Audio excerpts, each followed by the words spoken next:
Secretary Clinton. What I want to do is tell you what we're recommending. But first, let me tell you what we found. 110 emails in 52 email chains have been determined to contain classified information. What difference at this point does it make? 8 of those chains are top secret, 36 of those chains secret, and 8 contain confidential information. What difference at this point does it make? Everything I did was admitted. There was no law, no regulation. Secretary Clinton should have known that an unclassified system was no place for that conversation.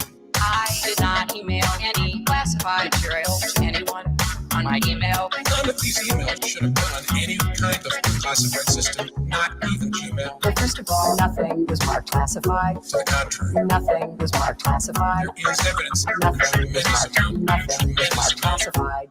Now let me tell you what we Oh my found. God. 110 emails. It was not the best choice. 52 email chains It was a mistake. have been determined to contain classified information.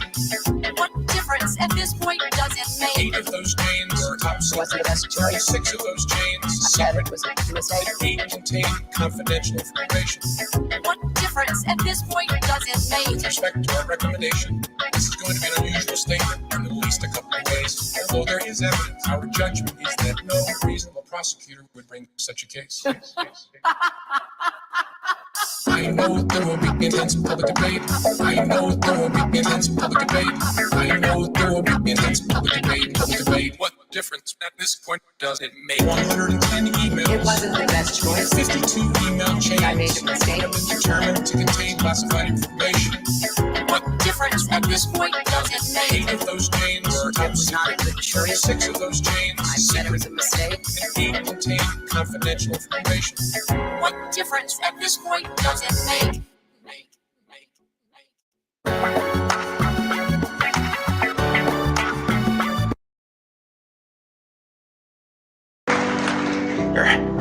And because I know a lot of people in Michigan that are planning to vote for Trump, and they don't necessarily like him that much, and they don't necessarily agree with him. They're not racist and rednecks, they're actually pretty decent people. And so I wanted to sort of, after talking to a number of them, I wanted to write this. And Donald Trump came to the Detroit Economic Club and stood there in front of the Ford Motor executives and said, if you close these factories as you're planning to do in Detroit and build them in Mexico, I'm going to put a 35% tariff on those cars when you send them back, and nobody's going to buy them. It was an amazing thing to see. No politician, Republican or Democrat, had ever said anything like that to these executives. And it was music to the ears of people in Michigan and Ohio and Pennsylvania and Wisconsin, the Brexit states. You live here in Ohio, you know what I'm talking about. Whether Trump means it or not is kind of irrelevant, because he's saying the things to people who are hurting. And it's why every beaten down, nameless, forgotten working stiff who used to be part of what was called the middle class loves Trump. He is the human Molotov cocktail that they've been waiting for. The human hand grenade that they can legally throw into the system that stole their lives from them. And on November 8th, Election Day, although they've lost their jobs, although they've been foreclosed on by the bank, next came the divorce, and now the wife and kids are gone, the car's been repoed, they haven't had a real vacation in years, they're stuck with the shitty Obamacare bronze plan where you can't even get a fucking Percocet. They've essentially lost everything they had, except one thing. Their jobs. Their jobs. It was the only thing that they hadn't lost yet. But it was coming. And Trump did everything that he could to stop it in one sentence. I will put a 35% tariff on every product that you import into the United States, and nobody's gonna buy them. Nobody.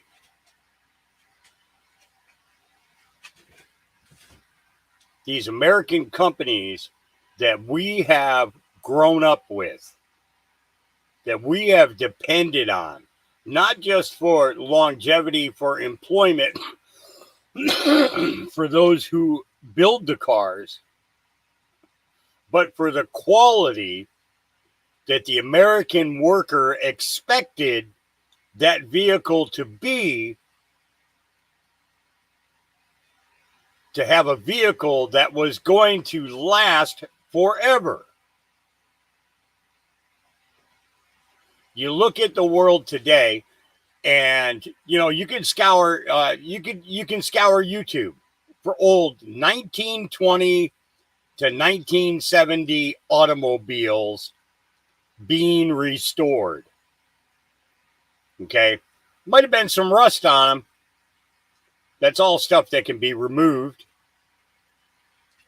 But people are rebuilding those old cars. Why? Because they lasted this dang long. A truck from the 1960s, 70s, and 80s lasts longer than a truck that you buy today. And you want to know what the biggest thing is? Is that you could fix it yourself. Basic mechanic skills. When most of us were in school, we had auto shop.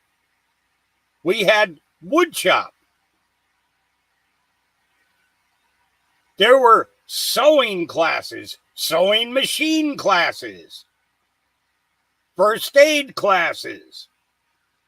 All of these different courses that were added to our regular curriculum that actually led us in a vocational path. Now, I was in woodworking. My first project was to make a lamp that was a pump handle, the old well pump, with a bucket and, with a light on it. That was my first project.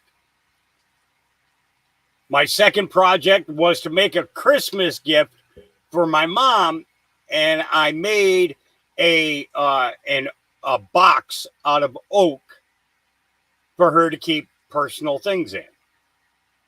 Okay, nice lid, everything. Learned how to use a router during that period of time in order to put this nice curved edge around the top and everything.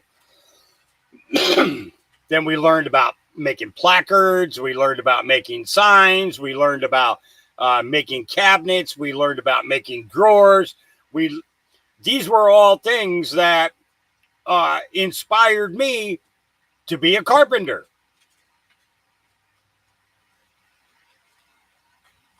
Now, other members of my family took automotive.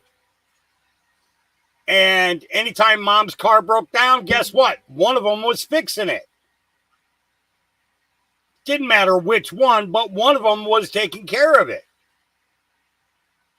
You see somebody broke down on the side of the road and you got that skill that you got in motor, in automotive class, okay? And you could be helping somebody get back on the road. There used to be a time that we would carry a couple of gallons of water in our car in case we saw somebody on the side of the road that overheated. And we would stop and help. But you don't see that today. You'll see 500 cars blow by, and then you see a trooper or a cop pull up behind the person, and, do you need me to call you a tow truck?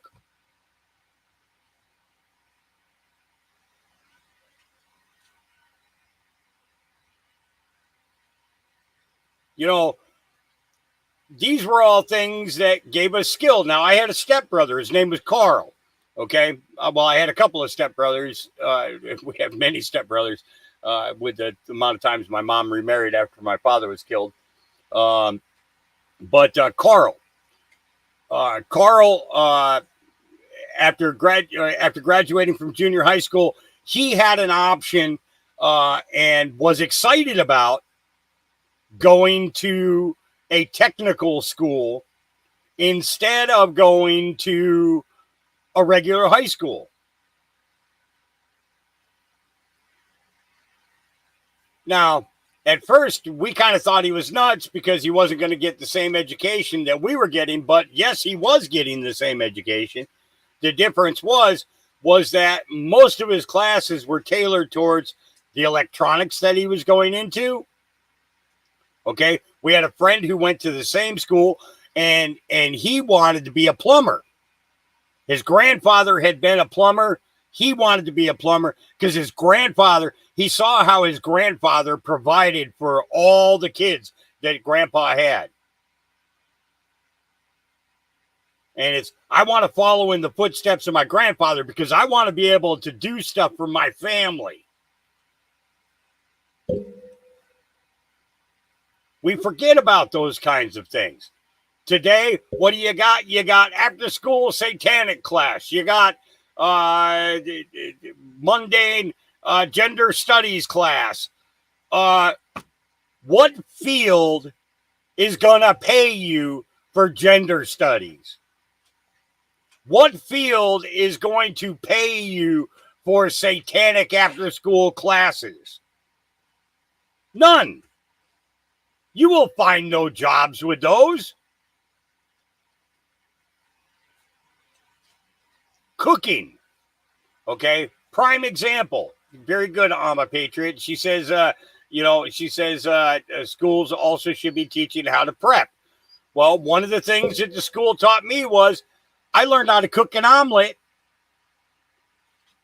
I learned how to make biscuits. I learned how to cook bacon properly without burning it. Now, my mom could not cook.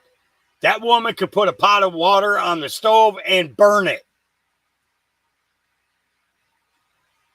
Not kidding. My mom burnt water. Not kidding. Not kidding. She couldn't cook. She couldn't cook. She knew how to make macaroni and cheese. She knew how to cook hot dogs. But us kids ended up, after learning things in school, started cooking for ourselves. If she made pork chops, they were brick chops. Not kidding. They were brick chops. She cooked them damn things so far overcooked that they were bricks.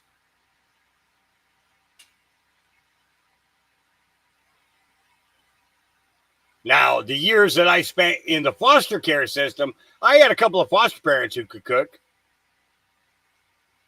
and taught me some things. John and Elaine Clooney, prime example. Great, one of the best foster homes that I was in. They wanted to adopt me. I wanted to adopt them, but the state wouldn't allow it because they were a temporary. They were a temporary home, but I was there for 2.5 years. It was the only time. It was the only time in the foster care system that I was not abused. The only time. Okay. I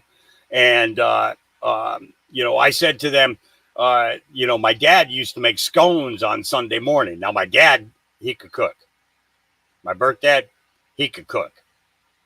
When he made a pot roast, it was good. When he made a stew, it was good. When he made breakfasts, it was good.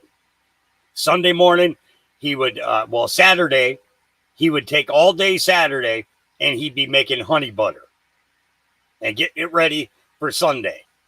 Okay. And then Sunday morning, we'd all gather at the table and he was making scones, deep fried scones. And as soon as they were done, we were scooping up that honey butter, putting them on there and having, a great Sunday morning breakfast. Okay. But these were things that, through seeing them with our parents, and then, later on in life, we get the opportunity to do things in class or do things with other people. And we bring these things forward and we show people the things that we learned when we were young, the things that we saw when we were young, and, all too often we forget where we came from and what we learned in comparison to what the kids are learning in schools today. A 7-year-old cooking dinner for the family, and the entire family enjoying the dinner, not just pretending to enjoy the dinner, but enjoying the dinner, well, that one turned out to be a great cook and has been working in restaurants entire life, running kitchens. These are the things that propel us, that give us a career base that if we were actually paid properly for our work today, and our economy was like it was in the 50s, 60s, and the 70s, okay, like it should be, you'd be getting 3 to 4 months off a year to vacation with your family and do things with your family. Okay. Every holiday you would be home, it's all these different things that, if we think about what we experienced when we were young and how much work they had to do in order to be able to have time to spend with us, and it's like, whoa, this is kind of crazy that,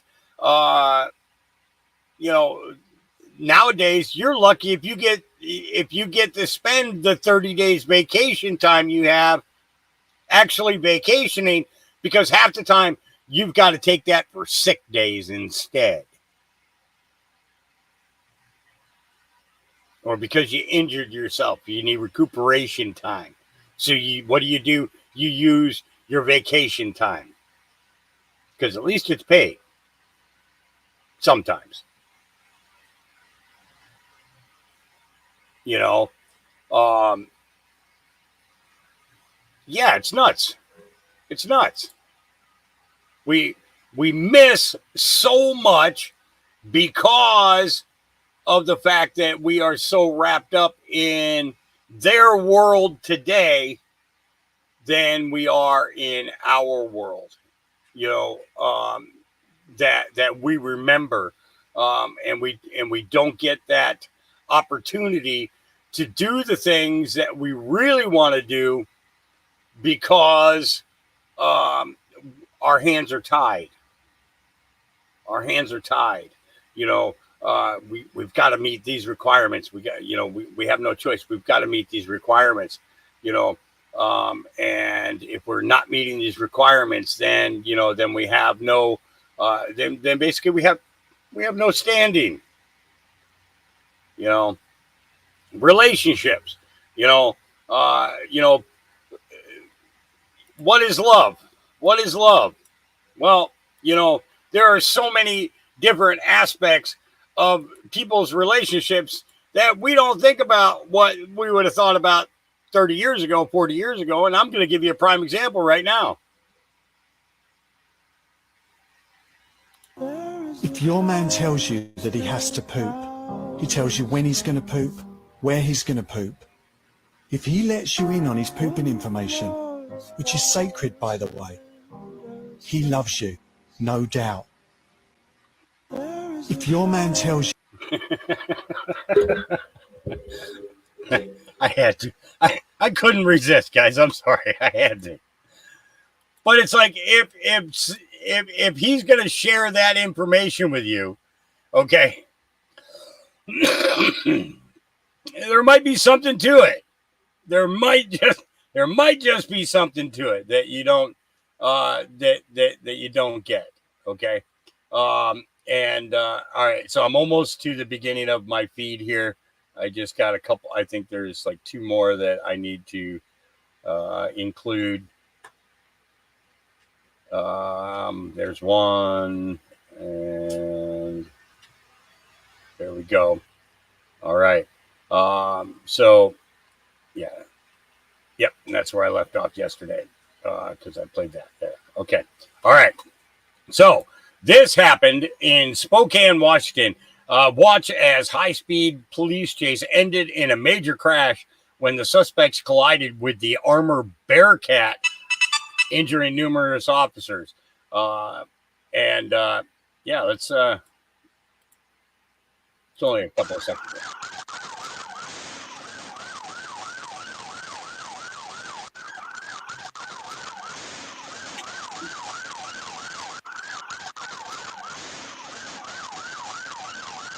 They got this high-speed chase going on through neighborhoods. Good thing was is that red car there was back just far enough that nobody could get injured. That was, yeah.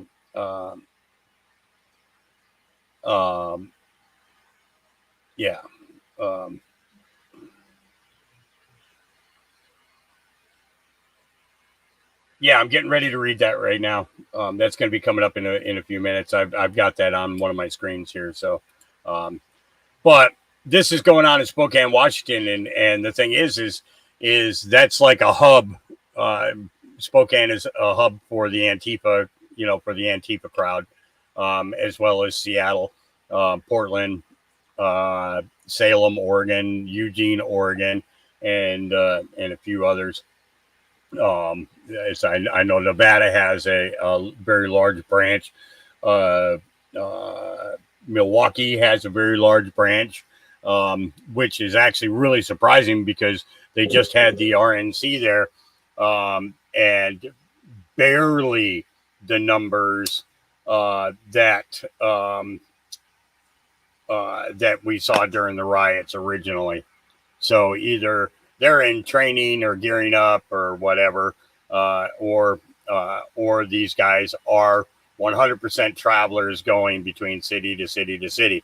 And we learned that about Crooks because Crooks was at the Nevada, was in Milwaukee, was in DC, was in Portland, Oregon, was in Salem, Oregon for a protest at the Capitol, was in Seattle, and stuff as well.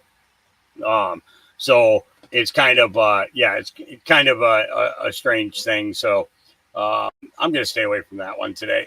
Here we go. Wall Street Babe says, keep hammering these facts until the whole country gets it. Okay. Listen to what this guy says. To the good folks out there in TikTok land, if there was ever any doubt in your mind whether the assassination attempt against Trump was planned or not, whether your government knew about it, 2 things. Number 1, the largest bets ever made against a stock were made against Truth Social the day before. Number 2, when's the last time you seen CNN go live and show you a Trump rally? It's been about 5 years, okay? They wanted to get it on video and they wanted to rub it in your face. Well, they missed. And that's the thing, is that CNN would show up at the Trump rallies. They had a camera recording it, but they weren't broadcasting it live. And that's only because they wanted to take clips and snippets in order to do what to do what they could in regards to trying to discredit him in any way, shape, or form. Monty, if you're in the chat, interesting one was Queen protects the king. And when do you sacrifice the queen? And there was one other one. I still haven't found anything directly correlating to all the king's men yet. However, I am going to be doing a search in regards to the Secret Service in there, and we'll see what I can find in there. So if you're in chat, just want to let you know I haven't forgot our conversation, and I am looking into all of that as I can. Thank you, Richard. I appreciate that. Guys. Okay, so today is going to be a little bit of a rough day for me. I'm gonna try and go for quite a while today. I did get fuel yesterday, it got here kind of late last night. However, I have this bruise that goes from the bottom of the back of my rib cage all the way down to my hip. I was carrying dog food down from the gate yesterday, a 50-pound bag on each shoulder. I turned to look at one of the pups that was playing. I heard him yelp, and I wanted to make sure he was all right. I turned, I heard a big pop, and now he is literally black and blue bruised all the way there. So I've got to get up and walk around periodically in order to shake it off. I've been putting my salve on it. That's the only reason was even able to do this today. That salve is freaking amazing. Does the job. It takes at least and it's pretty bad. So it's I'm getting, I would say, at least 80 to 90% of the amount of pain that I would be in. That's the only way I got any sleep last night as well. I'll be covering the Biden thing here in a few minutes. I have the document that was released this morning, so don't worry, we'll get to that. We're gonna go through stuff that was out yesterday after our podcast yesterday, because I kind of just want to fill in some blanks and everything before we get into the stuff that we're doing. So that we're when we start playing stuff from today, we see exactly where it goes. No, there's no pain in the ribs, Phil. It's just I think it's that lower back muscle, that goes from the left hip up to all the way up to the the left rib cage. So I've hurt my back before. That was probably about the worst though. It was no, Tim, I have two wheelbarrows. However, they have no front tires anymore. I have not been able to replace the tires yet on them. So no, I don't have a currently working wheelbarrow. I did get a friend brought me a lawn tractor. I originally thought that he was going to bring me one that the cutting deck was taken off of and just use it for hauling things. It turns out that the trailer that I have has a ball hitch for it that is 1 3/4 inch, and the ball that's on the little lawnmower cutter thing is a 2-inch ball. So I have to get the right size ball in order to convert that and be able to use that. All right. So during the Trump speech yesterday in Grand Rapids, I don't know how many of you watched it. I thought that this was interesting. I would actually like to correct him at the end of this. I'll correct him though. And I don't even know. I mean, some of them I know who they are, but they're very, very conservative. Just like they're sort of the opposite of the radical left. Okay, you have the radical left and you have the radical right, and they come up with this. I don't know what the hell it is. It's Project 25. He's involved in Project, and then they read some of the things, and they are extreme. I mean, they're seriously extreme. But I don't know anything about it. I don't want to know anything about it. But what they do is misinformation and disinformation, and they keep saying, he's a threat to democracy. I'm saying, what the hell did I do for democracy? Last week, I took a bullet for democracy. What did I do against democracy? Crazy.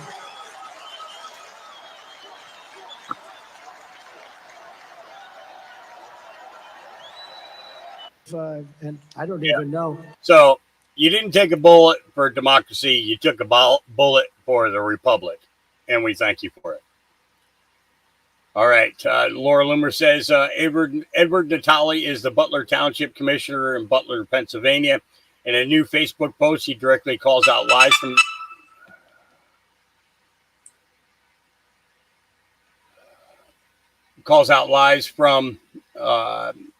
the Secret Service Director, Kim Cheadle.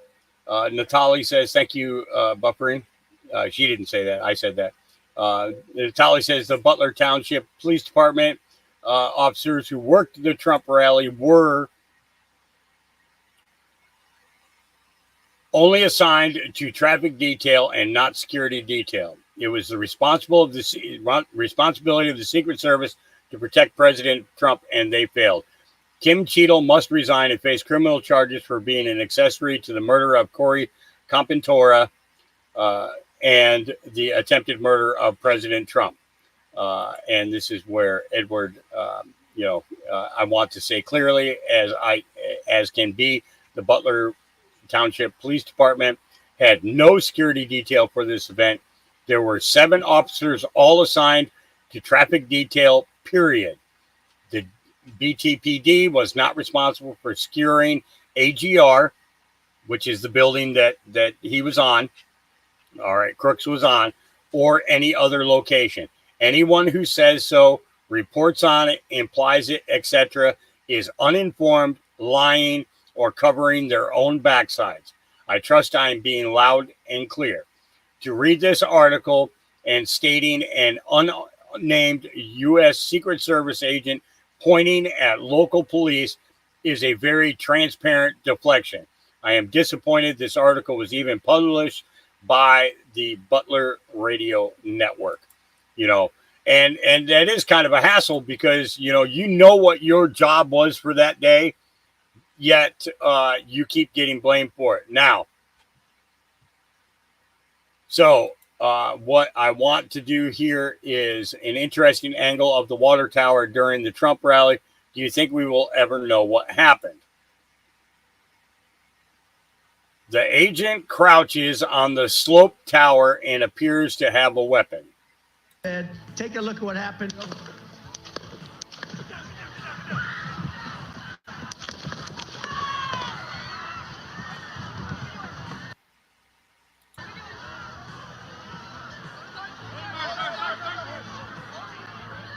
See him standing up there?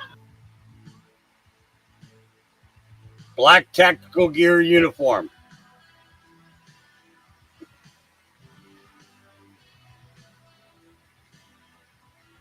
This person is holding a rifle.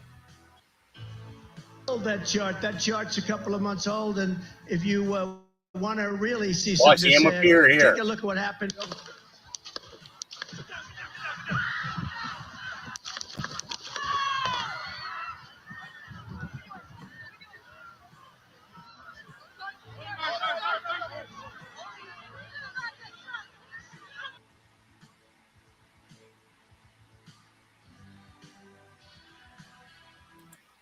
And this is the thing is that what's going to come out of this is that we're going to actually prove that there was more than one shooter.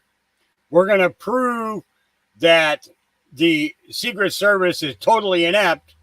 We're going to prove that the Butler Police Department were strictly on traffic duty. Okay. We're going to prove that the incompetent Secret Service allowed for an attempted assassination. We're going to prove that Cheadle knew this was going to happen before anybody admits any freaking fault. We're going to prove it. Guys like me, like MJ Truth Ultra, like Pepe Lives Matter, Isaac's Army, everybody. We're going to know more about it and be able to fill people in better than anything that these guys are doing. One thing that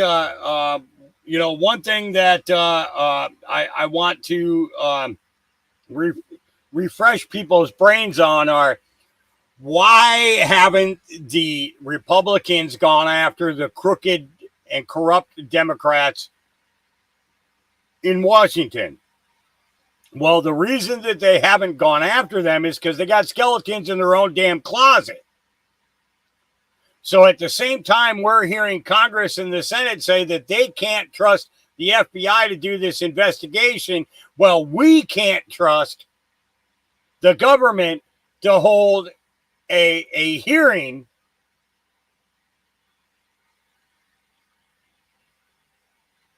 and see any accountability.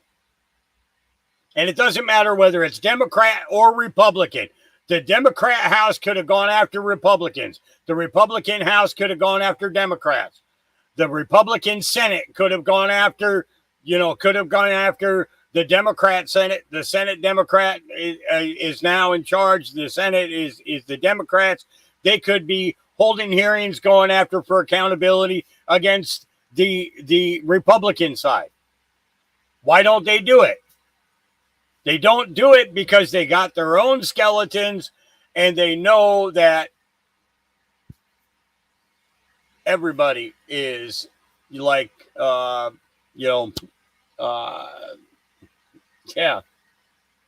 crazy.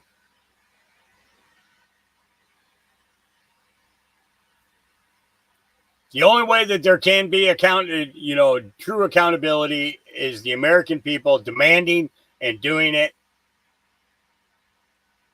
Other than that, we're not going to see it. We're not going to see it. Unless the military steps up and does their job.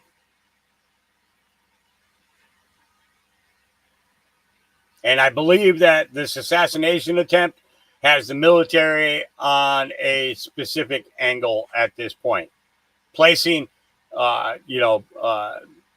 basically, this has forced the hand of the military to pay attention. No ands, ifs, or buts about it. Because the military loved Trump. And I'm talking about the servicemen. I'm not talking about the upper echelon, the command structure, and everything else. I'm talking about the average Joe enlisted men, non-commissioned officer, and low-grade officers. They loved Trump because of everything that he did for them.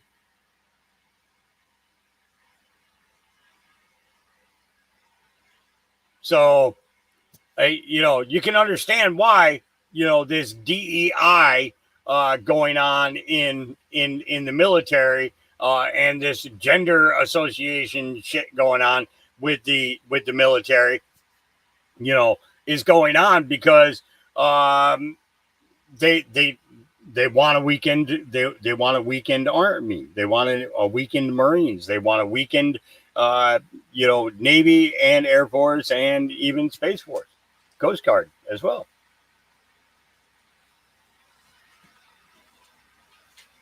There were reasons why the rules that were put into place,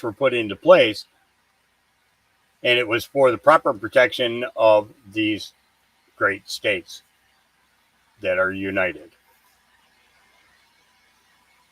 Trump rebuilt our military, gave them the equipment that they needed, more advanced than anything that has been built in the last 40 years.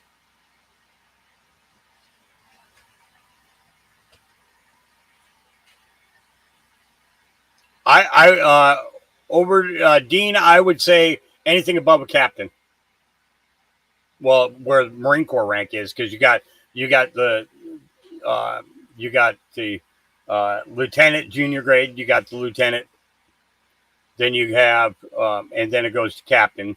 In the Army, it's each structures. I would say the three lowest of the officer echelon are probably the most trustworthy. You have to worry about, but where it comes to non-commissioned officers, you've got your petty officers, chief petty officers, you've got your sergeants, staff sergeants, gunnery sergeants, first sergeants, and same thing in the Army.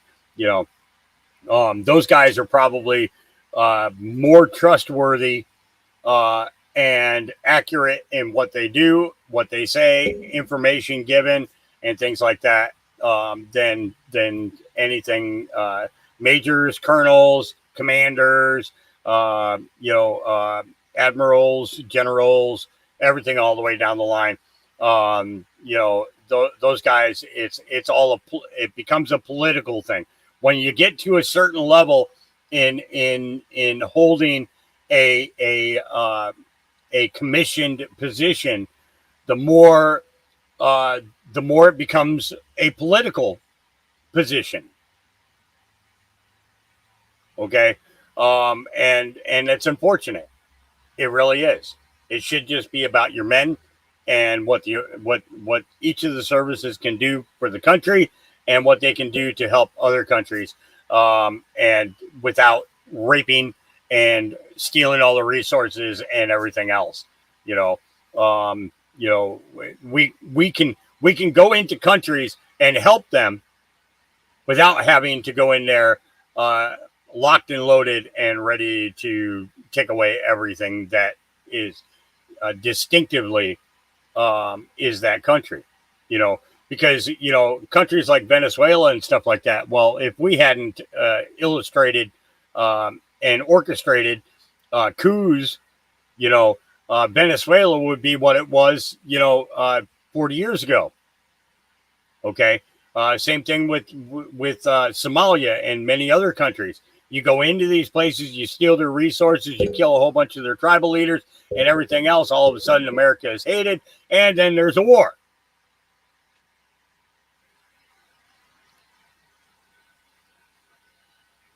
But that's what they're paid to do. That's what they're paid to do. Even though the guys who are actually making the money are on both sides and they're both related.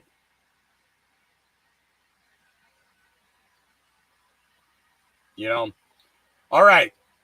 So this was recorded outside the rally, and the victim of the FBI plot to kidnap Michigan Governor Whitmer speaks out. Sign here, Whitmer kidnap plot victim. Wait, you were one of them? Yes, sir. You were one of the ones. I've talked to you for a very long time. Real quick, I'm going to go back to Miranda, but tell me real quick. We only got about 20 seconds. All right. You're one of the ones that got arrested for the plot? Yes, sir. Eric Molitor. I'm Eric Molitor. Tell me about it, real quick. Real quick. I don't even know where to start. FBI infiltrated, basically set it up. Am I right? The FBI set everything up. They drove people. They paid for everything. They wrote the script. Governor Whitmer herself opened her scheduling book and decided with the FBI and state police when to be the best time for the daytime ride, the nighttime ride. Then they dupe people into it. They even have we even have proof of them telling people, get as many people in the trucks as possible and don't tell them what you're doing until they're already on the road. Yep, it was 100% set up, and Governor Whitmer, and if they can do it to nobody like me, they will come after everybody else. So let me ask your part in this without getting, I don't know if you're still going through the legal battles on it. Acquitted, man. Acquitted. So acquitted. So this is one of those things. She's still out there pushing this as if it was a legitimate thing, that there was a kidnap plot against her that she set up with the FBI. So walk me through what actually happened that night. Oh my gosh, man. So I didn't go on what's known as the nighttime ride. I was duped into the daytime ride. And oh my gosh, again, there's so much that goes into it. Anyways, I had set up a civil defense force for my area in Wexford, Cadillac City, because Antifa and BLM was coming up there. Through this process, I had met Adam Fox, who lived down here in Grand Rapids, actually. After a while, he got me a job in private security, which was really awesome. I thought this dude was really, really cool. And he actually is a good guy, by the way. The FBI, the government has lied about this man who's still in prison. Anyways, got a hold of me and asked me if I wanted to go for a ride. I asked, what do you have in mind? I'm thinking it's this good guy shit that we got going on. Oh, sorry. Stuff. I'm so sorry. It's okay. But good guy stuff that we had going on, looking for these vans that the police were telling us, they're coming. This is what they're driving. Anyways, so that's what I thought we were doing.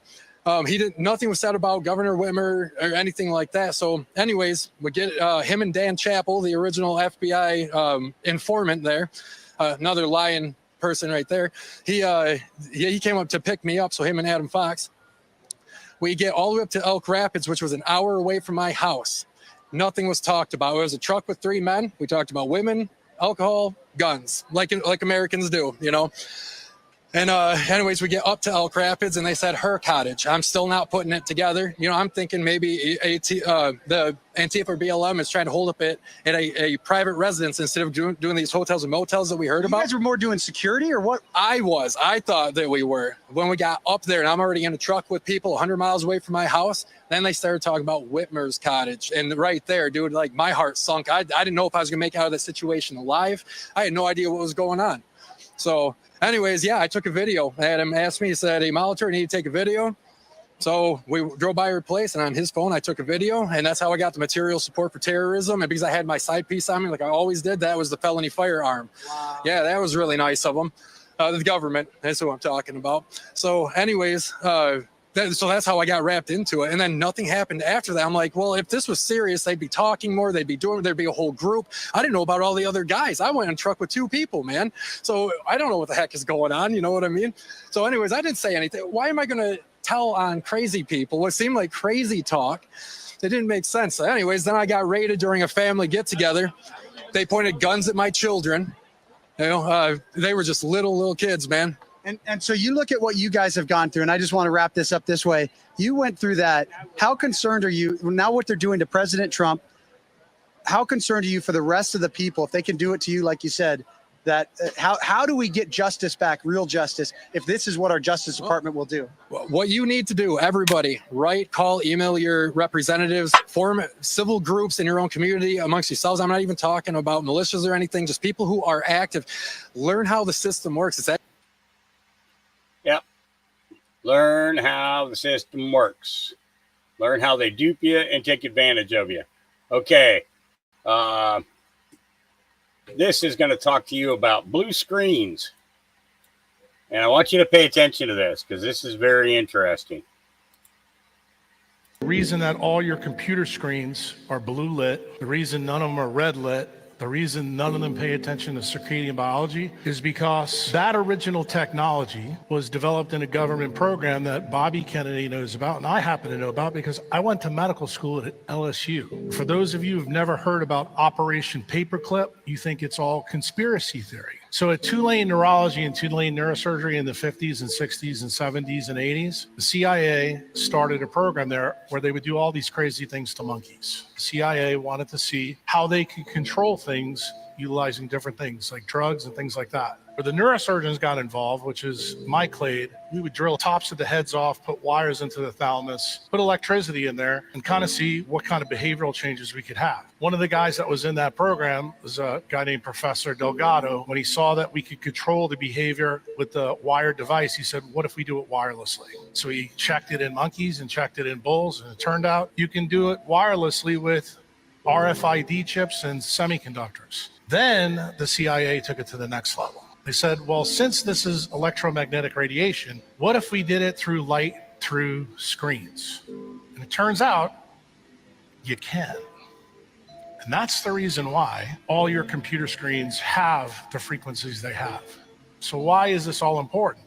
Well, the person that set this meeting up between me and Bobby is the patent attorney that made sure that Google and Meta have those things so they can control the things that we all do.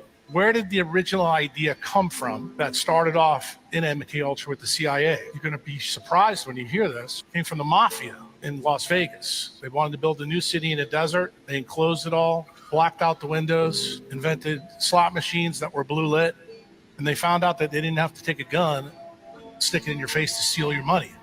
Then they even got smarter. They said, let's give people free alcohol while they're doing that. And they found out they got the money quicker. And that's when the CIA got the idea to start this program. That's really how it started. Interesting, huh? So those screens. Yeah, those screens. Yep. All right, here's Miss Peggy Dodson live at the rally. Hey everybody, it's Peggy D. How you doing? I'm here at the airport here in Milwaukee, and there is a global outage happening. It's interesting how after President Trump signed the official nominating paperwork that this happened. This is with Cloudflare. Cloudflare is based in Ukraine. So there's like, I'm so tired. I'm sorry, y'all. I'm just look beat, but I'm as happy as fucking pie. Let me tell you, I have some stuff to show y'all all from last night. It was epic. I was on the floor with the balloons. I have things to share with you today, but it's on and popping. We got to get these criminals out of here. You know that Joe Biden is going to resign, I think, this weekend. He's not endorsing Kamala.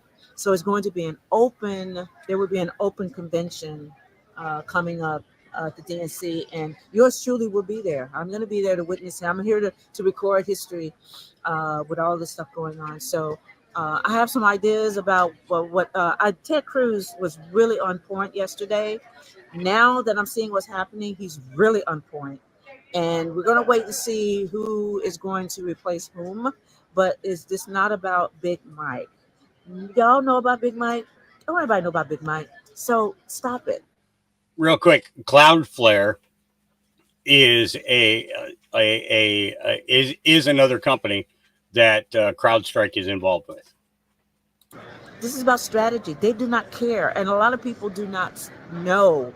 They're not talking about us. They're talking about the general public and getting and staying in power.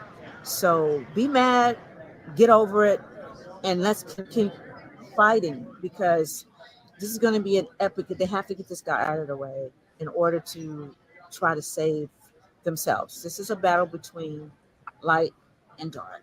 And of course, light is going to win, but it's still a battle. So, but I just wanted to let you know, and it's, so this global outage thing, get ready. I don't have to tell you all to get ready. You have the money out of the bank and all that kind of stuff. Food, because it's affecting everything. So I'm here at Milwaukee Airport, and so I've got to come back later because my flight was freaking canceled. Boom. I'm stuck. I got to get back and get to work. But it's all right, because I'm going to shift my itinerary and do some other things, and maybe and just relax. It is a madhouse here. Look, it's the lines. This is one line. I think it's way down there. I think this is for I don't know what airline. This United is over here. It's just crazy. This is a global outage. It's a global outage because we have to reset everything. Everything has to be reset, and it has been starting to be reset. But now that President Trump is now back in the saddle. He never left the saddle, by the way. But law and order, he's officially, for the narrative, back, and now it's time to take everything to the next level, and that's what's happening. So be prepared for some wild shit to happen on both sides. They're going to try to shut it down. These people are going to shut everything down. They are fighting for their lives. Okay, so that's it. I'm here with the media, actually. A lot of my media people are here, but I'm getting ready to go back to my hotel, do some work, rest, and revel in the victory that we have in the ushering in the golden age. If you listen to what President Trump said yesterday, last night was some very specific things that he said. Very specific. So whatever y'all have, egos, throw that out the way. But one of the things he did say is that we have to come together. So whatever you staunch Republicans who think that everybody has to fit in a box to be accepted, get rid of that shit.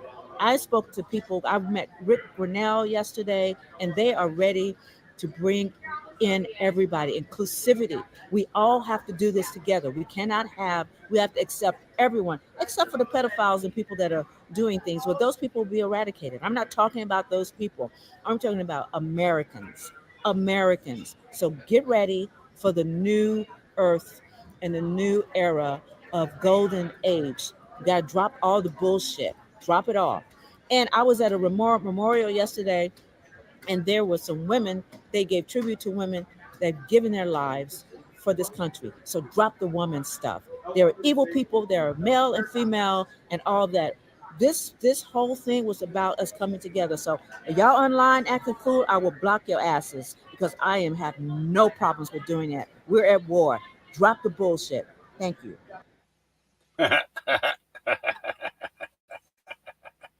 Yeah, Peggy Dodson is her name, and Let me, Hey everybody, it's Peggy D. How you doing? I'm here at the airport here in go here Milwaukee, and and there's a share. global outage happening. It's interesting how after President Trump signed the official nominating. No, pause. I said, there we go. Okay, here's her link here. She makes little videos, usually like 4 or 5 minutes long. Most of them are pretty good. Okay, we finally have the full story on this woman pretending to be a Secret Service agent. Here we go. And you remember I said lunch lady the other day? Anybody remember me calling her the lunch lady? I wonder if this guy who made this video watches this program. I really do. I really, really do. Due to a shortage of real Secret Service agents, a local school lunch lady named Pat has been deputized to protect the former president. Believing that this would never actually happen, Pat was happy to wear her super cool Secret Service issued sunglasses and chew her gum. But then the unthinkable happened. A weird little hobbit, radicalized by the media, made an attempt on the Donald's life. Instantly, the real Secret Service agents sprang into action, while Pat the lunch lady cowered behind a podium, longing to be back in the school cafeteria spooning out sloppy joes, where her biggest fear was being hit by the occasional spitball from those annoying little brats. After a few brief moments, Pat pulled herself together and attempted to assist in protecting the Donald. After drawing a sidearm from its holster for the first time in her 2-hour-long career, Pat the lunch lady seems unsure of how to return the pea shooter to its home. Not wanting to look foolish by being unable to return her newly acquired pea shooter to its holster, Pat made an executive decision to pretend to draw this strange new tool and scan the horizon for threats, attempting to look tactical with her new badge and sunglasses.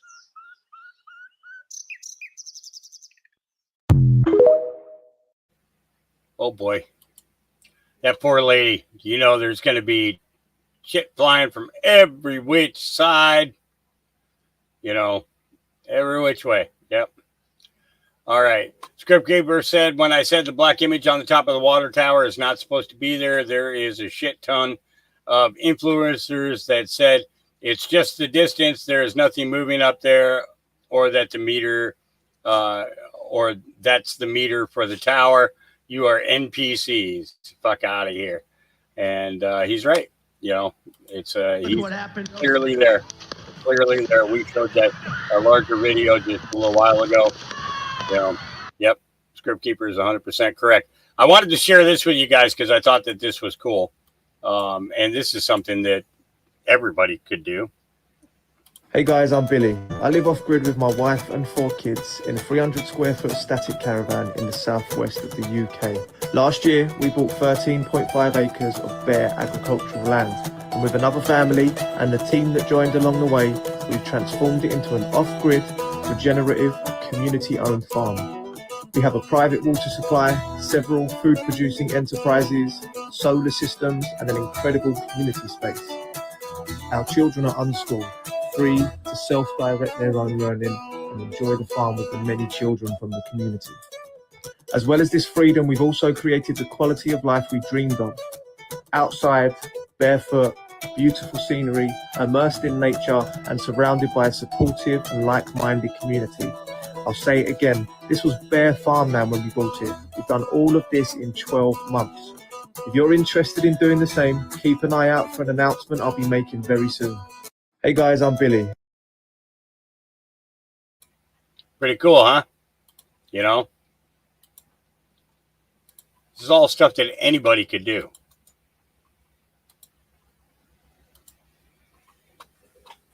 Get the right people. You know, people you bring in, everybody invests both time, whatever resources are available, and go from there. Yep. You know. So, all right. You know, so the Gateway Pundit picked up the cover up. FBI tries to kick Senator Josh Hawley at the assassination attempt site, despite having local security operators permission, get out of here. You shouldn't be on site. I got a video of that I'll play for you guys in a little bit.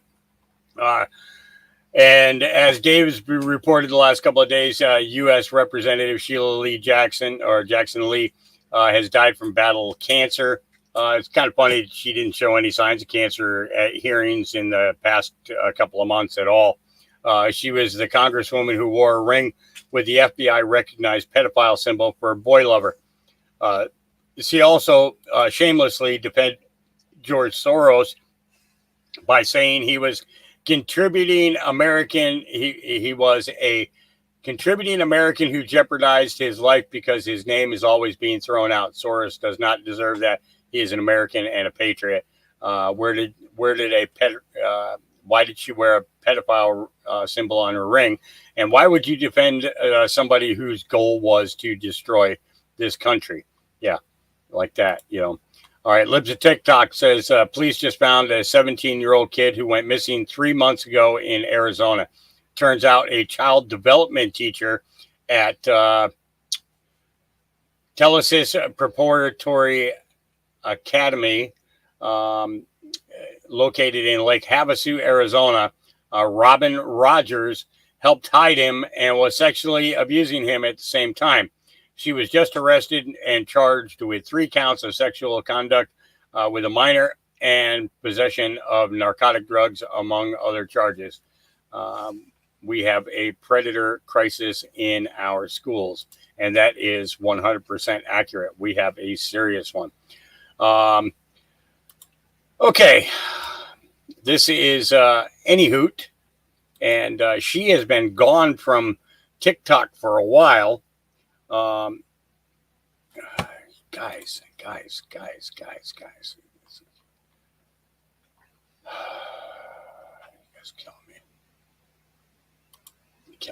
killing me.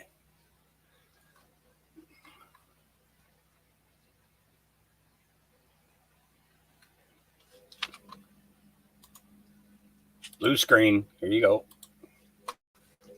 All right.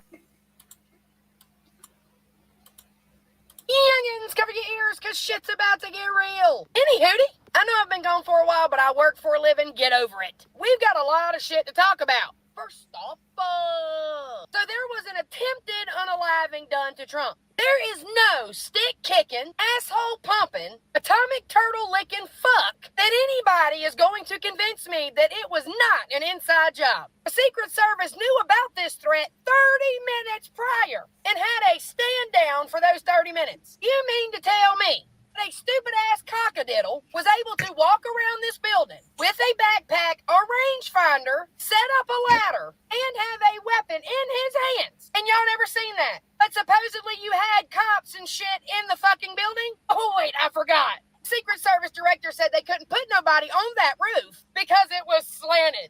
But y'all had snipers on the other roof that was slanted. That's like wiping before you take a shit. That don't make a lick of fucking sense. And you got all these ignorant fox twats saying this whole thing was staged. Right. Y'all are fucking stupid. Second time. I think it's absolutely redonkulous how Democrats and liberals portray themselves as this loving, accepting, and non-violent group. Yet tons of you are voicing all over social media how disappointed y'all are that the shot was missed. Do fucking what? Regardless of the differences and dislikes you have towards anyone, wishing harm or even death upon them is unexcusably and undeniably fucked up. Y'all are a bunch of hypocritical spunker cunts. Duh. I also find it very fucking... That's my word of the day. Spunker cunts. It was before it was twat waffles. Okay, now it's spunker cunts. That's my word of the day. Spunker cunts. Don't forget that because there'll be a test later. All right. It's peculiar. How a while back Biden told all of us. Okay, so I'm gonna stop this here because she's gonna go into the vax, and we're not gonna Shit cover it. happens to Trump. On top of it, my gastids are flabbered. If over these Badussy smelling ass yaks, comparing Biden having COVID to what happened to Trump and say it's basically the same thing. No, the fuck it is not. If none of this shit that is going on or that's happened tells you or shows you anything, you need to wake the fuck up. Ha! I said what I said. I just had to I had to cut through that because she was going to go in regards to the jab and then the people complaining about us not getting it, so on and so forth. So today is partially going to be a walk down memory lane with some of these clips because these are things that people need to be reminded of if Miss Clinton decides to put her hat in the game here, and people need to you need to have ammunition, right? You need to have ammunition. Listen, I'll be covering Biden bowing out here shortly. I have the document that was sent out this morning. I will be covering that. Let me get through the stuff that I've already got, please, and just chill, pay attention, and we'll do things. All right. So Wall Street Babe says with Hillary Clinton trending as the leading DNC presidential candidate, let's look back at this. And this is a very important video. Okay. And here I'm going to grab the link right now and I'm going to drop it because I know somebody's going to ask for it and I don't want to have to go back looking for it. Okay. This is in regards to Haiti. Okay. In 2010, the earthquake of Haiti, not only American taxpayers, but the whole world has given billions of dollars to the Clinton Foundation for the Haitians. Not even 2% of that money went back to Haiti. So, Mr. Trump, we are asking you, begging you, the Haitian community will side with you if one day you ask Hillary Clinton publicly to disclose the audit of all the money they have stolen from Haiti in 2010 after the earthquake.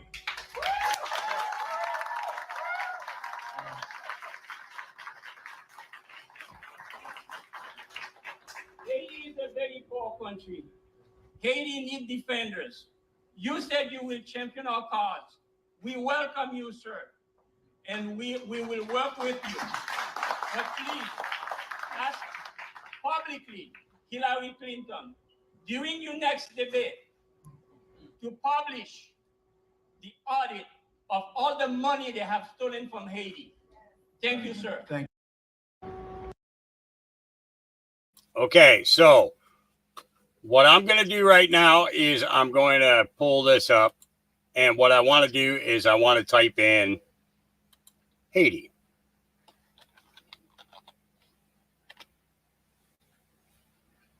Okay.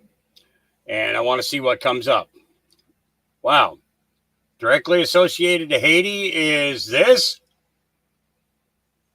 The temple on the hill of the island owned by no other than Jeffrey Epstein. All right. There's one. Okay. Then we have, sometimes it takes a roast in order to be able to speak the truth and get away with it. That's when Trump said to Hillary Clinton about her,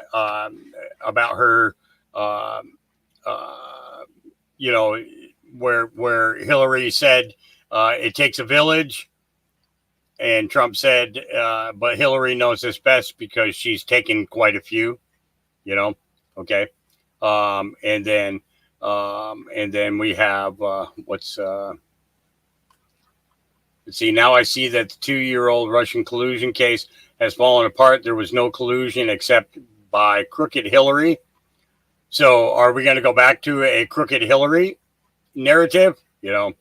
Haiti access closed, right? Okay. Then we have let's see, Matt Doran goes undercover with Operation Underground Railroad to bring down Haiti child sex trafficking ring. Okay. And then we have child trafficking victims who spent their formative years servicing the carnal desires of men, often foreigners who are 3, 4, 5, or 6 times their age. Their madam tells me that many of their customers are Western humanitarian workers who've come here to help rebuild Haiti after the recent run of natural disasters. The more you know. Okay. The problem in Haiti is an international crisis. With so many children displaced or orphaned during the recent earthquake and hurricane, recruiters moved quickly to sweep these children up. And the worst part of all is that in many of the cases, the clients are the foreigners who come here to help, the NGO workers and the so-called humanitarians. Pure evil. Hunters become the hunted. Okay. HRC has taken a number of villages from Haiti. Okay. Reread drops regarding Haiti. Okay. And then does POTUS make statements that are false? Knowing what you know now, think Haiti, 1440. Think Watergate Commission, removed, why investigate? Listen very carefully. Truth. Surrounded by evil. Never stop praying. Where we go on, we go on. All right. Layers. Uranium 1, Iran, human trafficking, Haiti, corruption, etc., etc. How many pics can you find of JL and HRC? John Legend and Hillary Clinton regarding Haiti. Marching into Darkness lyrics. That's a song by from John Legend. Those who they will lose black votes once Haiti revealed. Lost now, awakening. Keep them enslaved. What did Hussein do for the black community? I showed you a video yesterday where a guy was questioning exactly what did Barack Obama do for the black community, and he didn't do anything. Okay? He didn't do anything. The guy said it flat out. Why are children in Haiti in high demand?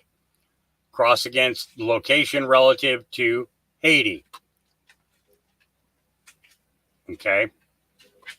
Why are the children in Haiti in high demand? How are they smuggled out? Adoption process, local staging ports friendly to Clinton Foundation, track donations, cross against location relative to Haiti. Think logically. The choice to know will be yours. Haiti had sent 15,000 people. They all have AIDS, he grumbled, according to one person who attended the meeting and another person who was briefed about it by a different person who was there. Okay. Haiti focus. Why is this relevant? What comes next? Clinton Foundation boom, shock, buy. Admiral Rogers.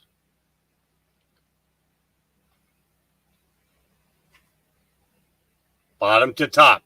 Haiti, Red Cross, classified, high priority. News unlocks the map. Red, Haiti. Children, dollars. Since POTUS elected, what changed with Red? Since POTUS elected, what changed with Clinton Foundation?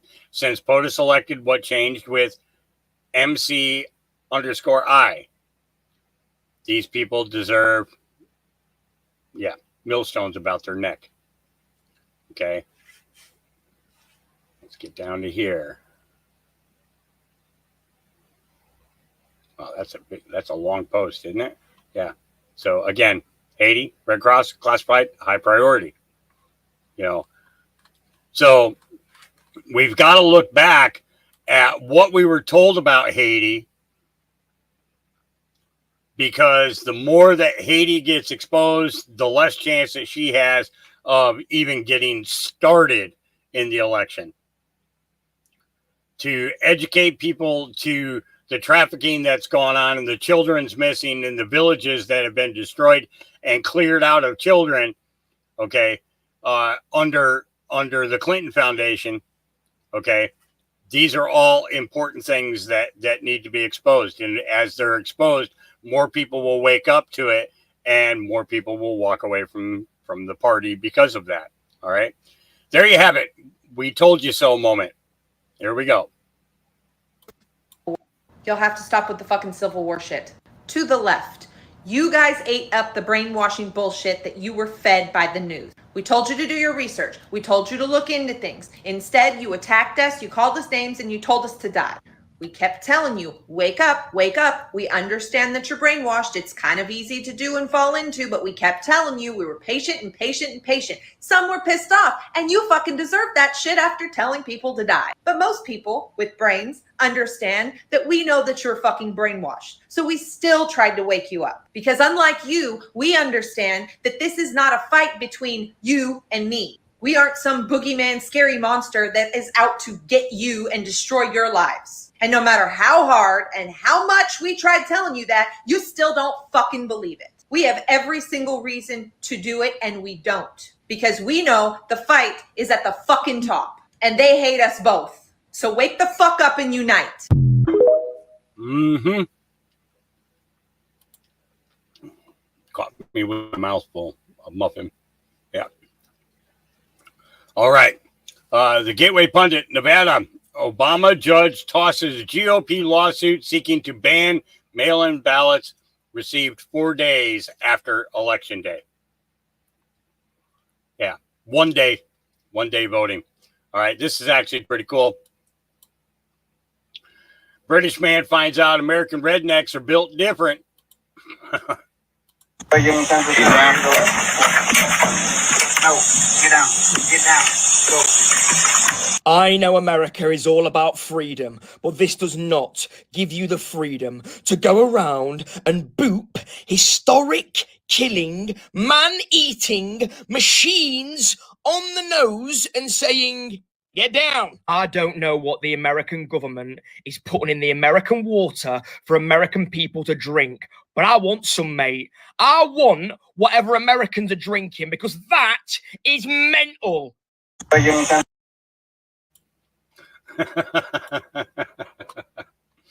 Oh, yeah, it was pretty good. Wild. So let's look at the changes here. The differences.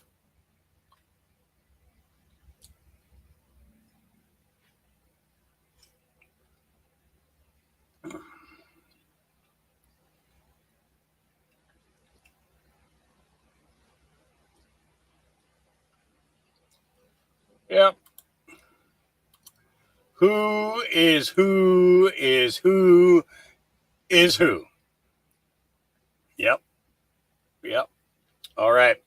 Here we go. Laura Loomer says, wow, even Washington Post is now reporting that Secret Service under Kim Cheadle and the DHS Secretary Alejandro Mayorkas denied the Trump campaign's request for more security over the last few months. Days ago, Secret Service Director Kim Cheadle and her lapdogs lied and said this wasn't true. It is true. She tried to get Trump assassinated. She and Mayorkas need to resign and have criminal charges filed against them. They are both accessories to attempted murder of a U.S. president. And it goes into the whole article from the U.S. Post. And basically, Secret Service said to have denied requests for more security at Trump events. And, yep. So just putting that out there. Yep. Professor at Wingate University in North Carolina is no longer employed. I showed you this a couple of days ago. This individual, after saying it's ridiculous that the shooter missed, I'm begging y'all to care like this when it's a third grade classroom instead of an ear. And then she says, how this kid missed is ridiculous. Yeah.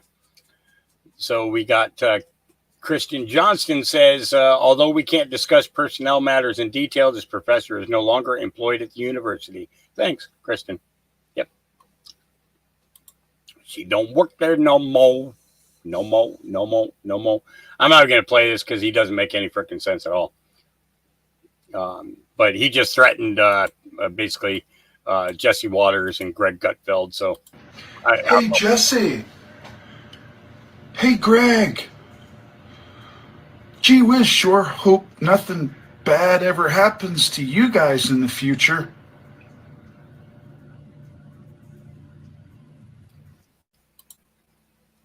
Yeah.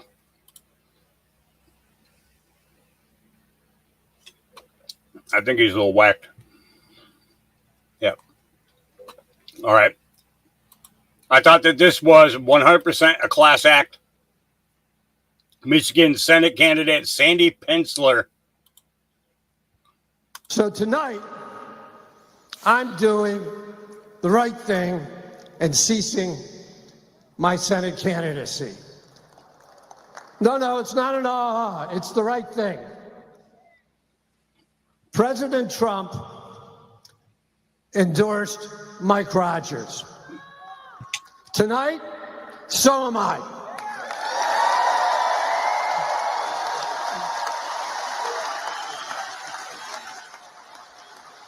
So tonight, I think that's class act. You know, it's a lot of these guys that are running for office, basically if Trump's not going to endorse you, then we're not going to, then you're not going to win. You're not going to win. People saw what happened in 2018. And they saw what happened in 2020. And people saw what happened in 2022. So the people that Trump endorsed, all,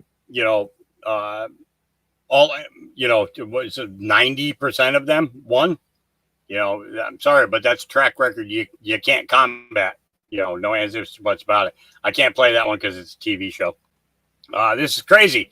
This guy was fired from his job for standing up for Trump. I was fired from my job Monday morning for being a Trump supporter. So let me tell you what happened. I get picked up for work, and the very first thing I knew I was going to hear about it was that Trump got shot. And what I didn't expect to hear about was how ruthless he was being and how the shooter missed. And we were, 2 inches away from not having a dictator and a racist and a guy that essays women and don't care about black people and don't care about Mexicans.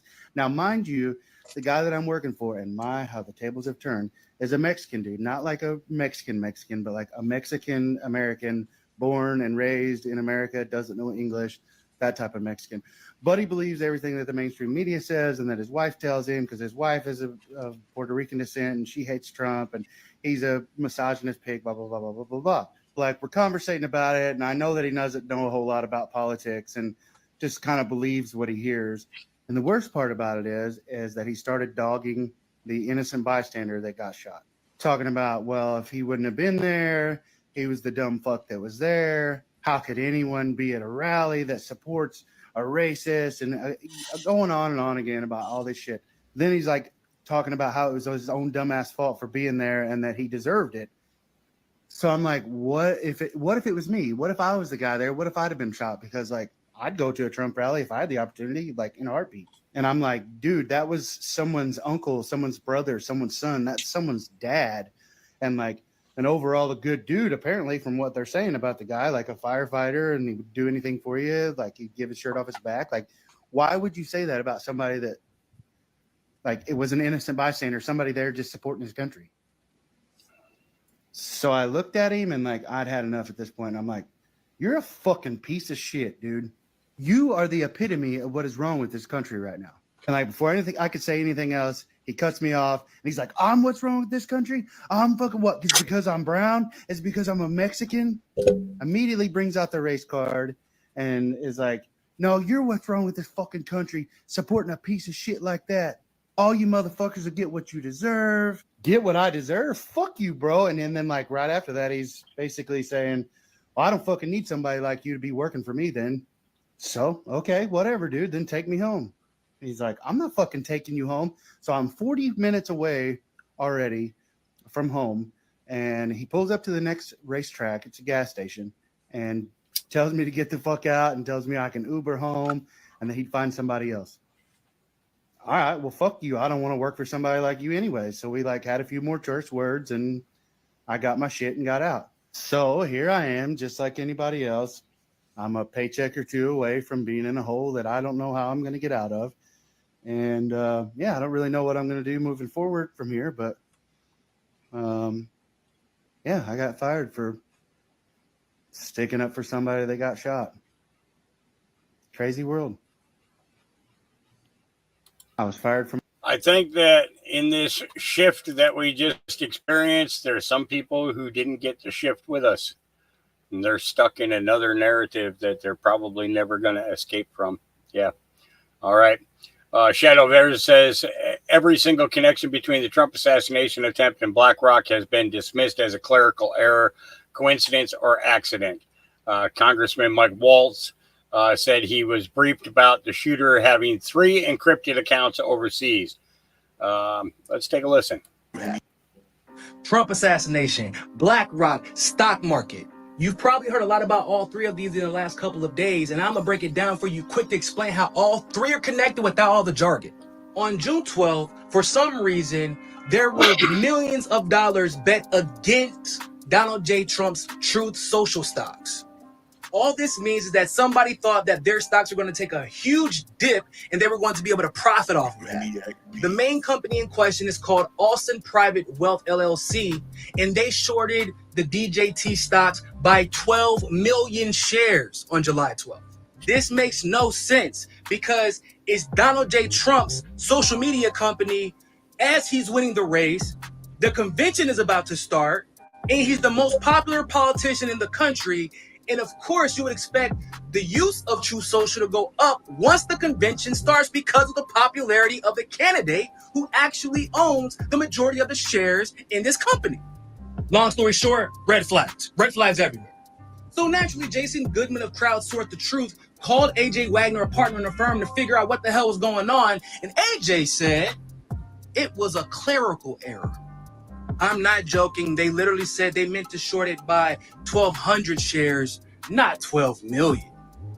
Now, anybody who's had a cat has probably had their cat sit on top of their keyboard or phone and send messages or do things that they didn't mean to. But for some reason, that store's a little bit hard to buy. And once again, there was no indication that Trump's stocks would drop.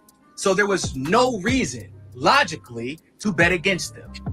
Now, the reason BlackRock is getting brought up is because this same company that shorted 12 million stocks the day before the attempt on Trump's life also happens to own 78 million in Vanguard shares and over 34 million in BlackRock shares.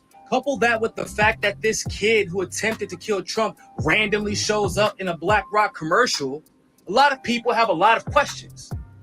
People are putting the pieces of the puzzle together, but everybody is scrambling because there still seems to be a huge piece missing. And that question is, what connects Trump, BlackRock, this kid who tried to kill Trump, and the stock market? It's this guy. The connection is that BlackRock has over $500 million to $1 billion invested in a new bank that Kiev is putting together for the reconstruction of Ukraine. This catalytic capital refers to investments, debt, and guarantees in which the investor accepts high risk for greater social impact. So far, it's been confirmed that 280 projects have applied for this fund and 25 to 30 are being seriously considered. Under normal circumstances, with everything we know, this would be a slam dunk investment, gaining billions back for these companies over the course of the next few years, given that NATO and the United States seem to give unlimited funding to Kiev. Or at least they do under Biden. Because what we know right now is, at best, Trump is inconsistent on his stance on Ukraine and Russia. But what he said several times is that he will not continue to fund this war in the same way that the United States has done under the Biden administration. And if there's little to no funding, there's no way to continue the war, let alone win it, which means Zelensky has no leg to stand on in negotiations. So how likely is it, do you think, that Putin will allow this bank in BlackRock to facilitate the reconstruction of Kiev that will likely not even be a part of Ukraine by the end of this war? Things that make you go, TikTok already took down my last video, so before this one gets taken down, like this video and share this with one person so that people can see this connection that everybody's been missing. Yep. All right. And we're going to connect the dots a little bit more with, I don't remember this guy's name, and the Beauty Mark. Okay. All right. And he covers some of this too. Austin Private Wealth shorted Truth Social stock right before the attempt on his life. Check this out. No coincidence here. Here we go. Austin Private Wealth shorted 12 million shares of Donald Trump's stock on July 12th. So here's everything that you need to know about Austin Private Wealth. Because if it's not an input error, it's definitely not intentional, right? As you can see, an event starkly reminiscent of strange trading activity just before the what attacks in 2001? On July 12th, do keep in mind, a day before July 13th, 12 million. Ironically, Austin Private Wealth's highest shareholders just so happen to be BlackRock and Vanguard. So what is a put option, people might ask? Well, like it says here, I pulled this good article that explains it very thoroughly.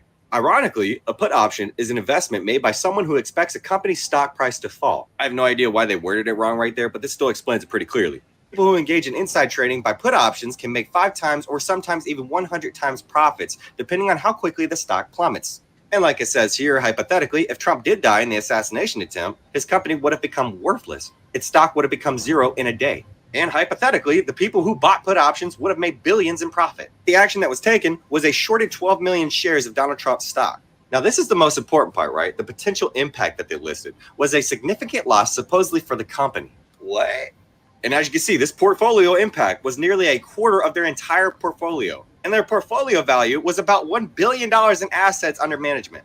And as you can see, in case of events like Trump's death, the value of Trump Media and Technology Group shares would have plummeted, and the put options held by companies such as the Austin Private Wealth would have been worth billions. Also, supposedly, according to reports, ironically, Austin Private Wealth has also bought 36 million puts of Rumble on July 12th the same day. And supposedly, like it says right here, it's common knowledge that Rumble stock would have plummeted too if something had happened to Trump. Do keep in mind, these are all different articles, okay? Now, this is the most interesting part of it all, right? Some of Austin Private Wealth's top holdings, as reported in their latest 13F filing, include the Rothschild family, BlackRock, Vanguard, Meta, George Bush, and the Cheney family.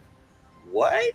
And like it says here, Trump's death would have crashed the NASDAQ and DOW Jones for a week. And hypothetically, supposedly according to some estimates, anyone who had this knowledge beforehand would have made an estimated $696 billion to $1 trillion in profits. I'm sure it's just a coincidence that just a month ago, BlackRock and Citadel Securities started backing a TXSE group to launch the Texas Stock Exchange. And as you can see earlier this year, specifically in March, BlackRock created a fund with Securitize, supposedly a big player in real-world asset tokenization. And of course, BlackRock CEO Larry Fink, aka my fucking grandfather, said in an interview earlier that the company's filings for spot Bitcoin and other ETFs were stepping stones towards tokenization. And have you noticed what Ken Griffin's latest investments have been, aka the CEO of Citadel Securities? Because when you do, things start to get really interesting. And ironically, this just so happened to happen in 2020. I'm sure you can read that for yourself, right? And why might that be so important? Well, because one of Ken Griffin's major investments just so happened to be in Amazon. And wow, you can easily find things just like this. This was in 2022, right? Amazon leaks Greek what project? Everything starts to make sense eventually. Yeah. Yep. Everything comes. Okay. Here's a funny for you. Okay. You got to pay close attention and wait for it. It's only a 13-second long video. Don't laugh too hard because you might bruise yourself.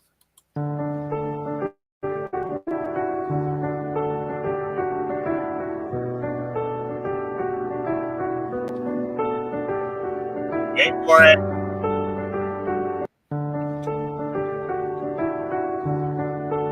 One more time.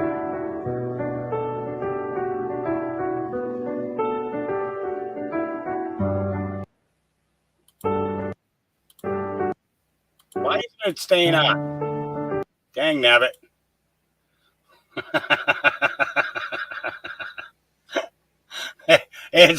I'm sorry, guys, but I couldn't resist.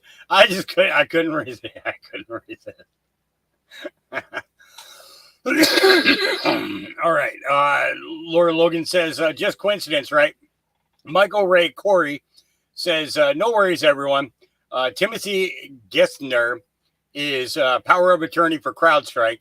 He was the Treasury Secretary under Obama and served as president of the Federal Reserve Bank of New York. I'm sure there's absolutely nothing to worry about as he managed the last financial collapse. And here you go. And look who he's associated with. Blinken. So you got Donald Blinken. And you got Anthony Blinken. Yeah. Yeah. Just kind of funny that all this stuff is all lining up. It's all lining up. But we knew that there was going to be a week ago today. We knew that there was going to be some financial stuff coming up here. So maybe this is a push for this. So here we go. Exactly 1 week ago today, almost to the hour, even to the minute. Yeah.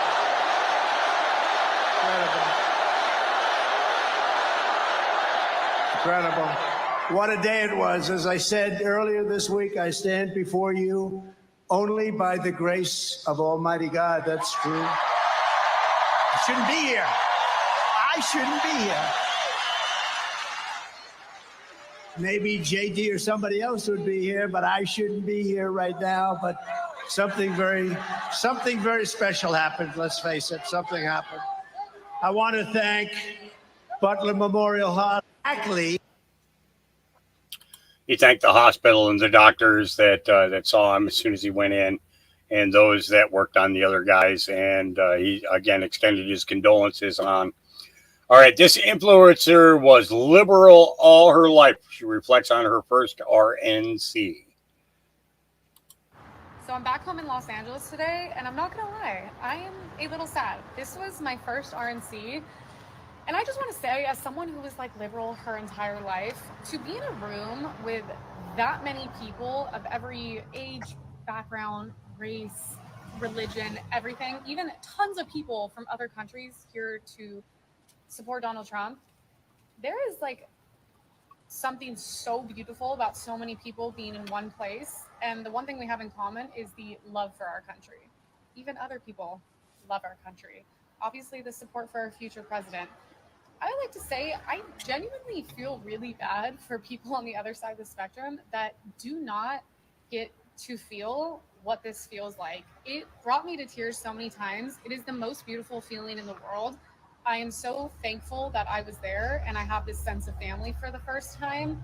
And I love this country so much. Yep.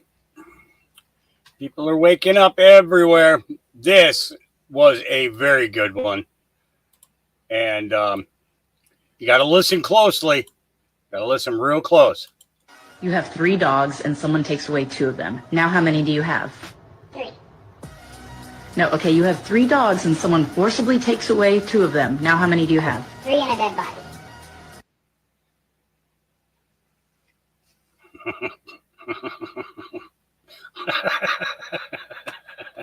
I'm going to play that again. Here we go. You have 3 dogs and someone takes away 2 of them. Now how many do you have? 3. No, okay, you have 3 dogs and someone forcibly takes away 2 of them. Now how many do you have? 3 and a dead body.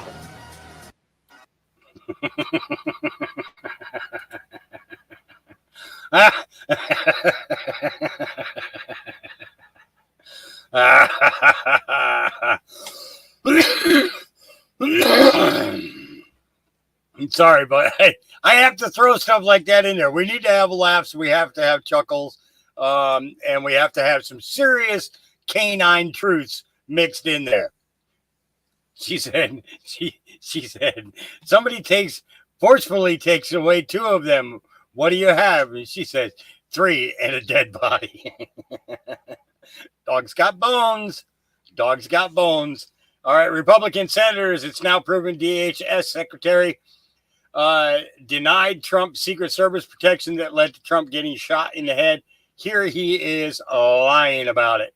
And I sincerely appreciate the clarity on this. I did want to ask you, because this has popped up.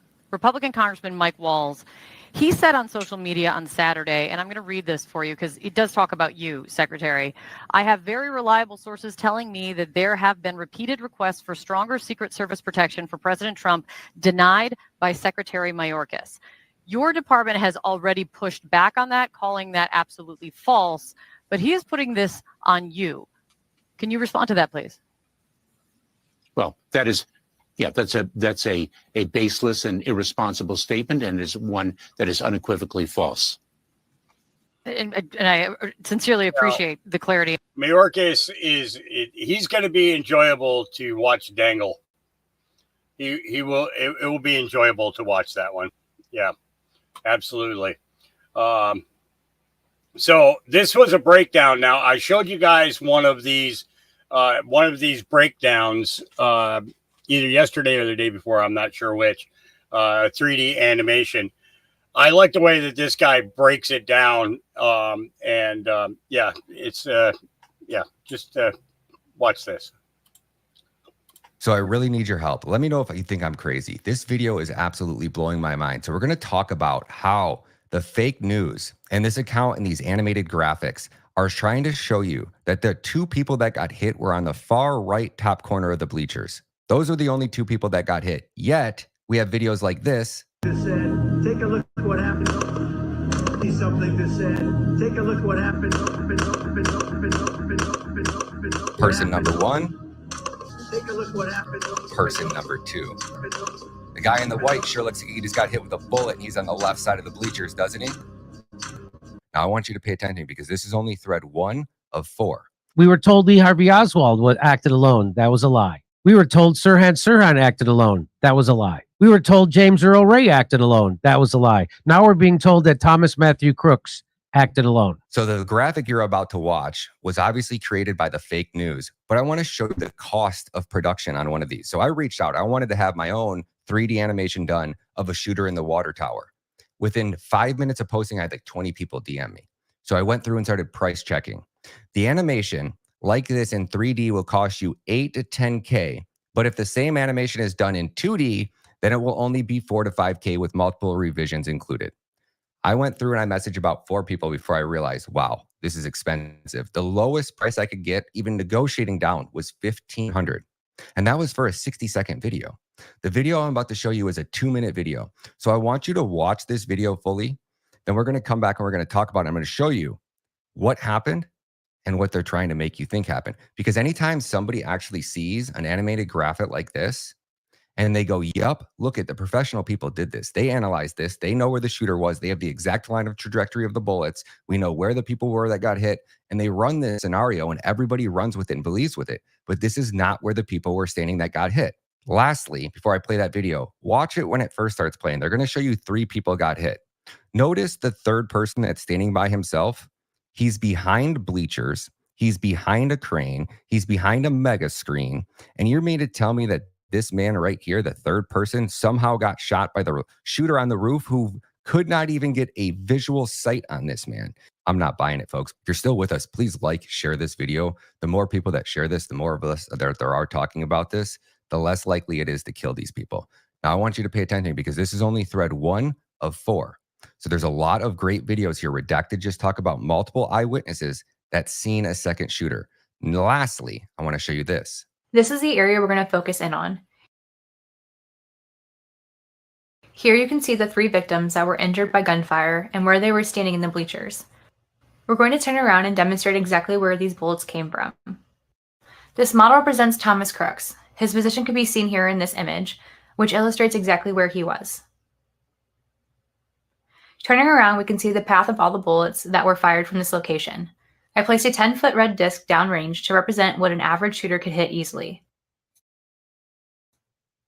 Now let's take a look at this first shot fired. Coming from our key location, bullet 1 grazes President Trump's ear. This is the same bullet that hits a spectator in the stands.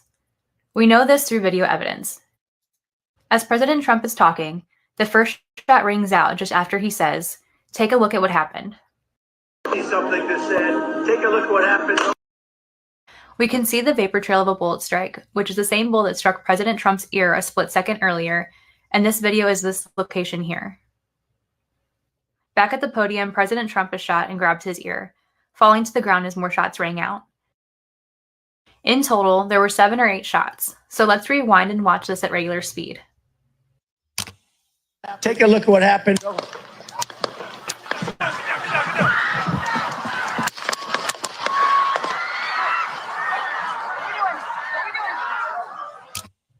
With all that gunfire, it's easy to understand how these spectators were injured, even though they were not the target, including the sole spectator who lost his life that day.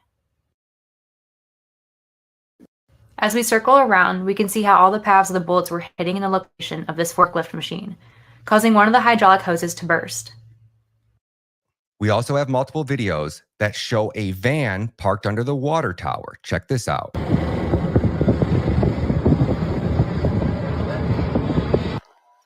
Here it is. There it was.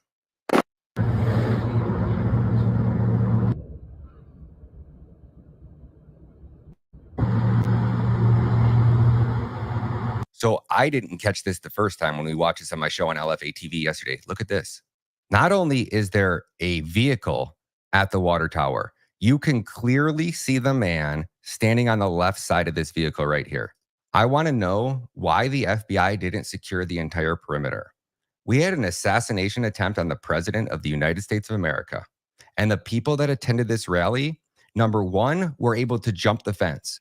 But I want to share it with everybody because I've been trying to get this to the right people. I went to that rally yesterday in Butler, Pennsylvania. It's about 40 minutes from me. So I drove up on my motorcycle, me and my girlfriend. And when we got there, the cop told me I had to park an hour away. It was extremely hot. So I decided not to do that. I cut down a side street, saw a lady, asked her if I could park my bike in her yard. She said yes. And she told me how to get into the rally a back way. So me and my girlfriend followed her directions, went up to an end of a cul-de-sac, went down a dirt road into the woods to a 6-foot fence that was surrounding a big field that was a part of the venue. We climbed over the 6-foot fence, walked past some people under a yellow police tape, and walked right by that building where the shooter was. I could have got on that building. I'm a supporter, but if I was a hater, I could have got on that building. I could have brought anything in there. We could have brought anything in there. I saw police. They saw us. They never stopped us. I'm very concerned about this. You want to know what happened when they left? They left the same way. So you mean to tell me we had an assassination attempt on the president and they didn't secure the perimeter? They didn't investigate, they didn't interrogate, they didn't interview every single suspect that was within a 5-mile range of that rally? You mean to tell me that Alexander Mayorkas is the youngest AUSA in American history? He got the position at 30. This man is Elon Musk smart. He is an absolute genius. Every single immigration policy, this entire weaponized mass migration machine that is not just destroying America, that is destroying the world, Mayorkas designed it. Mayorkas, we know that this guy is not an innocent bystander. This man has been training for decades to literally destroy and bring the U.S. immigration system down to its knees because he hates America, he hates the immigration system, and he hates the Border Patrol. The dirty little secret is that illegal immigration has become the most lucrative and profitable cottage industry in America. It is operating like a well-funded, well-oiled military machine. Our country is under attack. They are trying to kill our president, and the people who did this and planned this are still in power. What are you doing, Speaker Mike Johnson? What are you doing, Congress? What are you doing, Senate? We are not going to sit by here while they assassinate our gosh damn president. Can I get a motherfucking amen? God bless America. God bless Donald Trump. And God bless each and every one of you that go out of your way to share this content. I want to cram this down their gosh damn throat. Amen. Yep. Yeah. What do you make of this? Great professor, but my uncle was a professor for years. I even talk about my uncle was a professor at MIT. My uncle was one of the top people at MIT. But I'm smarter than him. I'm smarter than anybody. In fact, every time I say I had an uncle who was a great professor at MIT for 35 years, who did a fantastic job in so many different ways academically. He was an academic genius. Only Professor John Trump, who is with us today, did not stop there. Now, when you went to MIT, I believe your original intentions, if they may be so described, was to go into electric power types of applications. Is that right? That's right. I had become interested in the design of electric power machinery. And he has some wild ideas. But I've checked a few of them and they stood up. For 6 weeks, I decided they were plausible and reasonable, and I abandoned the design of electric machinery and began studying the insulation of high voltages in vacuum and the acceleration of heavy particles to high energies. Okay, now it's my understanding that John G. Trump, Trump's uncle, abandoned his life ambitions, MIT, being a genius, to take these documents and patents from Tesla given to him by the FBI and see what he could do with them. This is about much more than particle physics. It is a secret project.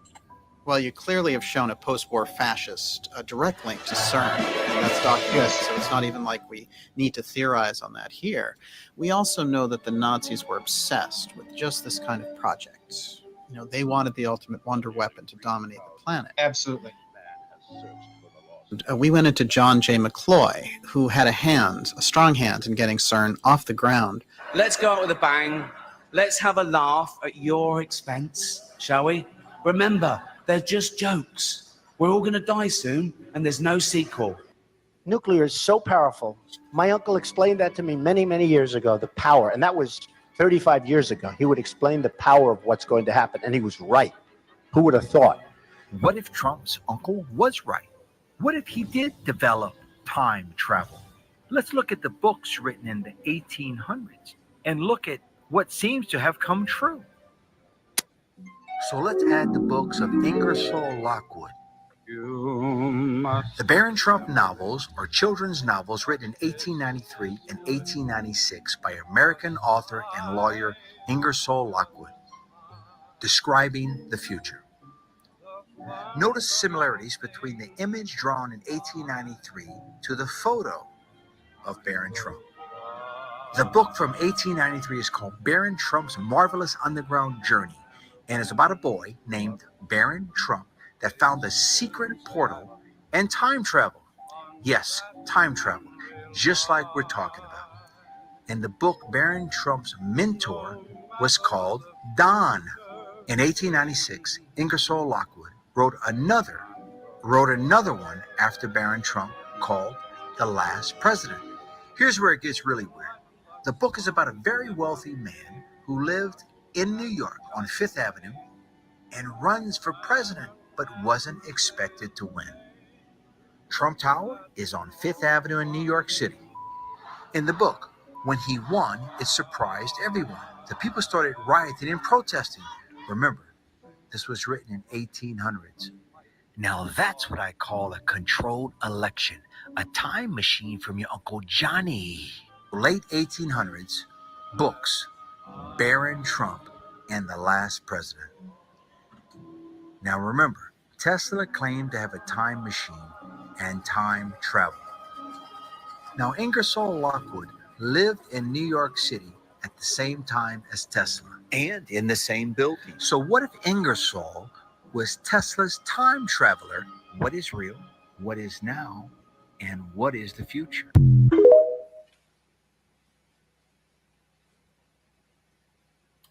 Interesting. So I really need your help. Let me know if you think I'm crazy. This video is absolutely blowing my mind. So we're going to talk about. There you go, chessboard.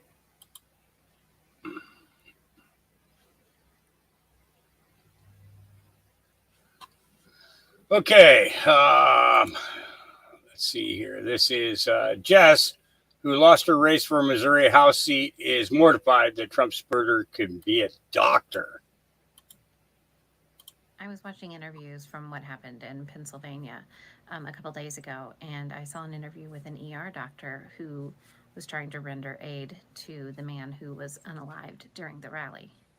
And I could not get over this fact that there was an ER doctor wearing a MAGA hat and a Trump shirt. This is a guy working in any ER across the country that we would need to trust our daughters and granddaughters to if they were harmed. Someone who would need to give aid to someone who is gay, an immigrant, someone who is trans. And I was mortified thinking about that. Horrified. This guy's not just, your run-of-the-mill Republican. He's a rabid Trump supporter. MAGA hat. It's really scary. Girl, you need some mental help for your Trump derangement syndrome. I was watching interviews from... Some of these people can't be helped. Another witness from the day of Trump's assassination attempt shared her account of multiple shooters. There we go. Okay, so I am going to try to explain in detail where I was in front of Trump and what happened to the left of Trump, which would have been to the right of me. First and foremost, let me show you how close I was to put it in perspective. So with Trump facing me, I was to his left, but I was pretty close up there. Now let me show you the bleachers to the left of Trump, but to the right of me. Okay, so there's the bleachers to the left of Trump right there, which was to the right of me. The unaliving happened to the bleachers on the far right side of Trump. I'm over on the far right or far left of Trump. These are the same bleachers. Watch the top left. These are the same exact bleachers. These are to the left of Trump. Those shots came from the back. Now watch it in slow motion.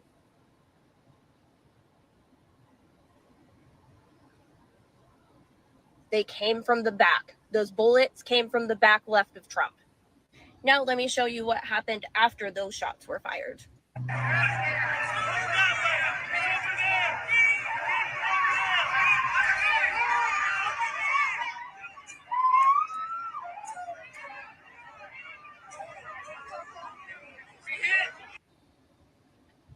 That was on the left side of Trump, where people are saying that shots were fired from behind the bleachers, and you can clearly see them like telling Secret Service, it's from over there, it came from over there, and you can see people looking from behind the bleachers.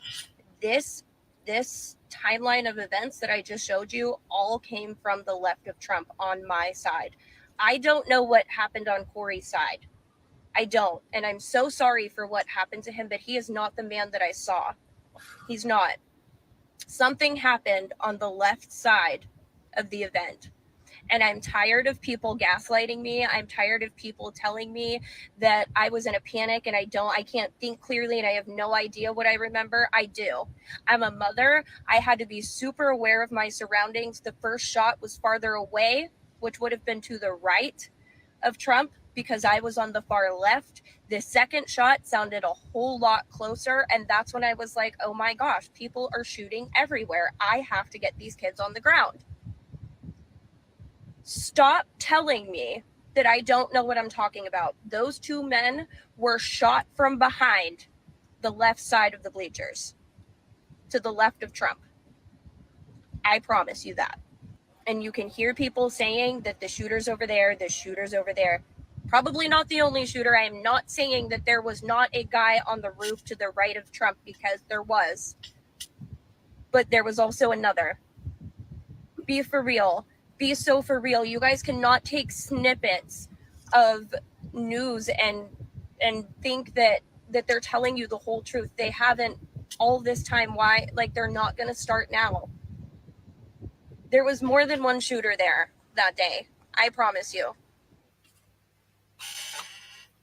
Yes, there was a bullet that cut a hydraulic line on that forklift. What happened? So, all right. Breaking. Well, I already covered that one. This one, interesting. This is for St. Louis. The government is in St. Louis right now preparing for an 8.5 magnitude earthquake. When have they ever predicted earthquakes ahead of time? More specifically, the exact magnitude of that earthquake ahead of time. So, if anybody lives near St. Louis, Missouri, start looking into that. Find out if there's any connection. See if there's any legitimacy to that the government is having to build up in St. Louis in regards to that. All right. This is a video that has been scrubbed from the internet and is making a vast return in regards to 9/11. Outside the Pentagon, CNN's military affairs correspondent Jamie McIntyre. And Jamie, you got very close to where that plane went down. That's right, Judy. A while ago, I walked right up to next to the building. Firefighters were still trying to put out the blaze. The fire, by the way, is still burning in some parts of the Pentagon. And I took a look at the huge gaping hole that's in this sideway. But from my close-up inspection, there's no evidence of a plane having crashed anywhere near the Pentagon. The only site is the actual side of the building that's crashed in. And as I said, the only pieces left that you can see are small enough that you could pick up in your hand. There are no large tail sections, wing sections, a fuselage, nothing like that anywhere around. Yep. They've been lying to us for a long, long time. All right, here's a clip of video with Jesse monitoring Walters. this guy for an hour beforehand. That this entire interview is being released today. Not positive. But here's a clip of Trump interview with Jesse Walters and what Trump has to say. We were monitoring this guy for an hour beforehand. Yeah. No one told you not to take the stage? No, nobody mentioned it. Nobody said there was a problem. And I would have waited for 15. They could have said, let's wait for 15 minutes, 20 minutes, 5 minutes, something. Nobody said, I think that was a mistake. How did somebody get on that roof? And why wasn't he reported? Because people saw that he was on the roof. I mean, you had Trumpers screaming. The woman in the red shirt, she was screaming, there's a man on the roof. And then other people said, there's a man on the roof who's got a gun. And that was quite a bit before I walked onto the stage. So you would have thought somebody would have done something about it.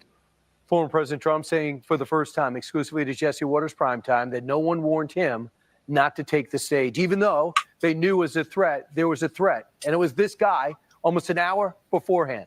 The Secret Service under mounting pressure following the assassination attempt of former President Trump on Saturday. 1 week later, we still have very few answers about the shooter, the motive, and the stunning security lapses. Something we have learned, 20-year-old Thomas Crooks likely flew a drone over the fairgrounds in Butler, Pennsylvania, just hours before Trump took the stage in front of tens of thousands of people. Officials say the predetermined path suggests Crooks flew the drone more than once to scope out the event site.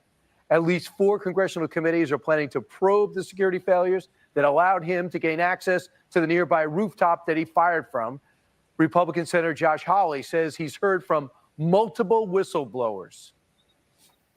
The idea that you could have all of this time elapse and nobody notices, no law enforcement notices he's on the roof. Whistleblowers tell me that law enforcement were actually on different channels, different radio communication channels. There were multiple different channels and they weren't coordinated. We need answers. The director of the Secret Service, Kimberly Cheadle, expected to face tough questions when she testified. And they're trying to stop that testimony. Mayorkas is trying to stop that testimony, as well as her. Shadow of Ezra, the rumor about Secret Service Director Kimberly Cheadle resigning on Monday is just a rumor for now. What is not a rumor is how she colluded with the Department of Homeland Security, Alejandro Mayorkas, to have Donald Trump assassinated last Saturday with the cooperation of the FBI Director Christopher Wray. Secret Service Director Kimberly Cheadle denied extra security for Trump. DHS Secretary Alejandro Mayorkas replaced Secret Service agents with untrained and incompetent personnel to make Trump an easier target.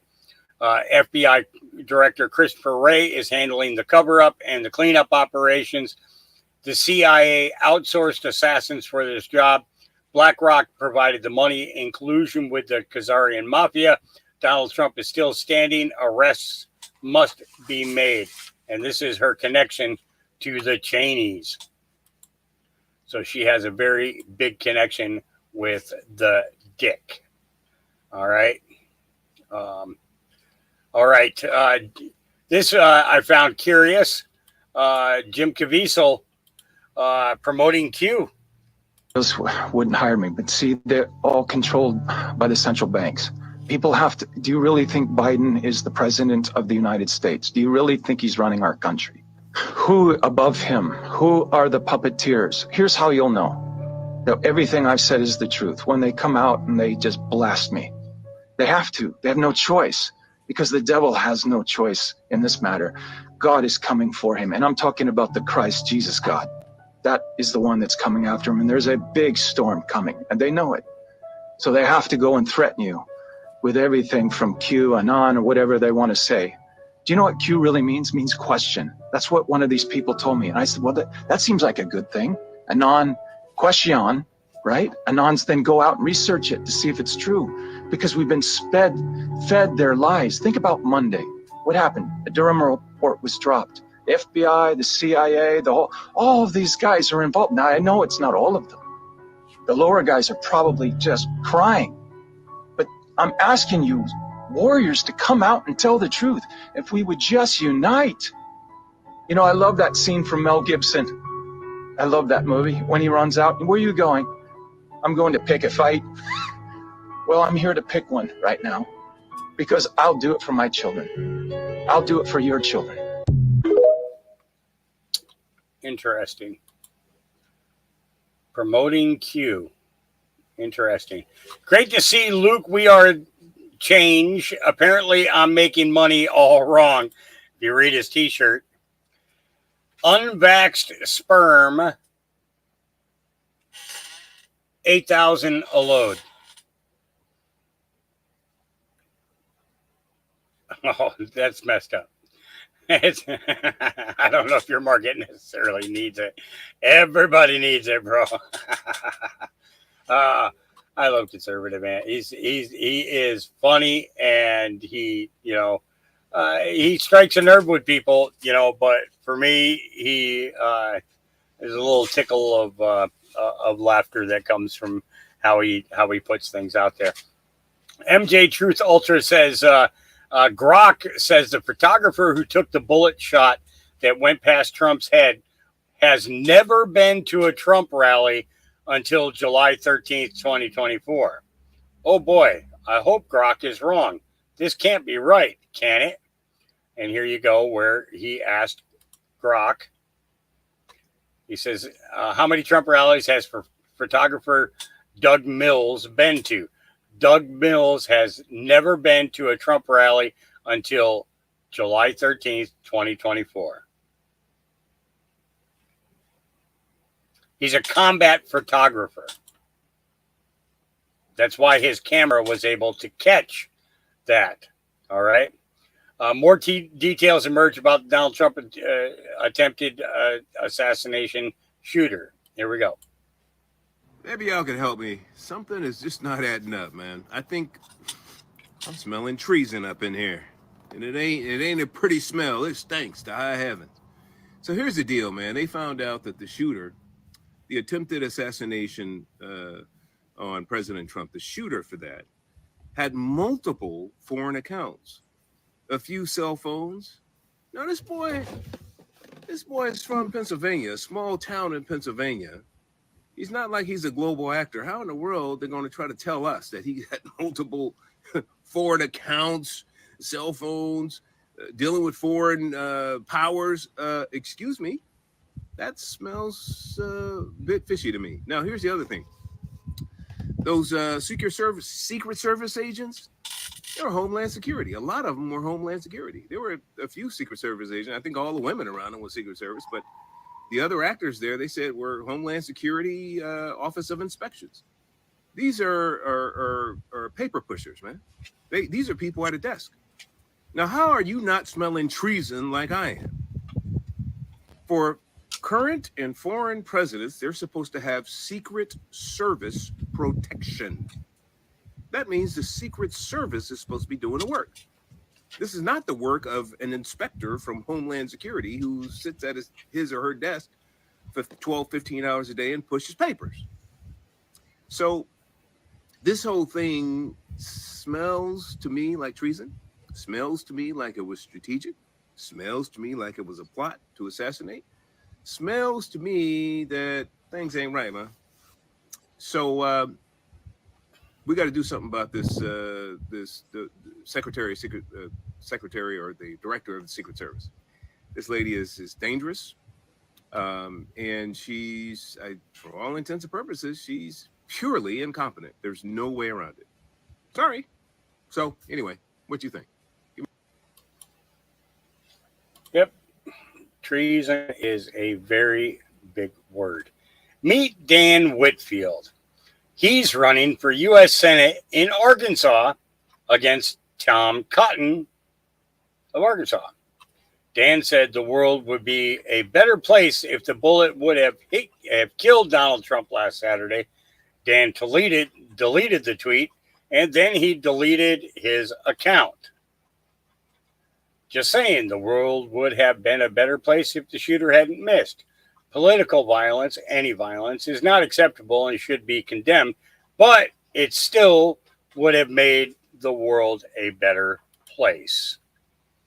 And this is that young man. So those of you that live in Arkansas, look into these people. Do your due diligence and sucker them in and then take them down. All right, Chuck Calesto. Kamala would hate if you shared this video of her questioning election integrity. And this is after, actually, I should go to this first. Just in video of, I got to pull up the post. Just in video of Kamala Harris reemerges questioning the integrity of election machines, while today claiming Trump attempted to overturn a free and fair election. They have absolutely no platform to run on. So let's take a watch. You cannot claim to be for unity if you try to overturn a free and fair election. We recently I actually held a demonstration for my colleagues here at the Capitol, where we brought in folks who, before our eyes, hacked election machines. You cannot claim to be for unity. Yep. So, which is it, Kamala? Are they hackable or not hackable? Yep. Mickey Larson Olson says, I'm certainly not crying over here because Sheila Jackson is dead. She faced her military tribunal and was executed. Bitch did not die from cancer. Bitch liked to rape little kids. She was a pedophile. May she rot in hell. Yep. Which I do not doubt. I'd also like to introduce into the record articles from Ms. Hardaway, Ms. Richard, dealing with expressions of dismay or disagreement with a number of entities, asked unanimous consent to introduce exclusive diamond silk crash Hillary Clinton's race baiting. She is not our slave master. Diamond silk criticized Michelle Obama, and then of course a message for Oprah. Ask unanimous consent to put these in the record. Thank you. And I think that is clear that there is a First Amendment protection that you all deserve, as I deserve it, the witnesses deserve it. So let me pose these questions. Ms. Hardaway, have you ever been paid by the Trump campaign? No, we've never been paid by the Trump campaign. You've never been paid by the Trump campaign? We have never been paid by the Trump campaign. Not $5, not $100. We have never been paid. We have never been paid by the Trump campaign. Let me ask a specific question. $1,274.94. We have never been paid. Ms. Hardaway, my understanding is that you received the now infamous email from Facebook, the email calling your space page unsafe on April 8th, 2018? No. That was not April the 8th. We received that on April the 5th, 2018. Now on April 11th, you appeared on the Ingram Angle on Fox News to discuss this matter. the host, Laura Ingram, asked, did you get contacted by Facebook, and has this been reversed? Have you been contacted by Facebook? We was contacted via Twitter on April the 12th. You responded, we have not been in communication with Facebook. We've not been contacted. We've not spoken to anyone over the phone. That's true. We hadn't been in contact with them. We haven't spoken to anyone over the phone. Right, they said it was in direct communications with us, and we had not been in direct communication. Did you, on that show, say that you were not contacted? We were not contacted. We was contacted on the 12th. We was contacted on the 12th via Twitter. All right. So are you saying that you did not lie on that show, or you did lie? We did not lie on that show. We did that show on the 11th. We was contacted by Twitter on the 12th, by Facebook on the 12th via Twitter. And when we looked in our verifies, there they were. Is it your testimony today that as of April 11th, when you went on Ms. Ingram's show and said that Mr. Zuckerberg had lied about trying to contact you, that Facebook never reached out to you or Ms. Richardson about this issue? Mark Zuckerberg said that they was in direct communication with us. That, like they had spoken to us. They did not do that. Did you get information from Zuckerberg or Facebook? No. By any means of communication? No. You just said you got it through Twitter. We got it through Twitter on the 12th, on April the 12th. The next day. Hold on for a moment. Miss Jackson, don't try to mince my words. Let me explain to you this here. April the 5th, 2018, they took and they deemed us unsafe to the community and told us it wasn't appealable. That was April the 12th is when I am the one asking questions. You're in a judicial committee hearing, and I respect you, and you're going to respect me. Now, my question is, have you gotten contact from Facebook? And Ms. Richardson may want to answer it. Have you? No. All right. And you're saying under oath that you did not. And so the Twitter is not communication? The way you're asking that question is a little confusing. No, you're asking that question and you're missing words right here. Have you gotten any communication from Facebook? On April the 12th, via Twitter. And what mode was that? That was via Twitter. All right. So, and you got information. So your testimony that you did not is not truthful. That is truthful. Let me move on to Professor Wallman. Time of the gentlelady is expired. I asked that my introduction of my two young ladies not be attributable to my time. How you use your time is yours, and that did count on That your is time. not the case. Professor Wallman, I'd like you to answer this question. Time of the gentlelady If is expired. Facebook attempts to answer the question or Time of respond, the gentlelady is is that expired. legitimate that Facebook Time of and the in gentlelady. fact Sorry, but she deserves anything and everything that happens to her. Remember that video I showed you about the lady who called for the assassination of Trump at the State Fair? Well, Gateway Pundits picked that one up. Yep. All right. The human race is doomed if we get this dumb. Here we go. I can't be the only person on the planet that didn't know that you can just pick a piece of fruit off of a tree and eat it. I had a friend come over a few weeks ago and she was like, Carly, why do you have a bag of lemons in your fridge? And I said, oh, well, I use lemons in my cooking a lot and sometimes I put them in my sparkling water. And she was just like, no, but why do you have a bag of lemons from the store? And I said, oh, well, sometimes I cook with them and I also put them in. And she said, no, you have a lemon tree outside. And I said, okay. And she said, so why do you buy lemons? And I said, because I cook with them. And she said, Carly, you have a lemon tree. You just pick the lemons off the tree and you put them in your food or in your sparkling water. And I said, don't you have to do something to them? And she said, what do you mean? And I said, you don't have to do anything to the lemons? And she was pretty upset, which I guess I am one of the very few people. I didn't think that I was one of the very few people, but maybe I am one of the very few people that didn't know that there is nothing that you have to do to a lemon before you eat it from a tree. You can just take it off the tree. Am I the only person? I'm 28 for reference. Am I the only person? Say no. I can't be. Well, as far as I know, you are the only person that I know that doesn't know that you can pick some fruit off of a tree and use it immediately. Yeah.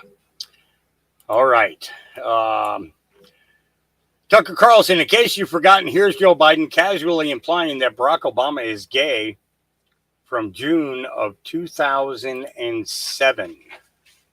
I know Barack got tested for AIDS. There's no shame in being tested for AIDS. It's an important thing. Because the fact of the matter is, in the community's engaged in denial.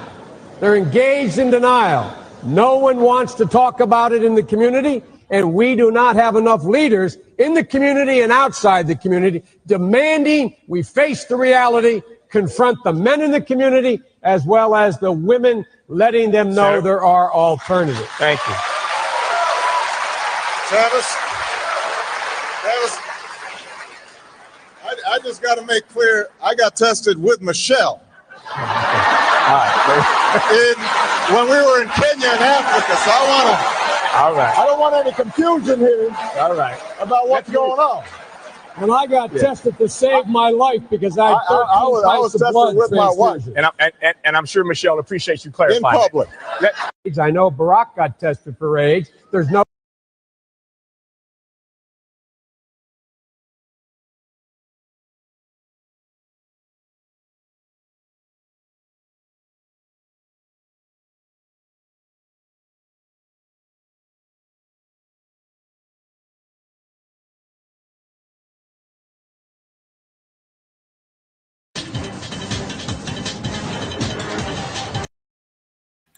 I don't believe I just did that. Yeah. So this is what you see after you wake up to the reality that everything around us was always bullshit, and then catch a glimpse of a fake news television broadcast. Tell me I'm wrong. Here we go.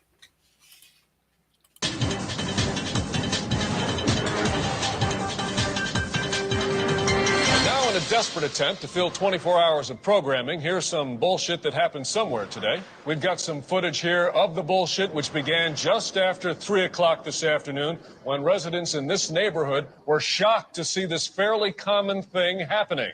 An attractive witness described the event in breathless terms. I went to my window and I was like, whoa, there's some bullshit happening. That happened right over there. I'm an older man, so you can trust what I say. Authorities in special uniforms rushed to the scene to stand around while our cameras filmed them. Our reporter Keith Collins joins us now live from the scene of the bullshit through the use of expensive technology. Good to be with you again, Keith. We have a colorful graphic here that shows instances of bullshit like this are on the rise. Is that right? Yes, although why is unclear. Some say it's because of one fucking reason. Others say it's because of some other fucking reason.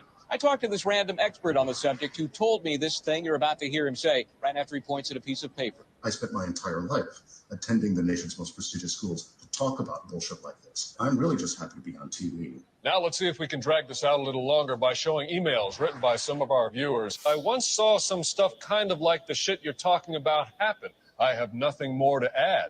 Another person says, I am angry that things like this happen. I get mad about every bullshit thing I see. So obviously a lot of opinions there to make this story seem somewhat meaningful. Oh, absolutely, Glenn. This bullshit has some broader implications. Here's a list of tips on how to avoid bullshit happening to you. And here's some footage of Congress. Yes, I see that. Well, thank you, Keith. Let us know if there are any updates on this bullshit story from there. There's no way there will be. Very good. We'll check back with you in an hour anyway. I'm just some fucking guy. When we return, we'll look at live footage of a car chase taken from a helicopter and free associate about what's going on.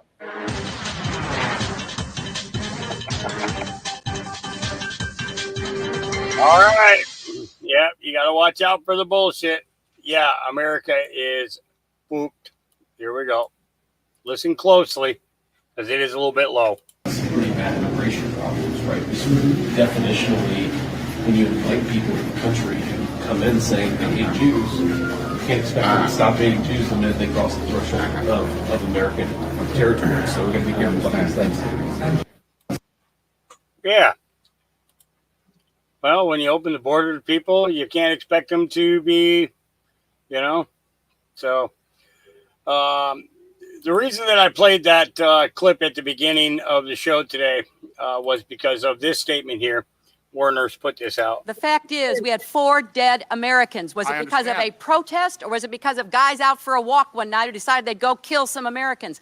What difference at this point does it make? It is our job to figure out what happened and do everything we can to prevent it from ever happening again. The fact is, we had 4 dead Americans. Was it because of a protest, or was it because of guys out for a walk one night who decided they'd go kill some Americans?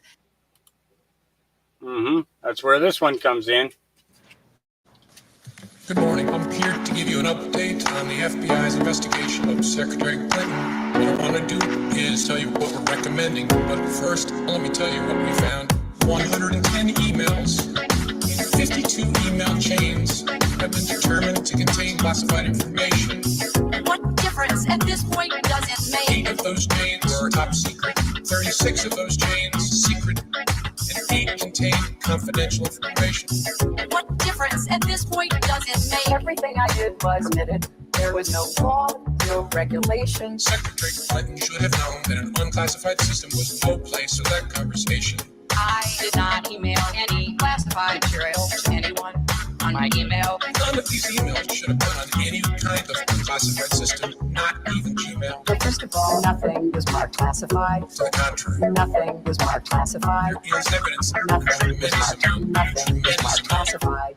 Now let me tell you what we Oh found. my God. 110 emails. It was not the best choice. 52 email chains It was a mistake. have been determined to contain classified information.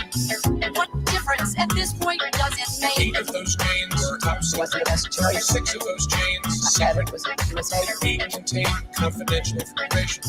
What difference at this point does it With make? respect to our recommendation, this is going to be an unusual statement in at least a couple of ways. Although there is evidence, our judgment is that no reasonable prosecutor would bring such a case. I know there will be intense public debate. I know there will be intense public debate. I know there will be intense public debate. What difference at this point does it make? 110 emails. It wasn't the best choice. 52 email chains I made a mistake. have been determined to contain classified information. What difference at this point does it make? 8 of those chains are top It was not a good choice. 36 of those chains I said it was a mistake. and 8 contain confidential information. What difference at this point does it make? Yeah. That was put out by Veyso, Veyso 32 on YouTube. I'm curious as to what else he's got there. I do want to, seeing that I got YouTube open, let me see if I can get away with this one. Okay, Chessboard, that video that you sent me via my email, it isn't available anymore. So they already whacked it. They already whacked it. Yep. Whack, whack, whack, whack, whack. All right. Gateway Pundit says, revealed sanctuary cities drowning under migrant invasion have begun quietly cooperating with ICE.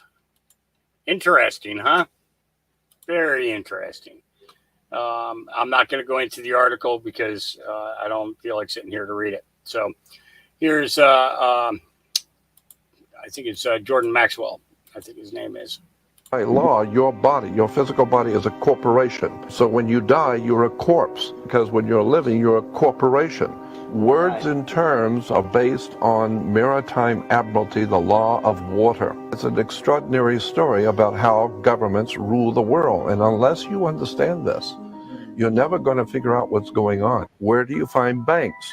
You find banks on the side of a river. So what does a river bank do? It directs the flow of the current, because your currency is the cash flow, the liquid asset. And so money goes through your hands like water. No, money is water.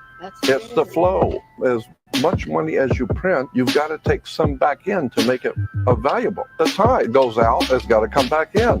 Money goes out, money comes in. By law, your body, your physical. Yep.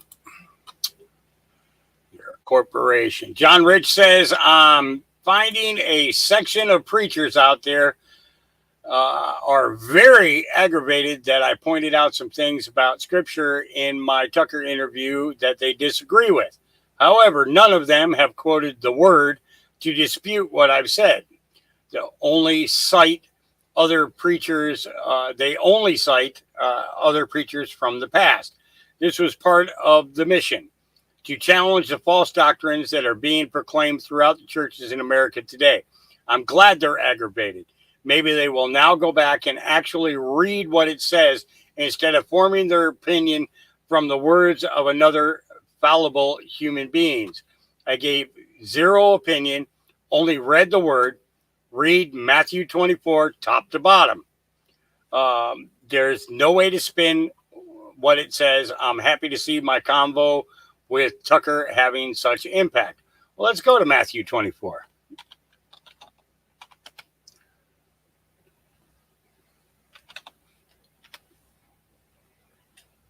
All right, Matthew 24. All right, we'll just go with the NIV, I guess. All right.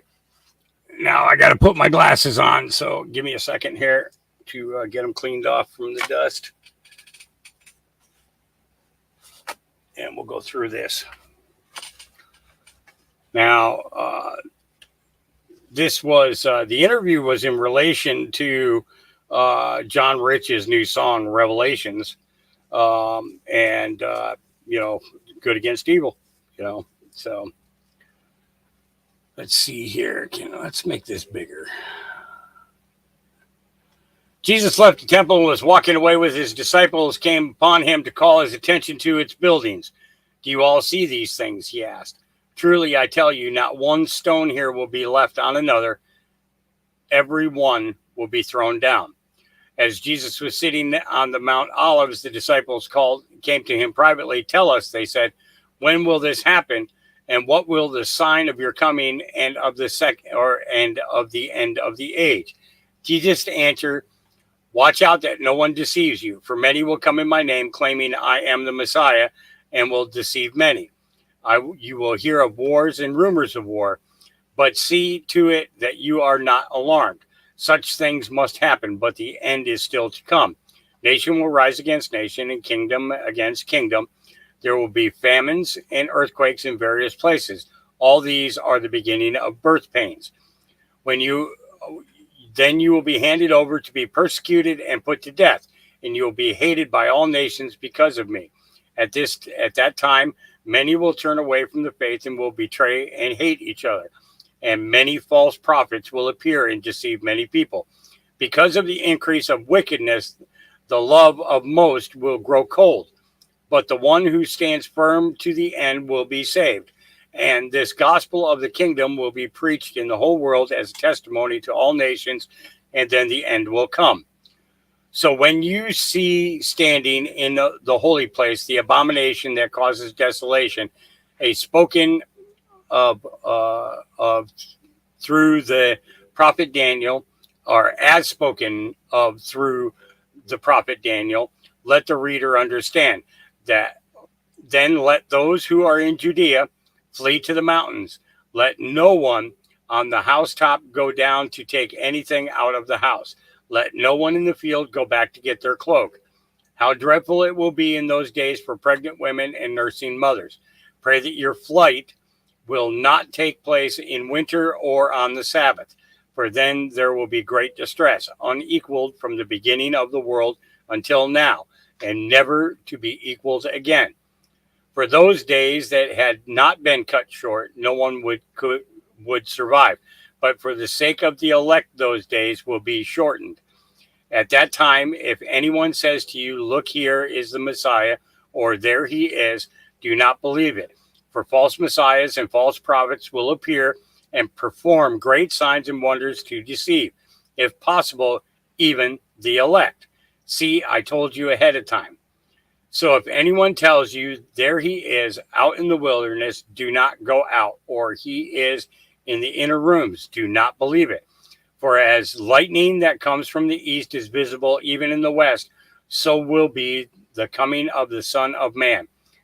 Wherever there is a carcass, there the vultures will gather.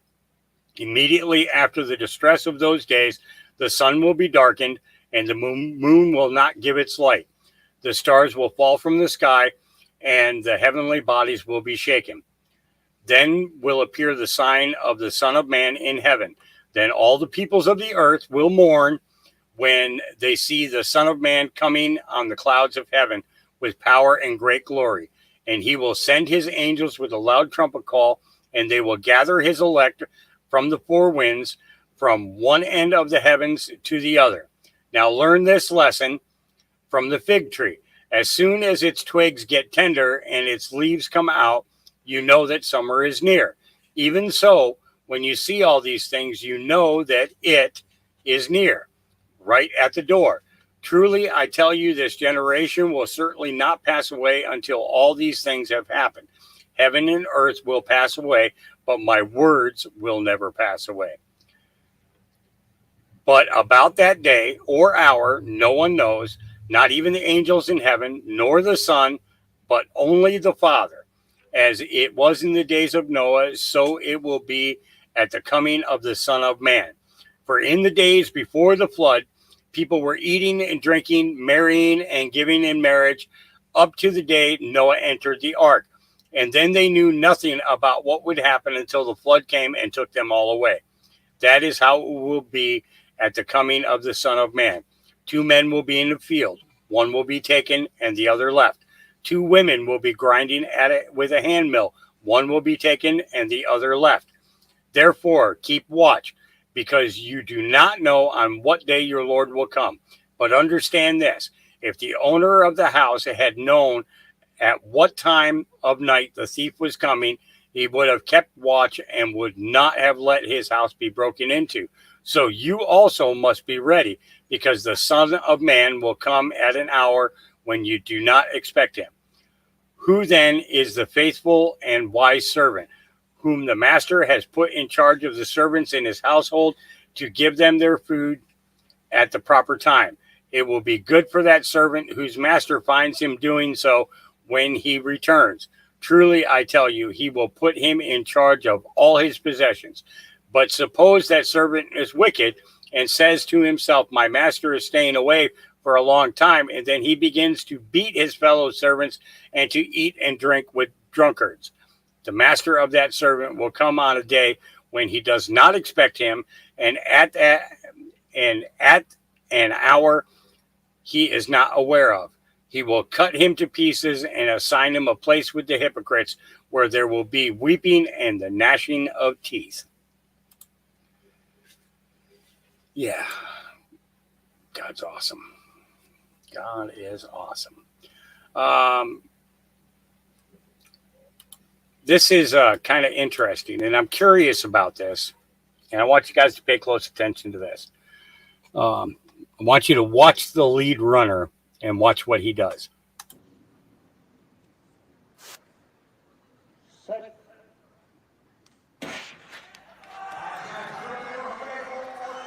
And O'Day Jordan already blasting his way around the bend. Pearson putting up a good challenge on the outside, but there's no doubt about it. What a display of sprinting from the young Briton. This is absolutely phenomenal. And he's just easing up. What's happened here? What has gone on there? That was an absolute disaster, Phil Minchell. He has eased up far, far, far too early, and half the field swept past him before the finish line. This is going to be a lesson learned the very, very hard way after what was, for 150 meters, a masterful display of sprinting. Very interesting. Almost makes you wonder what made him slow up. What made him stay slowed up instead of picking his pace back up and getting to the end? Did he not want to win? Did he forfeit on purpose? If he did forfeit on purpose, who did it hurt? Not just himself. It obviously affects your team. Makes you wonder. Makes you wonder. And that was a young Brit, I guess. Yeah. All right, what's happening in Bangladesh? Why are more people not talking about what is happening in Bangladesh right now? Because it is actually wild. So this week, massive protests erupted across the country. So in response, not only has the entire population been placed under a curfew enforced by the military, but the government also ordered the closure of all universities and have completely shut down the internet and all mobile services to try and stop the unrest. I mean, can you just imagine if your government shut down your internet? That's a country of over 170 million people now cut off from the world. That's wild. And it's literally turning into something you'd see in a movie, because now they've stormed a prison and broken hundreds of people out. The government is being hacked by a group called The Resistance. And on the official website of the Prime Minister, it currently reads, "Stop killing students. It's not a protest anymore. It's a war now." What they're referencing is the 105 people so far killed in these protests, according to an AFP count. So you're probably wondering, what has caused all of this? Well, Bangladesh have a job system in which more than half of government jobs are reserved for specific groups. And out of the total, only 44% of them you can actually get hired for based on merit. And when you have a country where over 40% of the youth are neither working or in university, jobs really matter. Some students want this job system abolished, while others want it to remain, which is why things have turned so violent and words like civil war are floating around now. But the only reason I even found out that this was going on was because hundreds of you guys messaged me. And it's just crazy that things like this can happen in the world and you can just go unaware. Yep, and it's true. We've missed so much because it's just not out there. Here's something about Ireland. It's because let's see here. Let me get a big screen. Yeah. We're here outside the Dáil today, lads, because we're living in very precarious times. We're living in an inverse world in which the suppression of vital information, which is of public worthiness, is being suppressed by the legacy media. I don't even call them mainstream, because they're all going to collapse, like all the corrupt institutions are going to collapse when this great lie comes out.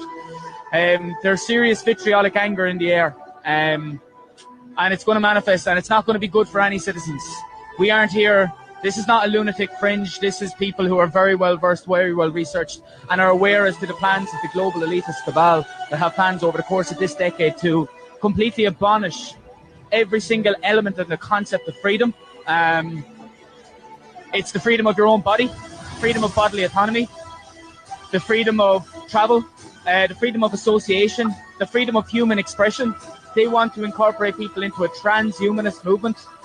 And whilst that seems very far-fetched for a lot of people, it's what they have in plain sight. Go look at UN Agenda 21, look at UN Agenda 30, look at the WEF. It's all there in plain sight for the average Joe Soap to find out this information. And how it's going to manifest, I do not know. But I do suspect that the human spirit is going to rise up against this tyranny over the course of the next number of years. We're in World War III, silent weapons for quiet wars. Yeah. And we know that Ireland's been waking up because they've been blasting everything in regards to the migrants and everything else. So we understand the plight, you know. Another quick thing on Gateway. Gateway pundit, another leak. Biden fumes in isolation at Delaware Beach, believes puppet master Obama and Pelosi are behind coordinated leaks to drive him out of the 2024 race. Yeah. All right. Wow, we're being, Wall Street Vape says, wow, we're being allegedly lied to about the Microsoft outage.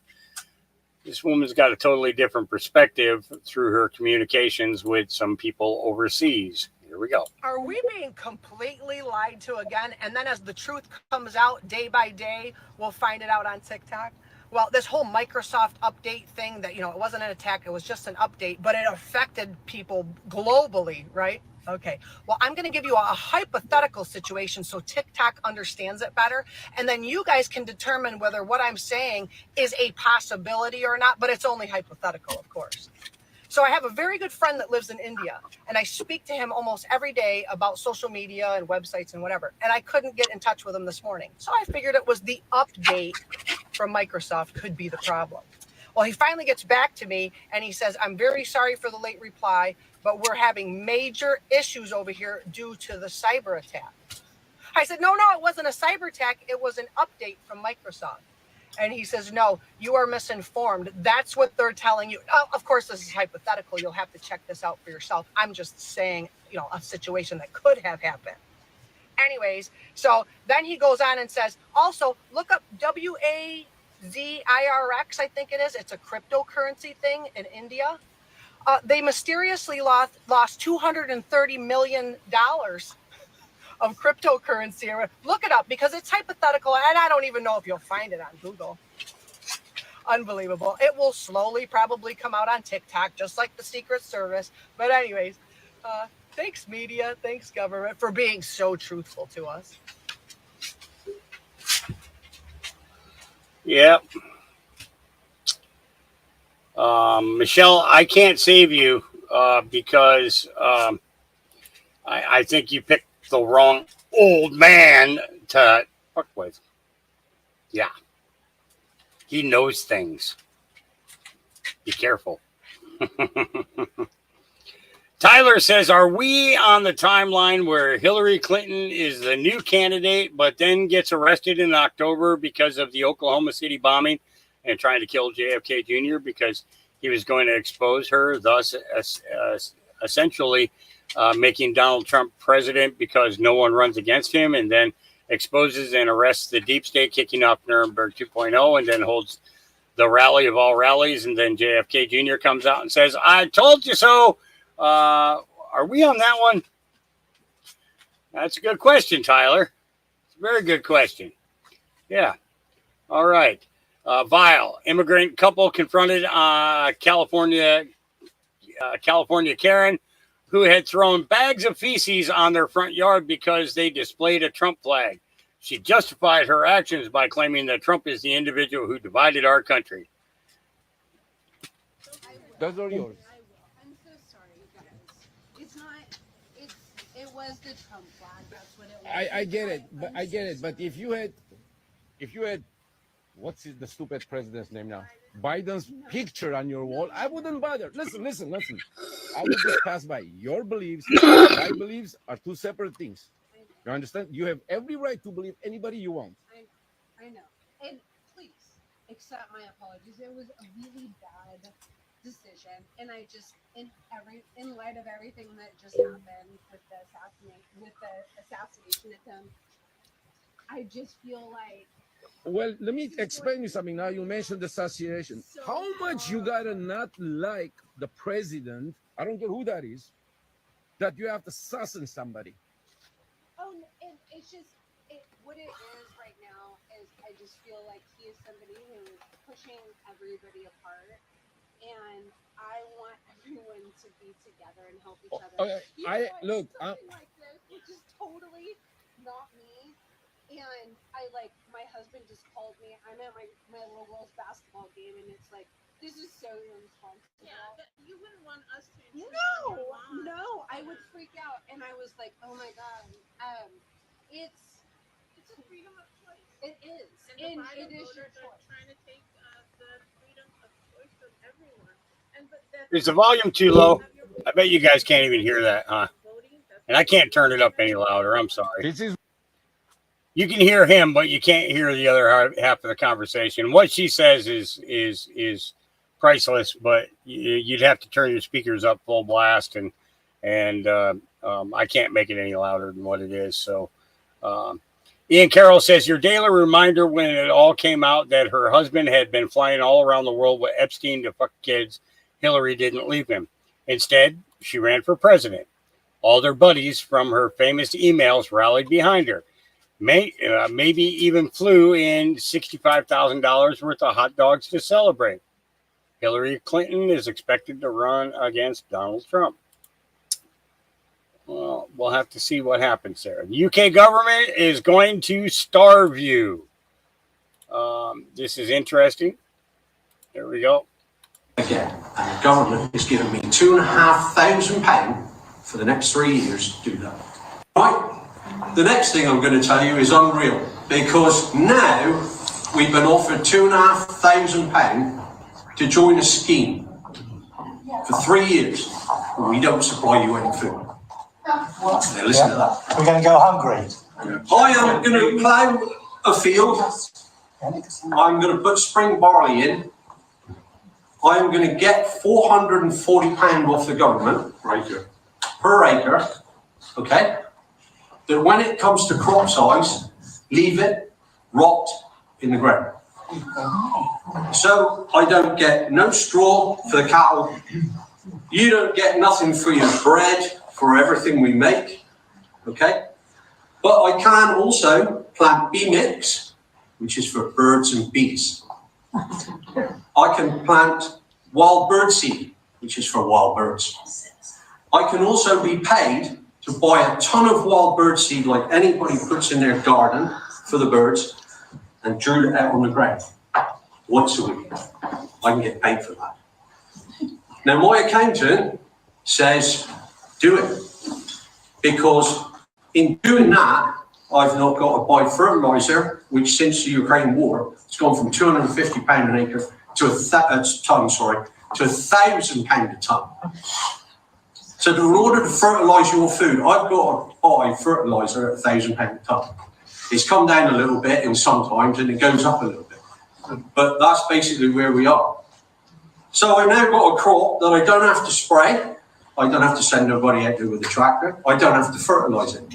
But I can just leave it in the ground and let it roll.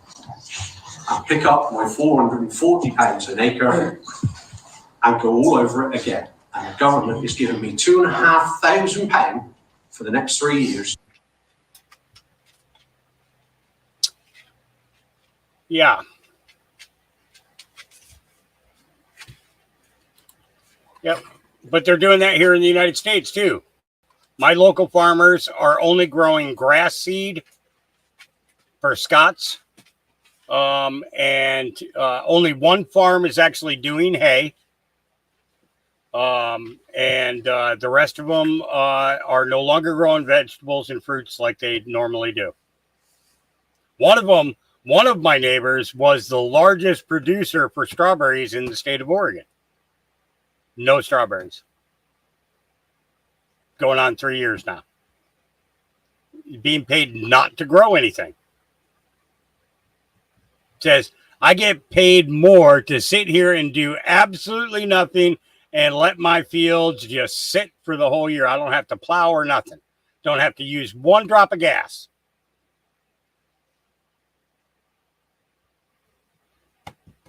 Needless to say, I don't talk to that farmer anymore. And neither do most of the other neighbors. You know. So, all right. Mark Levine's opening monologue is fire. Hello, America. I'm Mark Levin, and this is Life, Liberty, and Levin Saturday. Well, last week this time, there was an assassination attempt on President Donald Trump. It was horrific. And I must say, shocking, because literally 30, 40 minutes before he went on that stage, he called me. He was in a great mood. He was cracking jokes. We were talking about a variety of things. And he said, you know, Mark, you must mean a lot to me. There's 50,000 people out there waiting, and I'm talking to you. And it occurs to me, and I've thought about this, maybe we should have talked a little bit longer. But that's the way it went. And by this much, President Trump would not be with us. It's really hard to stomach when you think about it. You know, ladies and gentlemen, there's an issue I've been talking about on this network, on radio, on Blaze. It's called dehumanization. I've actually written about it in 2 books. What is dehumanization? Well, what's been taking place against Donald Trump is dehumanization. What am I talking about? The systematic, relentless, pervasive media Democrat Party dehumanization. That is, treating somebody like they're a non-human, treating somebody like they don't deserve to be treated with any form of respect whatsoever. They've done this repeatedly to many people. In fact, Joe Biden has led the way for his entire career. Robert Bork, Clarence Thomas, the Democrat Party, Alito, Kavanaugh, Netanyahu. But the worst of it has been saved for Donald Trump. Endless, relentless, repetitive.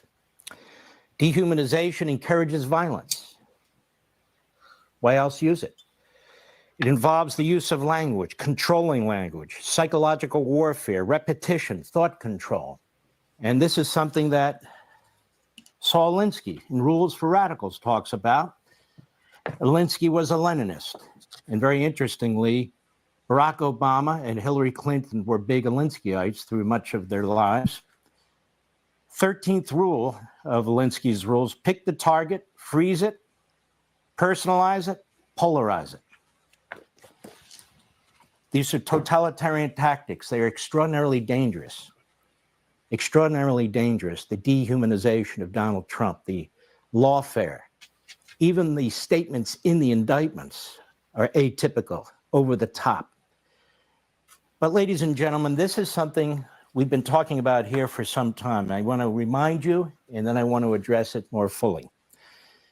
This is here on Fox, April 1st, 2023. Go. The media Democrats and the Democrat Party and so forth, they've attempted to turn Donald Trump into a non-human. In fact, they've attempted to turn you into non-humans. You hear it all the time. You and I are responsible for insurrections.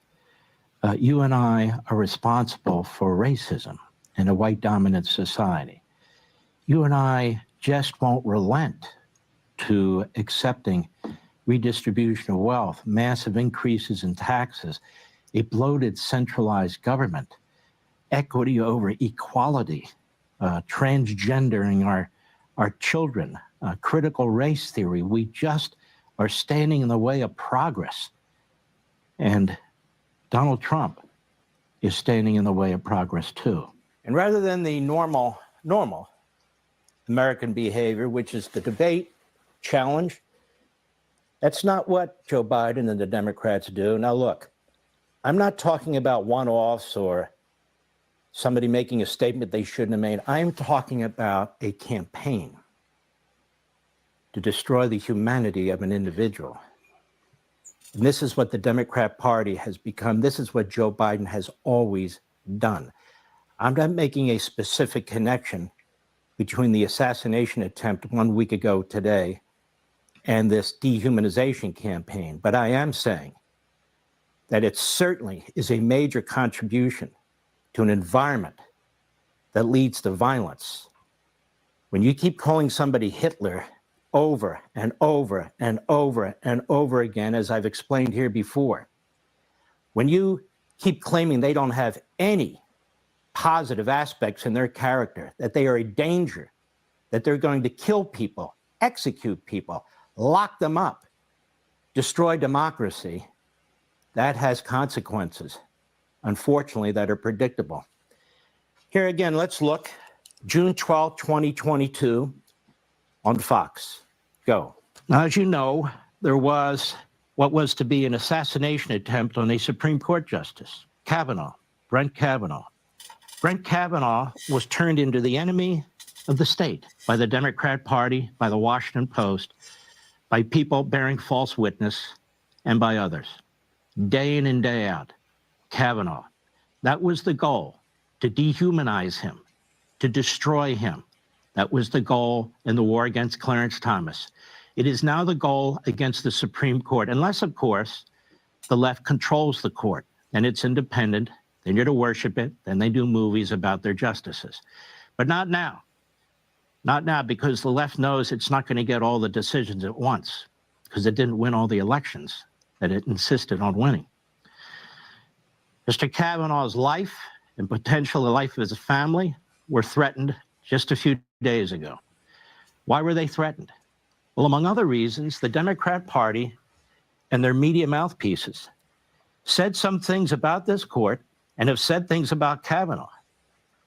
This is a disaster, what the Democrat Party is doing. Reaching back to Donald Trump, this is what third world types do. This is what Stalin and the other genocidal maniacs have done. That is, try to take people who are out of political power and destroy them so they can never come back, so their voices can't be heard. Smear the people who back them and so forth and so on. Yes, there's an overlay here. Very quickly, I want you to listen to what Donald Trump said on January 6, 2021 in relevant part. Cut one, go. We have come to demand that Congress do the right thing and only count the electors who have been lawfully slated. Lawfully slated. I know that everyone here will soon be marching over to the Capitol building to peacefully and patriotically make your voices heard. Today we will see whether Republicans stand strong for integrity of our elections, but whether or not they stand strong for our country. That is about as passive a statement you could possibly make. Peacefully and patriotically. Does that sound like a man leading an insurrection? No. And despite criminal investigations, media investigations, a corrupt January 6 Nancy Pelosi Politburo that destroyed half the evidence that they had so you and I wouldn't get the facts, not a syllable, not a word, not a sentence, not a paragraph, not a text, not an email, not a document, not a video, not an audio, nothing where Donald Trump ever incited an insurrection, ever, which is why he was never charged with it. But you wouldn't know it listening to the media. November 2023, over 24 mentions of Trump and Hitler on CNN and MSNBC. We have article after article. Rachel Maddow compares Trump's speech to Hitler's rise. Wow. Joy Reid, like Trump, Hitler was also viewed as a clown. Scarborough likens Trump to Hitler. Democratic Representative James Clyburn compares Trump to Hitler. The list goes on and on and on. Newsbusters, Media Research Center, Morning Joe won't stop calling fascist Hitler, Trump a threat to democracy. This is July 15th. This is July 15th, a few days ago, shortly after the assassination attempt. Joy Reid whines, media not calling Trump Nazi, Hitler enough. May 22nd, 2024. I went online and I posted, enough is enough. It's time for Comcast, MSNBC to remove this woman, who is the racist of the racists, who is the bigot of the bigots. I would suggest that Joy Reid go ahead and visit Auschwitz, visit one of the death camps, walk through the death camps, look at the gas chambers, look at the mass graves, look at what's there when you keep calling Donald Trump Hitler. And then look at the image of Donald Trump at the Western Wall wearing a yarmulke. And look at his Jewish grandchildren, and look at his Jewish daughter and his Jewish son-in-law. And the people of Israel, most of whom are Jewish, love Donald Trump. And yet Joy Reid won't stop calling him Hitler. I wrote a book on freedom of the press in 2019. In part, here's what I said. Even the tone of the press in reporting on President Trump has reached a level of invective rarely seen in politics. The president is repeatedly referred to or impliedly compared to a fascist dictator, neo-Nazi, white supremacist, racist, Hitler, Stalin, or Mussolini in various news outlets and on media platforms by their journalists, paid commentators, and invited guests. These unhinged and shameful characterizations and rants are so numerous, they're easily searchable and profuse on the internet. Here's a few examples. When Trump goes out there and whips people up, it's like a Mussolini rally. And yes, that's what I said. Joe Scarborough, MSNBC. It's our responsibility to call out those times when constitutional norms are being challenged.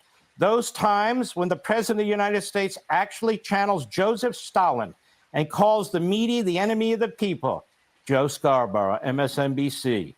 Donald Trump talks like a racist, thinks like a racist, makes statements like a racist, conjures emotions that give succor and support to white supremacists and white nationalists.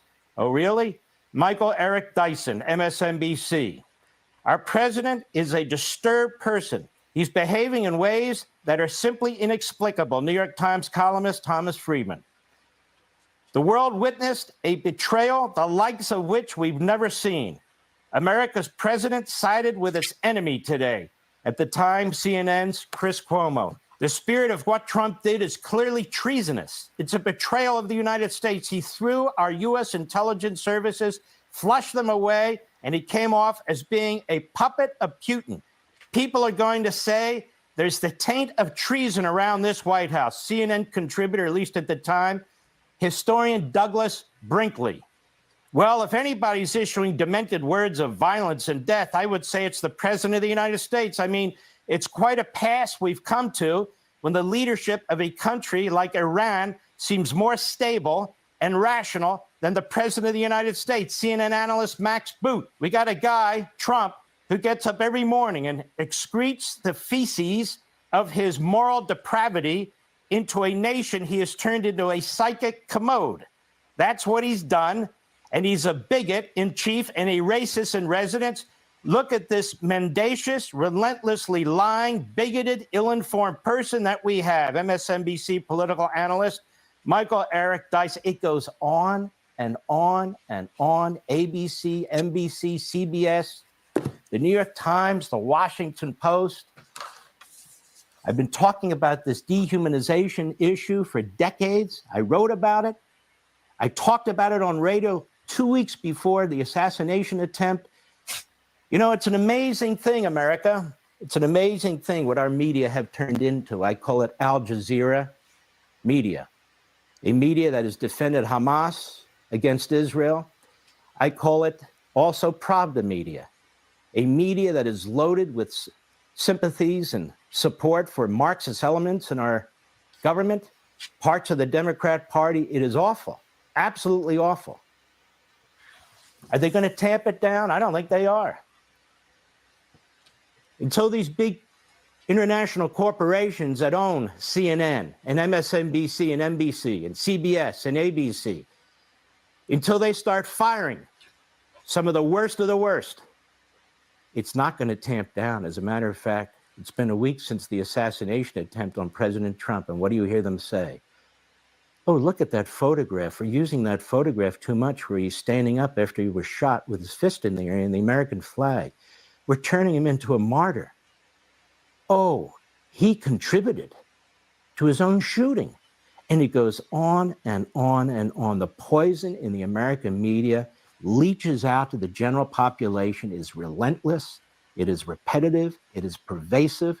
They target people, they characterize. Yep. The dehumanization of a political rival. Yep. Now that President Trump has officially secured and confirmed the nomination as a Republican candidate for president, he will start receiving intelligence briefing.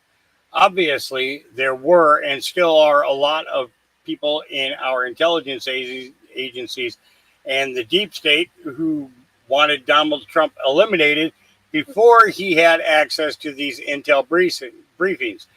It wasn't a coincidence that he was almost shot in the head and nearly assassinated on live television 1 day before the RNC convention. It's worth noting that vocal opposition by the U.S. intel agencies against President Trump receiving intel briefings began in March of this year. Ironically, AGR International, the building Thomas Matthew Crooks shot from when he tried to assassinate President Trump last Saturday, was just sold in March of this year to a Clayton Dubilier and Rice, CD&R. Clayton Dubilier and Rice is a private investment firm building stronger, more profitable businesses. That's their LinkedIn. So it's a subsidiary called Indicor. Interesting timing to say the least. As I said before in my executive report below, it is very important for people to understand how the deep state has a history of using proprietary companies as cutouts. You can't provide intelligence briefings to a dead man.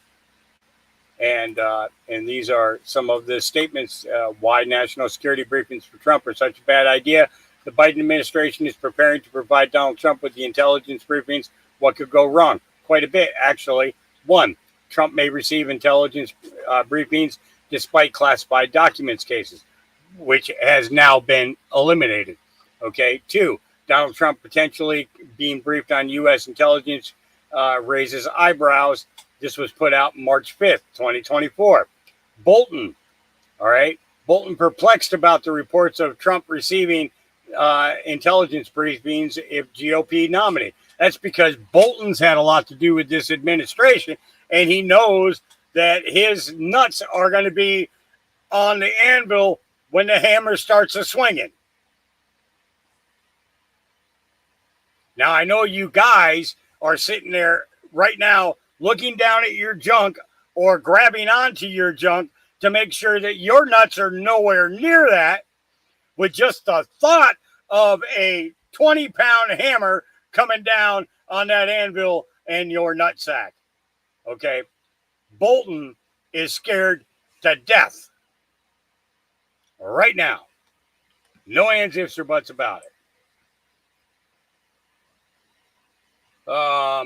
Okay.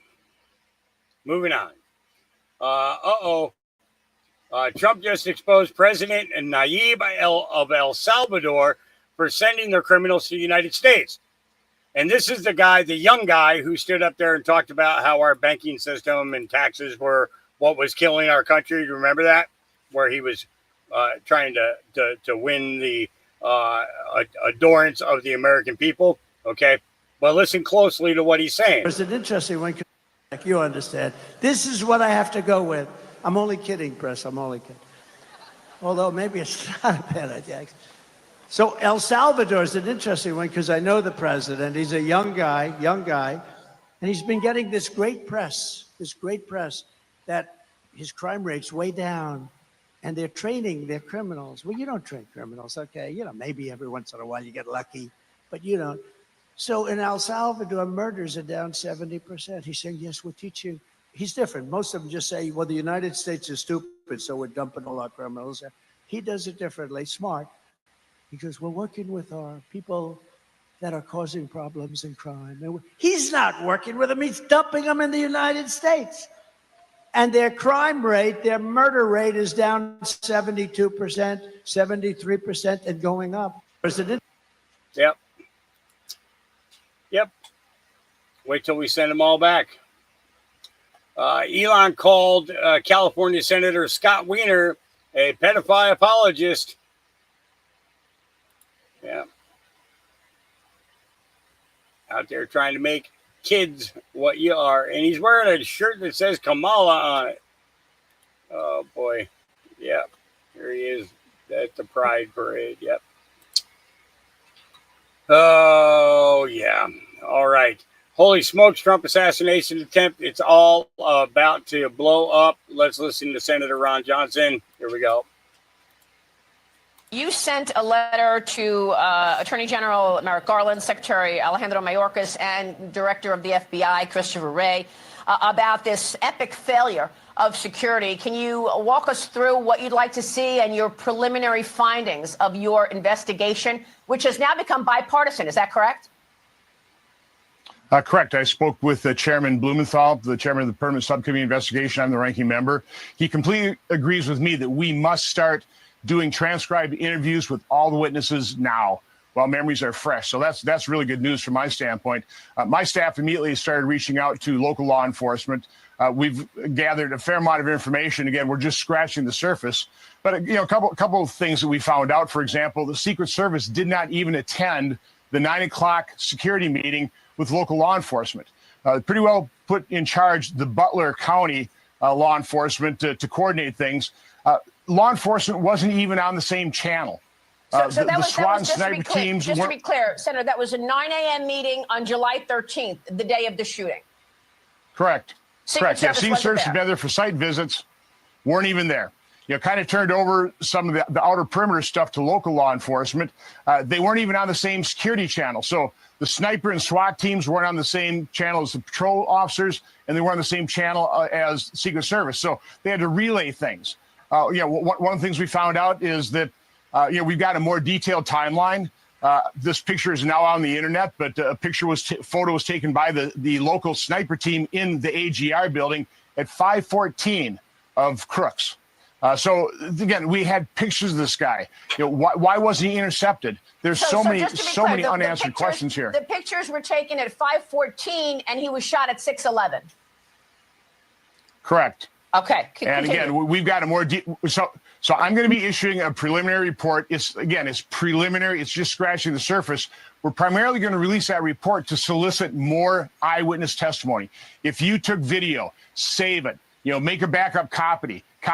We can glean things in terms of audio and in terms of where the shots came from. Was it one rifle? Was it more than one? I've seen some pretty interesting video on the internet by experts that certainly calls into question what the FBI is telling us about a single shooter. Again, we're only just beginning this, but it is so important that people who saw things, that have information, they preserve it, they memorialize what they saw, because memories change over time. They can be influenced. So it's good news on a bipartisan basis. Chairman Blumenthal and I are dedicated to taking transcribed interviews with law enforcement and public, just members of the general public that were at that rally. No matter how insignificant your piece of information might be, it might lend to provide the full story of what happened, because the American public needs to understand what happened here. So I know that, I tweeted out yesterday the fact that you're doing this bipartisan investigation, and I put on your email. You have an email that you want people to send information to, and I know that you'll tweet that later. But I got to get to this. After the shooter was taken down by Secret Service, the local law enforcement, and I know this from some of your preliminary comments, your preliminary findings, started taking pictures of the dead body, right? Can you tell us what happened then? Correct. So that sniper team that was in the AGR building, they're the first ones that went up on the roof. They were the first to encounter the dead assassin at that point in time. Later on, other people joined them, and somebody told them to send the pictures they had taken to an ATF agent, which I think is very strange. And we called up that ATF agent. That individual said that he was with ATF, and now he's gone dark. We've also reached out to the Secret Service agents in charge on the ground. All we're getting there is the runaround. So we are getting information from local law enforcement, and we appreciate that. But unfortunately, federal law enforcement agents, they're just saying, well, go through your congressional liaison. Again, that's going to be unacceptable. I wish I could rely and have faith in the FBI and the Secret Service to do a truthful accounting of this, but that's not been my experience with the Russian collusion hoax. And for years, dealing with federal law enforcement, we need completely separate and independent investigations, and it has to start now. So are you questioning whether or not there was a second shooter? Is that what you're questioning, or if the shooter had a different gun? I saw an extremely convincing video online. I know it's all over the place. There were 3 distinct shots early on, followed by another 5 in more staccato, more rapidly fired, and then the final one, which we believe took the shooter out. How do you explain that? I don't know. I'm not an expert. But the individual putting that video out says it clearly shows that there were at least 3 different weapons fired that day. Again, I don't know, but we can't trust the FBI and the Secret Service to do an honest and open and transparent investigation. That's just a very sad fact. So we've got to rely on other sources, independent, to really find out what the truth of the matter was on Saturday, July 13th. So let me go back to what happened after the shooter is dead. You just mentioned somebody goes up. So this is the guy in the suit who walks up the ladder, goes to the roof, and tells the locals, send those pictures to this cell phone. Who was that person? Well, again, I'm not sure that was the guy. I think another county law enforcement gave the number to the other county law enforcement, the snipers, to send the text. Some guy in a suit walks up the ladder. They believe you Secret Service. I'm not sure where they gave credentials, but that's part of it. Again, Maria, this is so preliminary. I'm issuing this. I'm providing this information, a much more detailed timeline to prompt others to come forward. We need to complete this picture. We have a lot of puzzle pieces to fill in here. Is it odd to you that the locals were being told to send the pictures to the Alcohol, Tobacco, and Firearms Agency, ATF? Where does ATF come in? It's very odd. The oddity starts with the fact that local law enforcement were just tasked with securing the perimeter, told to go cover that AGR building, not really told where to set up, so they set up on the second floor. They went to that AGR building at 10:30 in the morning. So they were stationed there well in advance. They noticed this suspicious character at 5:10. They took a photo of him at 5:14. The president was shot at 6:11. So again, an hour has passed. Again, they don't communicate. They didn't have communication, same channels with their law enforcement patrol officers. They weren't in communication with the Secret Service other than going through the Butler County Communication Center. So again, it's everything you would assume about Secret Service protection of a former president was not true. It didn't happen. It's just baffling to me. It should baffle the American public. That's why we need to find the answers and find out what actually happened here. Yep. So they're bringing it, the difference between this and a lot of other incidences that have gone on over the past couple of years is that this one here, we actually see people trying to investigate immediately. No hesitation whatsoever, Elon Musk put up Mike Davis. The Biden administration beefed up Secret Service protection for President Zelensky and denied beefed up Secret Service protection for President Trump. Yeah, there's a whole thread on that. I'm not going to go into it, though. Shipwreck, Rosie O'Donnell needs to sit all the way. Fuck. If it ain't text, it's messages.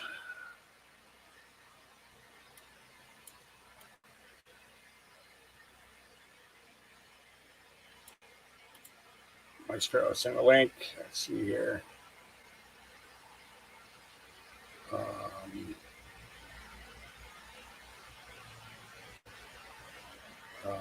I have no idea what you got on there, brother. Send me a message. Steve, if you're watching right now, send me some context as to what you want me to show on that, if you would, please. All right. That's actually a message I don't mind getting. I haven't heard from Steve in a while now, so it's good to hear from him. All right. Conservative Ann says we have the same three fools. Here we go. Hey, what's your name, Shannon? I have a Cheryl at my neighbor's. Yes, I know. Oh, no, I'm about to talk about your grandmama. Yeah. What are y'all doing? Why do you have the same billionaires all the time? Can she go fuck off and take a fucking knitting class? Why do y'all choose that? You have the same washed up poison coochie motherfuckers trying to run for shit all the time. That's what I gotta say about the conservatives is you have Vivek, you have JD Vance, you have all of these younger people that are that they got in their mouths, in their lineup. It's always Obama, Hillary Clinton, Joe Biden, Obama, Hillary. Can y'all fucking come up with buy a new puzzle? I feel like I'm in a horror movie. Why is this bitch always showing up wearing a fucking muumuu? The fuck? Wearing a muumuu. Conservative Ant. Yeah, he's funny. I like him. All right. Therefore, I am a young woman is speaking out after being attacked in broad daylight by a Biden's newcomer with a long record of violence who currently lives in a taxpayer-funded shelter in New York City. Here we go. Hey, my fellow New Yorkers, can somebody explain to me what's happening in our city? Because today, something really bad happened to me. I was walking out of my office trying to get lunch at Chipotle in Long Island City. Right after I get out of Chipotle, a woman hit me in the broad daylight for no reason. I was trying to fight back, but she took my umbrella, break it in half, and shove it right into my face. Okay, real quick. John, actually, the AGR building is actually 6 buildings, and there is a building behind the building that Crooks was on that is 2 stories and has 5 windows on the side of it. And that's where the Secret Service supposedly were at that time. So the AGR building is not just that one section that Crooks was on. There are extensions of that building that are 2 stories, and I think there are 3 of them in a total that have a second story, and then on the far side is another one that was almost identical to the one that Crooks was on. So it's that's why they're saying is that Crooks was on that roof. They had the 5 windows on the second story of the building section behind that. So why didn't somebody take him out before the first shot was fired? As soon as they saw the rifle, they should have popped his ass. No ands, ifs, or buts about it. So, yeah, it was 100% set up.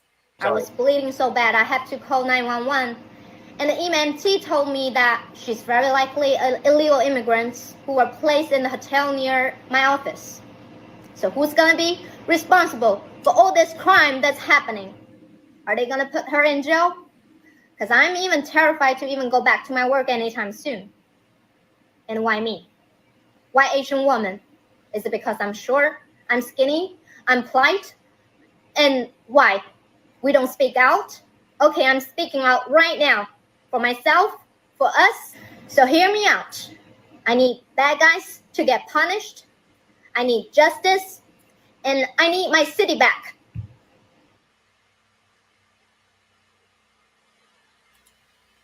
Yeah. Yep. Well, that's the thing. If you don't voice it, you can't get accountability. And you have to voice it over and over and over and over until somebody finally freaking hears you. All right. All right. You feel it? Here we go. You feel it? They're doing what we said they would do because we're shifting. They're shutting the whole thing down. But there's good news and there's bad news. In fact, the good news is the bad news. And that is that it's not yet.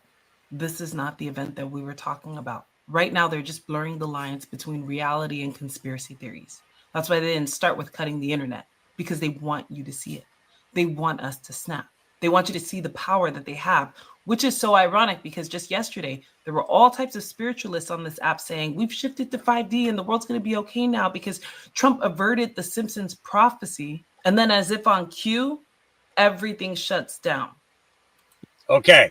So again, where CrowdStrike brought everything down, did you know that ADT, the largest security provider in the United States, that 90% of the homes and businesses protected by ADT had absolutely no coverage for security during that period of time?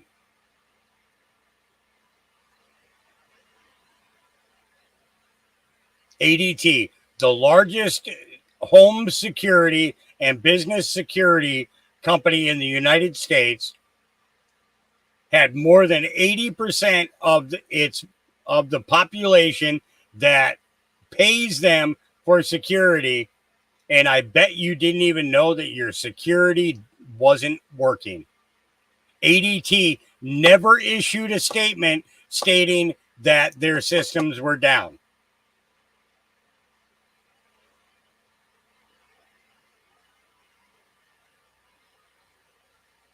So it would have been an ideal time for people to go into people's homes, into people's businesses, ransack, loot, destroy, kill, everything, all the way down the line.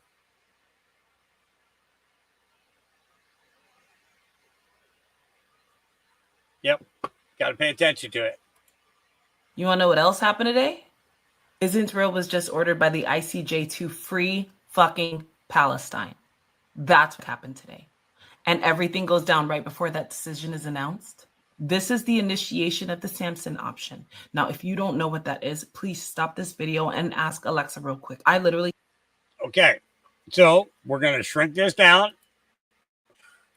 And we're going to type in Samson option. The Samson option. Here we go. The Samson option is Israel's deterrence strategy of massive retaliation with nuclear weapons as a last resort against a country whose military has invaded or destroyed much of Israel. Commentators also have employed the term to refer to situations where non-nuclear, non-Israeli actors have been threatened conventional weapons retaliation.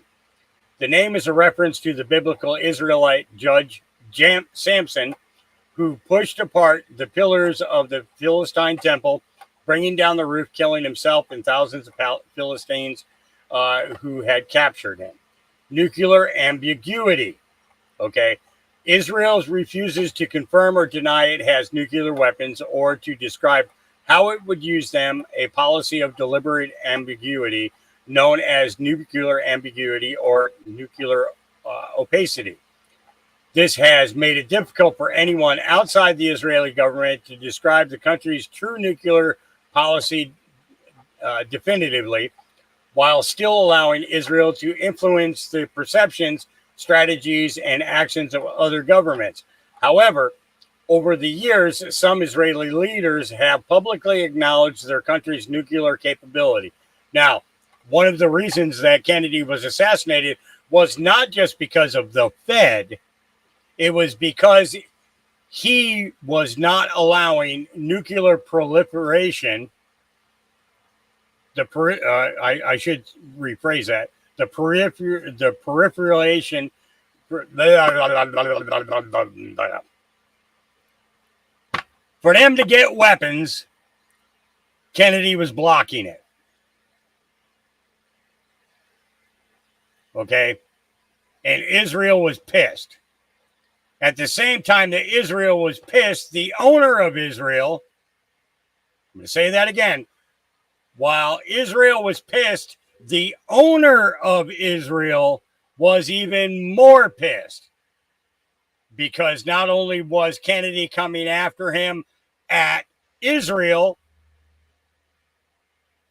and we're talking about Rothschild, Lord Rothschild, the man who created Israel, the country, when Israel was always just a people, never a land. Okay?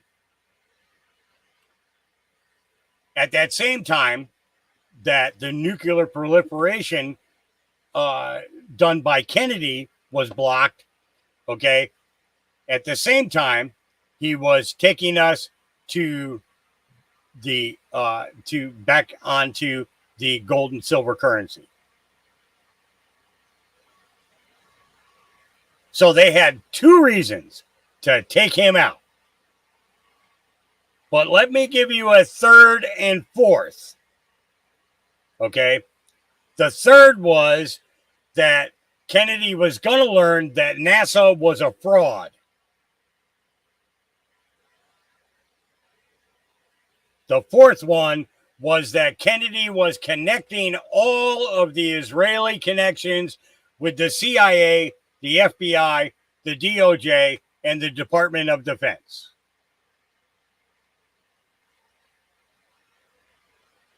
Do I need to keep listing them?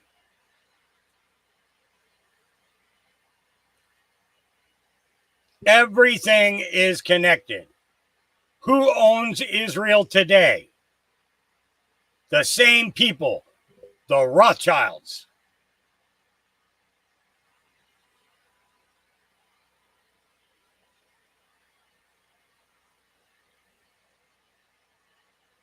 I don't even need to go any farther into that. Here we go. Let's continue.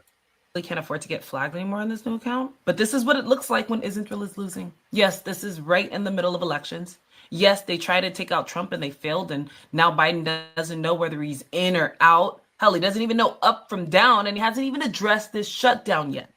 The guy's not fit to complete his term, much less run again. But with only one viable candidate left, the WEF, the World Economic Forum, is losing their mind. Charles Schwab is behind that kid. That kid is a fall guy. Charles Schwab and the WEF is behind the president's attempt. As a matter of fact, do you remember when he said this? Pay insufficient attention to the frightening scenario of a comprehensive cyber attack, which would bring to a complete halt to the power supply, transportation, hospital services, our society as a whole. COVID-19 crisis would be seen as a small disturbance in comparison. Notice they didn't even try to blame any other country out of all the countries that hate us. Like, it's not a hack, it's not an attack. They did this themselves. This has Bill Gates and elites written all over. And the reason is because the experiment, if you saw my video, has failed. BRICS is moving forward. Russia is not backing down. Africa is revolting. Americans have turned into detectives collectively. Trump is protected by the Almighty. Nobody likes Israel. They're getting refused service just for being Zionists. We see them now. So you should know they're not going to go down without a fight. And that's what the Samson option is. But you need to remain calm.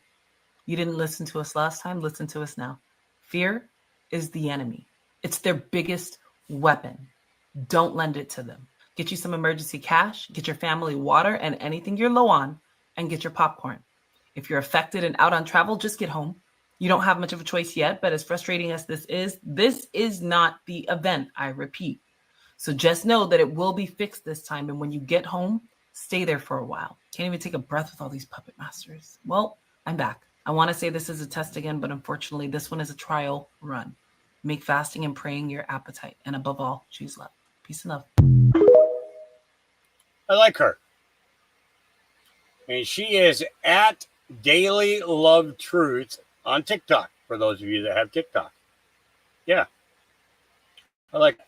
All right, Script Keeper. Listen, there are some people online that are paid to dismiss everything as a conspiracy. They use this term the same way they use terrorist. She is a conspiracy theorist. Here we go. 60 seconds in your popcorn. So I've been sitting back just collecting stuff from X, news articles, everything. And I really am bent into this water tower thing. A lot of people dismiss it. They're like, oh, you don't know the cap on there and the meter and all that. It's just a meter. And that's really high. Not all water towers with the cap at the top are, 10 feet tall, 20 feet tall. Some of them are only 4 feet tall, 5 feet tall, but they're wide. And everybody goes, oh, but it's sloped up there. They couldn't do it. Not true. It's the size of a basketball fucking court. That's how big it is. So they could lay down and do that. But what's coming out now is that the police chatter, the scanner, is saying that they shot somebody on the water tower. So, guys, I'm going to dig into this because there's more to this than what they're telling us. 110%. Way more. You'll be surprised. He didn't end it with his 60. There's your 60 seconds in your popcorn. He didn't end it right. Dang nabbit. No, I love him. I love what he does. He was on with Dave this past week on this channel. You can look for that. I got to go on with them and meet him and tell him, hey, listen, brother, I play a lot of your content because I love the way you break things down. Simplified, super easy to, super easy to understand. And everything that he puts out there is easily researchable. So if you're not following Script Keeper Elect on X, I'm going to recommend to you that you do just that because you will find some great information. All right. So this is the letter from Joe Biden. Oh, actually, I got to click here first, and then I got to make it bigger. And then I've got to find my glasses. Give me a second here. All right. Joseph R. Biden Jr., you notice it's not on White House paper. Anybody notice that? It's not on White House paper. All right. July 21st, 2024, my fellow Americans. Over the past 3.5 years, we have made great progress as a nation. Bullshit. Oops, that wasn't in there. Periodically, I'll be ad-libbing, and adding some commentary to this as we go along. All right. Today, America has the strongest economy in the world. Bullshit. I call bullshit, bullshit, bullshit. All right, here we go. We've made historic investments in rebuilding our nation. Bullshit, bullshit, bullshit. You've made historic investments in rebuilding your fucking bank account, you bitch of a president. All right. Oh, I'm sorry. Oh, Lord. What is wrong with me today? Going off script here. Yep. All right. In lowering prescription drug costs for seniors. Boo! Puckies everywhere. Yeah. And in expanding affordable health care to a record number of illegal immigrants. Because you ain't providing crap to the American people. So another lie. I love these lies. They're so easy to point out, aren't they? We've provided critically needed care to 1 million veterans exposed to toxic substances. Bullshit. Passed the first gun safety law in 30 years. Bullshit. Appointed the first African-American woman to the Supreme Court. Bullshit. Trump did that.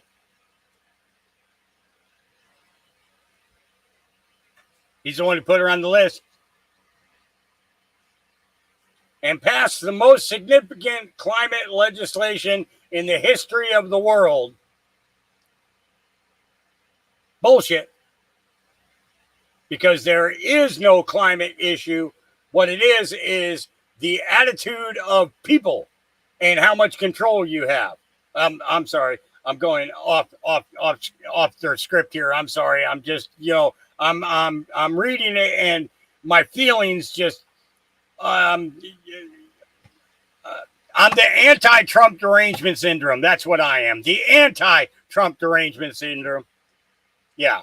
It's yeah. Or the anti-Trump. Would be anti-Trump derangement syndrome? I think it's the anti-Trump, derangement syndrome. Yeah. Some shit like that. Okay. All right. America has never been better positioned to lead than we are today. Okay. Can we all say it together on the count of 3? 1, 2, 3. Bullshit.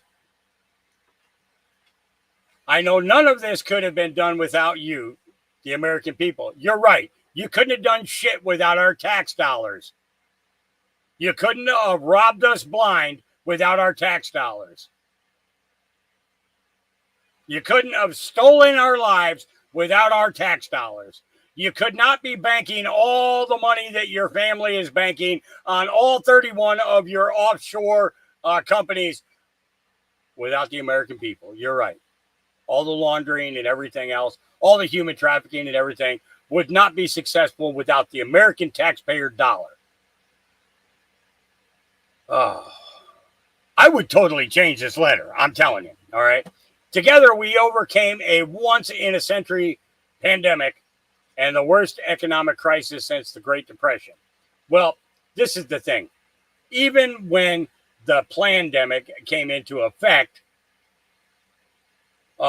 people weren't really losing a whole lot of money because our then president was actually doing something about it. Whereas you have done nothing. All right. We protected and preserved our democracy. Okay. So when you say our democracy, you're not talking about our republic. You're talking about you and all your buddies' democracy. And we're going to see that democracy fall very soon. And we've revitalized and strengthened our alliances around the world. What the hell are you talking about? Everybody thinks you're a fucking joke. I don't know if I can keep reading this. Now, my blood pressure isn't up, but I feel gas coming on.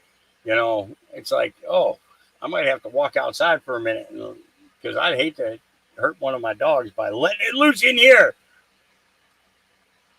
It has been the greatest honor of my life to serve you as your president. I bet it has been your greatest honor to have a clear path to rip us off all you want and think you're going to get away with it. And while it has been my intention to seek re-election, no, what you're thinking to do is save you and your friends' asses, but that's all right. I digress. I believe it is in the best interest of my party and the country for me to stand down and to focus solely on fulfilling my duties as president for the remainder of my term. Actually, you should just stand down, period. you old pitiful sack of cow poop. Okay, you should just stand down completely, step down, resign, give it all up, go and run for your fucking life. I will speak to the nation later this week in more detail about my decision. Obviously, I don't think anybody's going to be paying much attention to you, except for those diehard, brainwashed, demonized people that voted for you the last time. Yep. For now, let me express my deepest gratitude to all those who have worked so hard to see me reelected. It wasn't happening, pal. You cut the nuts off of your own party. Okay, so now you're all just a bunch of trans wannabe, gender fluid individuals. That's all you are. All right. I have yet to meet a Republican who wants to have their tallywhacker cut off or their hoochie sewed up or add boobs or remove boobs. I haven't met one yet. No, I have not. And let me express my heartfelt appreciation to the American people for the faith and trust you placed in me. We have no trust in you. And the only faith that I have is in my Creator. And I pray that He lets us see what He's going to end up doing to you in the long run. Yep. I believe today what I always have, that there is nothing America can't do. You're right. I believe that there is nothing that America can't do. And wait till you see what we do. And when we do it together, that's right, we are going to do it together. We just have to remember we are the United States of America. No, you are the United States of America Corporation. We are we the people, Joe Biden.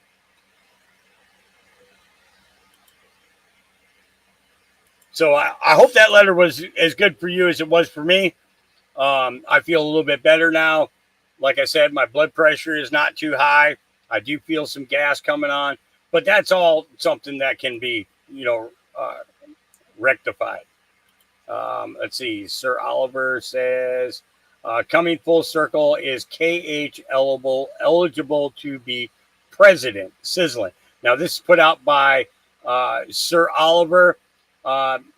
And he just scheduled his spaces. Want to get a reminder, set a reminder. So this is going to be tomorrow night at 6 p.m. Sir Oliver Pollock, also known as, actually, let me see if I can, yep, it goes right to his page. Nice. I like that. I'm going to copy it. I'm going to drop this link in here. For those of you that saw the podcast from last night,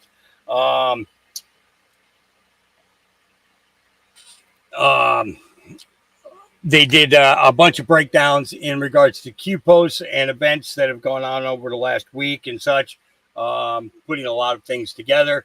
Last night's podcast was really, really good. So for those of you that would be interested, Sir Oliver is doing a thing tomorrow. I am curious as to what Steven's got going on here. I want to open this up in a new window and get back to the list here. Actually, I was at the top of my list. That was really good. I did it in record time, 4 hours. Pretty dang good. Yeah. I want to see this. The 23-minute long. Hey, Steven, I do got to ask, is there anything in regards to medical in this? I do got to ask you that. So if you're tuned in, if you could send me a message and let me know to make sure that there's no medical.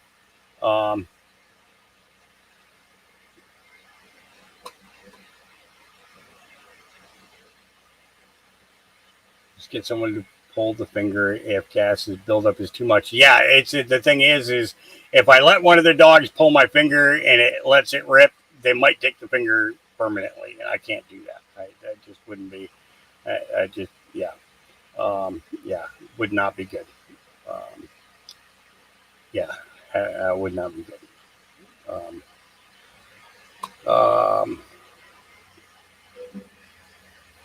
I'm not getting a response from him. I want to play it, but at the same time, I've got to be, I want to be careful because of the issues that we've had with having stuff taken down. I want to make sure. Okay. Kamala accepts the nomination, but the Obamas won't endorse her. Here we go. Are we having a good time yet?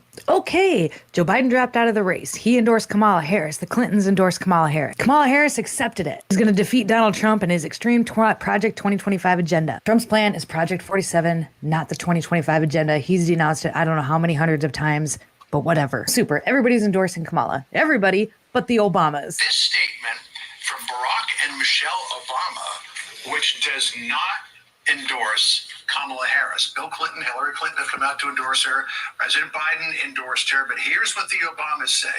We will be navigating uncharted waters in the days ahead, but I have extraordinary confidence that the leaders of our party will be able to create a process from which an outstanding nominee emerges. Side quest here. If you are one of the people that are out here and that are part of the Democratic Party and you're screaming about saving democracy while your own party is currently ushering in a coup on the sitting president of the United States, I do not want to hear the word democracy out of your mouth ever again. Do you understand what is happening here? They are just picking somebody. No primaries, no bullshit. You didn't choose Kamala Harris and they didn't care. Never again. Never again. On top of all that, RFK Jr. is still set to have his press conference, I believe, in about an hour. But he did come out with a statement. In that statement, he just says a whole bunch of stuff and basically ends it with he calls on the Democratic Party to return to its traditional commitment to democracy and exemplify it with the open process, blah, blah, blah, blah, blah, blah, blah, blah, blah. If they had done that to begin with, I would have not had to leave the Democratic Party. Also staunchly against what is happening with the Democratic Party right now and how the elites are just getting together and picking somebody and they're not actually doing the process. It sounds like he's going to be Kamala Harris's VP pick. I know a lot of people are saying that. Not dead in the water, but it sounds like his press conference might be a big old nothing burger. Doesn't sound like he's dropping out either to join Trump. Because in that same statement, he's like, we need to find someone to beat Trump. That's all you motherfuckers have to run on anymore is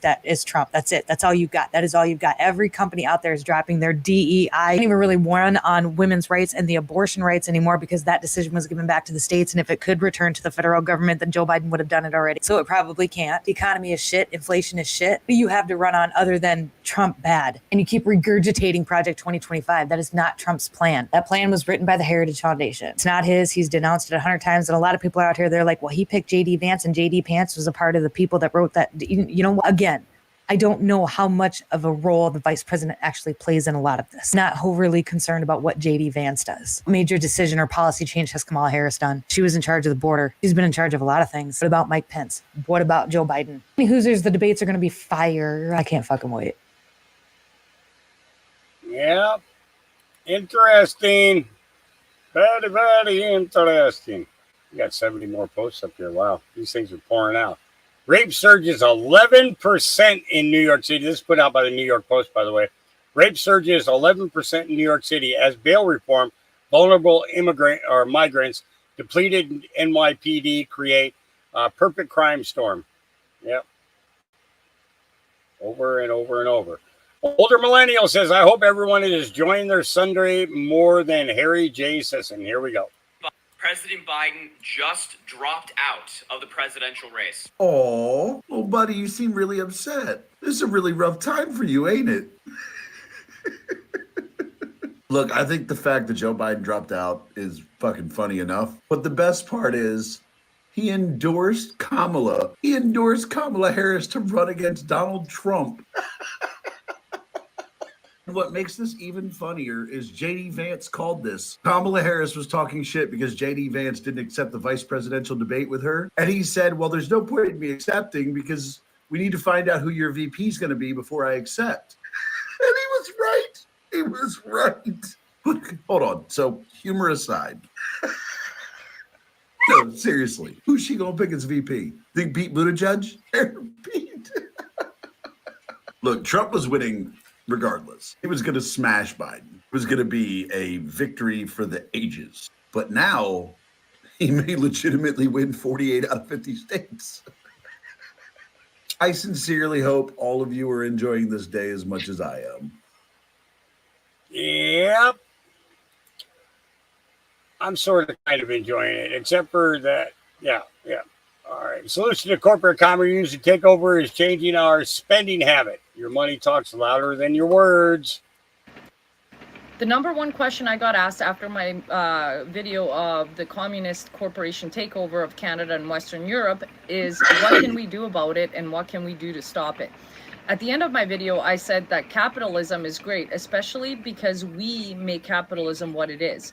So if we keep spending money on large corporations, they're going to keep hoarding that money and using that money to basically pay the government to make regulations and pass laws that are against our best interest. Now, there's a content creator on TikTok called Farm Fresh 24/7 that I've been following for a while. So I asked him if I could share his solution because it is absolutely amazing. He has made an app and a website that is for the people, by the people, people to people sales. And his whole idea is basically collective sustainability. So instead of us all being self-sustainable individually, we can help each other by being collectively sustainable. So if you have anything that you grow, make, or bake, even if it's on a windowsill, you can use his platform to basically find buyers. And if you're looking for things, you can find sellers for that as well.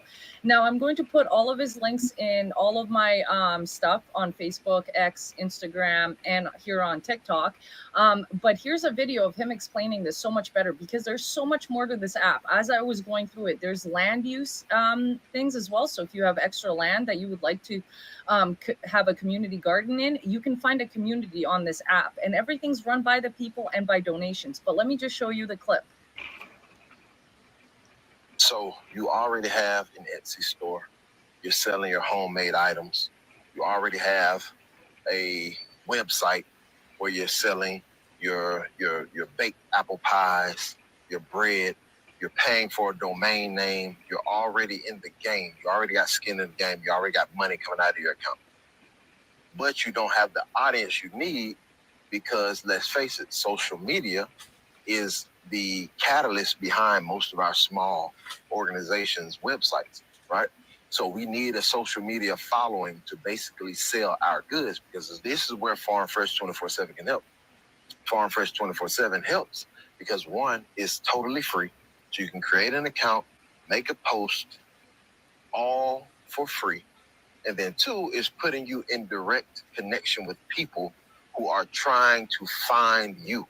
People who want to buy from local growers, bakers, and makers. People who are turning back from the grocery store and they're looking towards their community to facilitate their staple needs within their household.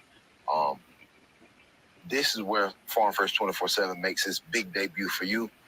We literally have people on the app who are looking for you, looking to spend their dollar with you, understanding that your product is superior to anything that we can get in the grocery store. We just don't see you.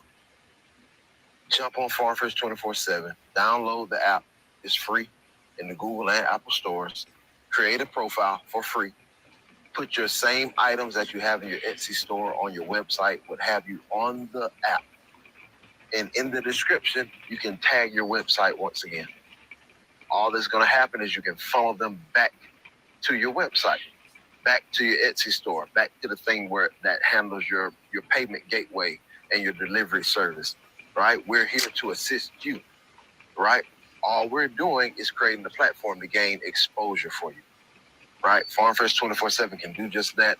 Spread the word. Right now, we have over 15,000 people on the app. It's not a lot, but it's a start. It's an honest start. And they're looking to spend their money. But we don't have enough people with products on the app.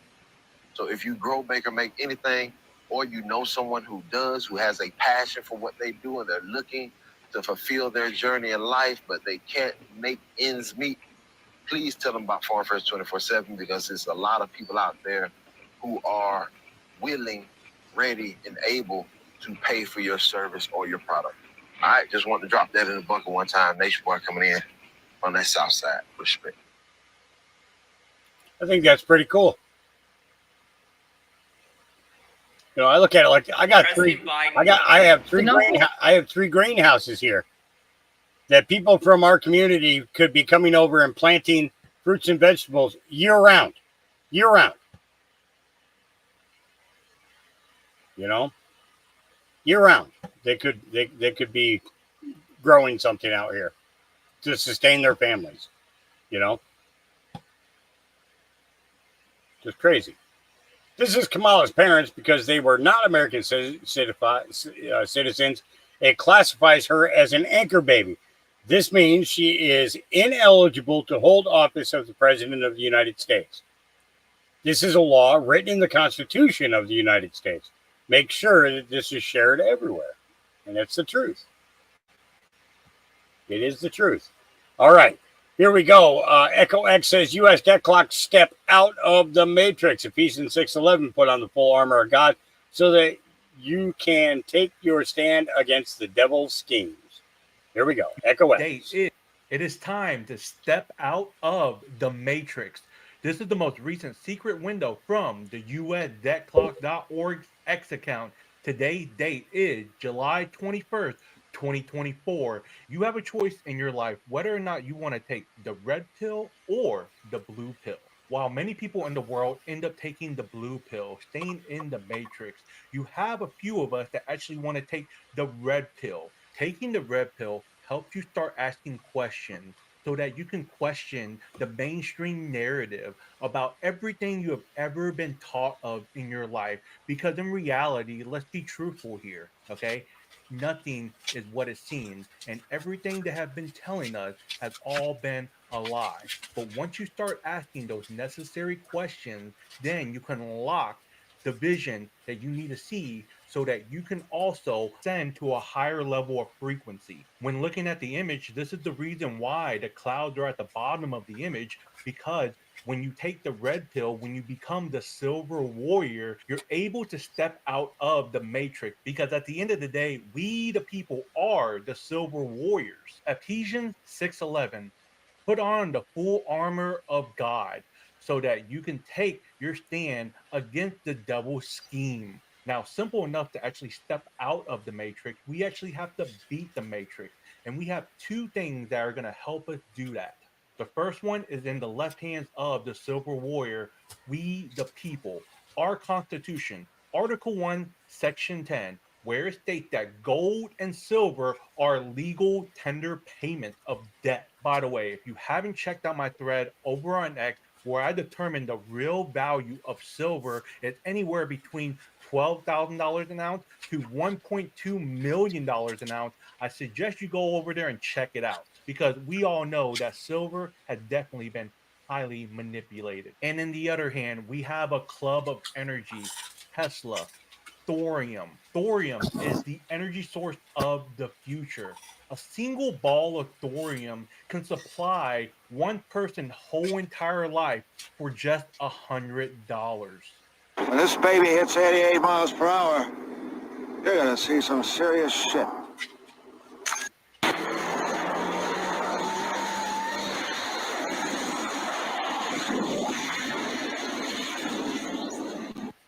And boom, it got activated. Show you how it works. This is what makes time travel possible. The flux capacitor. Yes, this flux capacitor right here, which is one of Tesla's idea to use nuclear energy. This Nikola Tesla. Tesla said he invented a process to manufacture synthetic radium. Before 88 miles per hour, after 88 miles per hour, activated. You telling me that this sucker is nuclear? No. This sucker's electrical. But I need a nuclear reaction to generate the 1.21 gigawatts of electricity I need.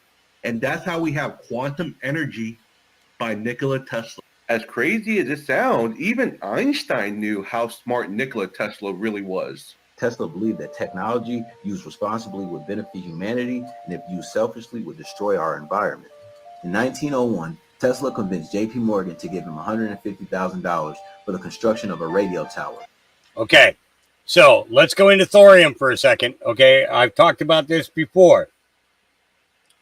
A baseball-sized ball of thorium, okay, is capable of providing power for the United States from border or from coast to coast and border to border.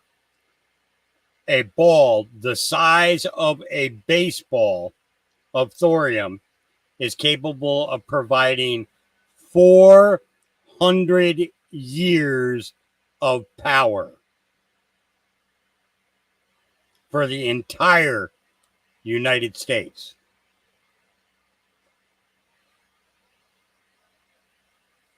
Yes, your spelling is correct. It's an element like silver, like plutonium, like radium, so on and so forth. Okay. No, that was probably handball or larger than a golf ball. What he just had there. Okay. But so that going into a reactor that is approximately 8 feet by 8 feet and 8 foot tall. Okay. With proper coolant. Okay. Inside it, which basically water or salt water. Okay. As a coolant could be used to generate power. It would probably take care of the entire state. So, what states are thorium a big thing? It can be mined. Idaho, North Dakota, South Dakota, Montana, Wisconsin, Michigan, and all of the lower regions of Canada. All of the lower regions, all along the border, all the way across the entire, border of the United States and Canada. You could go 150 miles north of the border and down to the border. And in that area is where the largest thorium deposits worldwide are.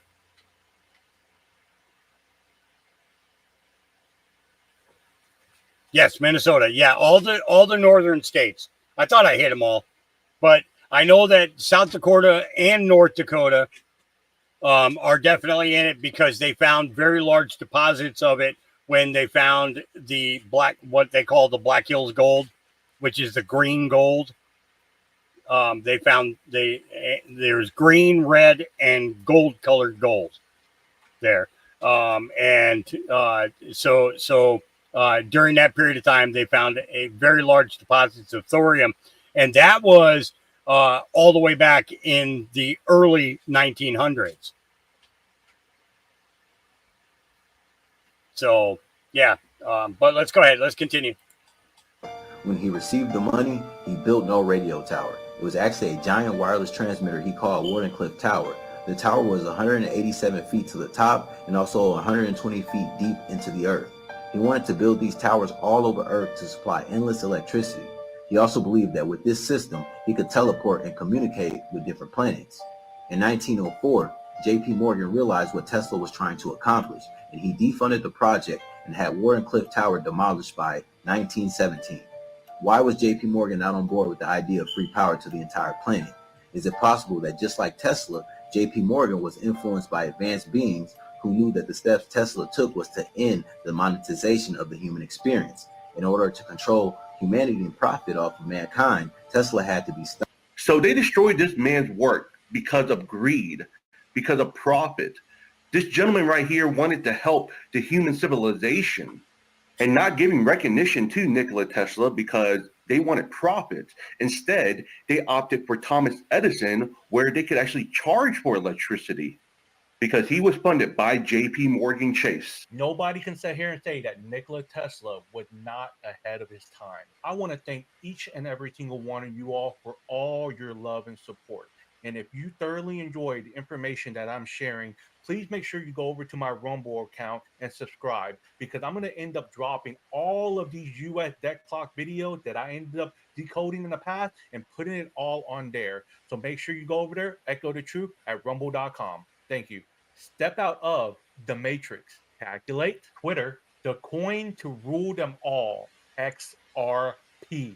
XRP, the coin to rule them all. Crypto transport, DNA cryptography, mere coincidence movie, change your perspective. The Lion of Jesus Christ, see you on the other side. The seven spirits of God, 7-year tribulation, the Holy Spirit speaks. The rapture date is today. It is going to be hair-raising, the ultimate revelation. Epstein didn't kill himself. The perfect storm is here. My straw man is no more. Perfect synchronicity, the age of enlightenment, the key to the universe. Catastrophic implosion. Everything is scripted. Put on the full armor of God so that you can take your stand against the devil's scheme. Calculate the straight and narrow yellow center road in the rainbow. Let freedom reign. Let the white dove sing. You know the song I sang. We are taking our kingdom back from the Jew world order. At your highest moment, be careful. That is when the devil comes for you. House of Rothschild cannot exist in a world with no wars. We have all been deceived and robbed of our money and loved ones by the Judo-British banking war pigs. If you keep focused on the adventure and the discernment of spirits, it's nothing to fear. The story is unfolding right in front of your eyes that you have been given to see. And this is why it's so important to know what you hold. Let's go.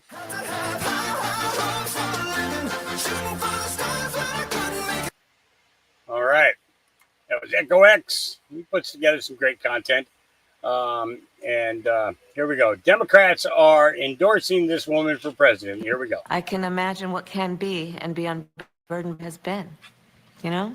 What can be unburdened by what has been. What can be unburdened by what has been. What can be unburdened by what has been. What can be unburdened by what has been. What we can see, what we believe can be unburdened by what has been. What can be unburdened by what has been. What can be unburdened by what has been. What can be unburdened by what has been. What can be unburdened by what has been. I can't. I'm sorry, guys. I can't do it. I can't sit through 4 minutes of that.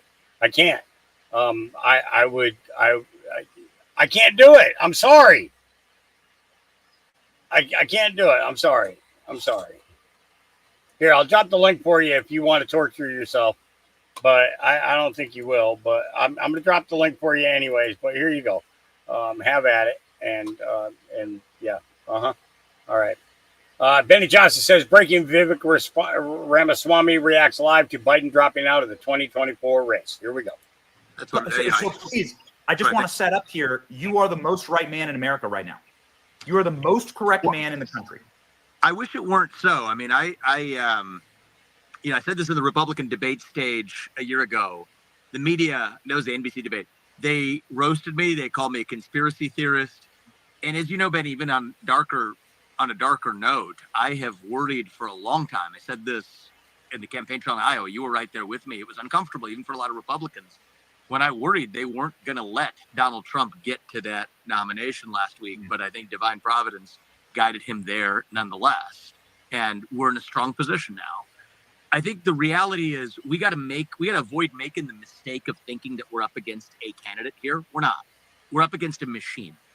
And the more we see it that way, the more we understand what's actually going on. I actually just had a good conversation with President Trump. I think his head's in the right place. I think the right answer is it doesn't matter who they put up, right? We stand for our own vision of who we are and what we stand for, irrespective of the machine we're up against. Maybe it's Kamala, maybe it's not. Personally, you're not going to hear me come out instantly just attacking Kamala. I've been plenty critical of her. I just don't think that's the right strategy for us. I think it looks unnecessarily insecure to say that, oh, now that it's not Biden, it's Kamala. It's a machine anyway. And regardless of the machine's activity, we have our own vision. And President Trump, and I think the convention overall, did an outstanding job of laying that out for the country. So we're coming off of, I think, a position where we're insulated from this a little bit. Complacency isn't an option. I did see a lot of people last week celebrating like this thing is over. In some ways, this thing hasn't even begun. But we're in our strongest position if we don't just fret and say, oh, my God, it's not Biden. Now let's train the fire on Kamala. It's almost you don't need to, right? This woman, I've never run for president before. I made it to the Iowa caucus. I got 8%. She was, a U.S. senator with a pedigree track headed there. She didn't even make it to the Iowa caucus of her own party's primary nomination process. So people don't inherently like her. I would say forget training the criticism on Kamala Harris or anything else. Forget that. I think that's the wrong. It's a knee-jerk temptation. It's the wrong way to go. Focus more on the ideals of our founding and why Donald Trump is going to be the person who's going to do that. He picked a great vice president last week, a good friend of mine. I think we're in a strong position to focus on our own vision, and that's what I'd encourage us to do. Sorry, but I'm not gonna Harris for you guys. You're gonna have to call a different hawk for that. Yeah, I'll have to call it a different hawk. Yeah. The 17th episode of the 11th season of The Simpsons shows Lisa Simpson as the first female president of the United States, dressed similarly to Kamala Harris at Joe Biden's inauguration. This episode, which aired in 2000, strongly suggests that real estate mogul Donald Trump became president and left behind a budget crisis for Lisa to handle. Joe Biden dropped out today after the Democrats had no more use for him, and he has now endorsed Kamala Harris. Hillary Clinton has officially endorsed Kamala Harris as well. The only chance Kamala Harris has of beating Trump is if they create a Black Swan event and take down the entire power grid. Yep. Remember the video of the guy who prophesied about Trump's assassination?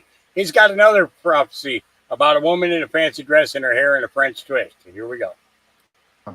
Praying over the woman, another attempt against President Trump that I have seen. That she is a blonde-headed woman, and she has a French twist in her hair with a beautiful dress on, coming in a ball gown, pretending that she's dressed up for the event, and she tries to hurt him again. We have to stop this stuff. And I warn, and I pray to God that the whoever is a part of Trump's team hears me what I'm trying to say.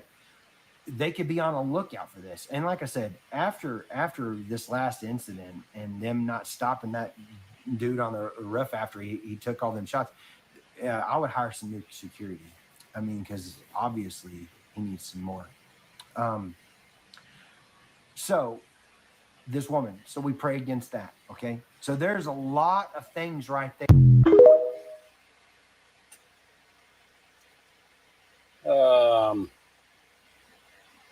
You know what? I want to listen to that again.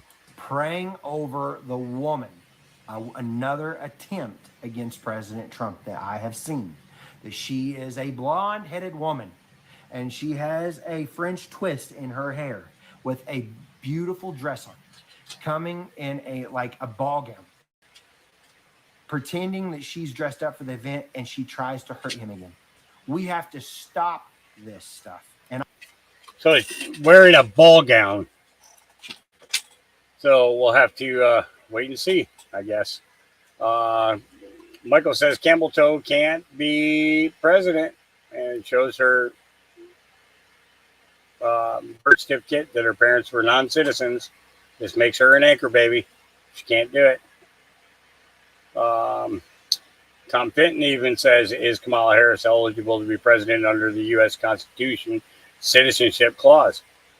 Yep.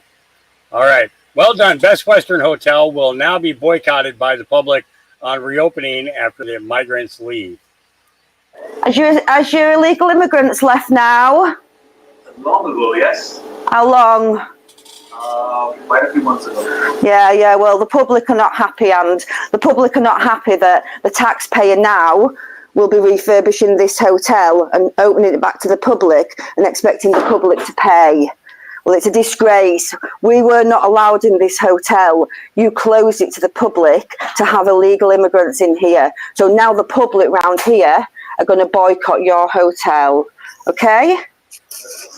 This is the first time I've been able to get into this hotel since the illegal immigrants were here. I used to come for lunch. I used to come for dinner here. But you turned us all away and you took government money. You can do what you like outside, my darling, but if you don't touch me. If you touch me, it's assault. Just leave through just the door, don't. Yeah, but please do not touch me. I will not touch you. Yeah, well, you have just touched me. It's because I'm a kind, caring person. Listen, I report on illegal immigration, and you guys here have had this place closed, and you've not let the public in. My family that have been used to come here for meals. Well, you know what? The public are going to boycott you now because you're traitors. You're traitors to the public.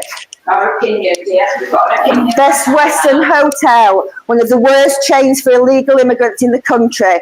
I believe that they're opening again on Friday, and they want your public. They want your money. The public, the paying public. So I say that we boycott Best Western Hotel, and we don't come to the Watermill restaurant.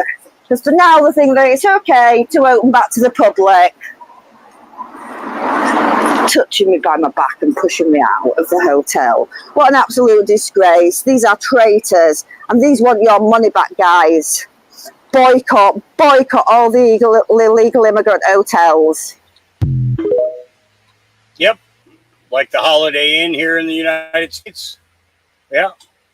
All right. Script Keeper says, I also said about 6 months ago on Instagram that Script Keeper music page that Gavin Newsom or Michelle Obama will punch the ticket. I see talks of Hillary. The Democrats don't want to use someone who has already lost to President Trump. Optics, baby. Just so it's a fit. Start crying now. Start crying now. Start crying now. Damn, Trump didn't. After that debate, Trump wouldn't even have to go against this guy. I say Gavin Newsom or Michelle Obama. I see all the Hillary stuff. Gavin Newsom or Michelle Obama. They don't want to put somebody in that already lost to Trump. Just so it's official. Start crying. Yep. Yep. All right. Insurrectionist Barbie says, wait, what? There was a photo of Fannie Willis on Crook's cell phone? Say what? Oh. Now an investigation to determine why a photo of Fulton County District Attorney Fannie Willis ended up on the phone of Thomas Crooks. He's the man investigators say tried to kill former President Trump. Good day's Mark Titan is live at the Fulton County Courthouse with more on this developing story. Mark, good morning.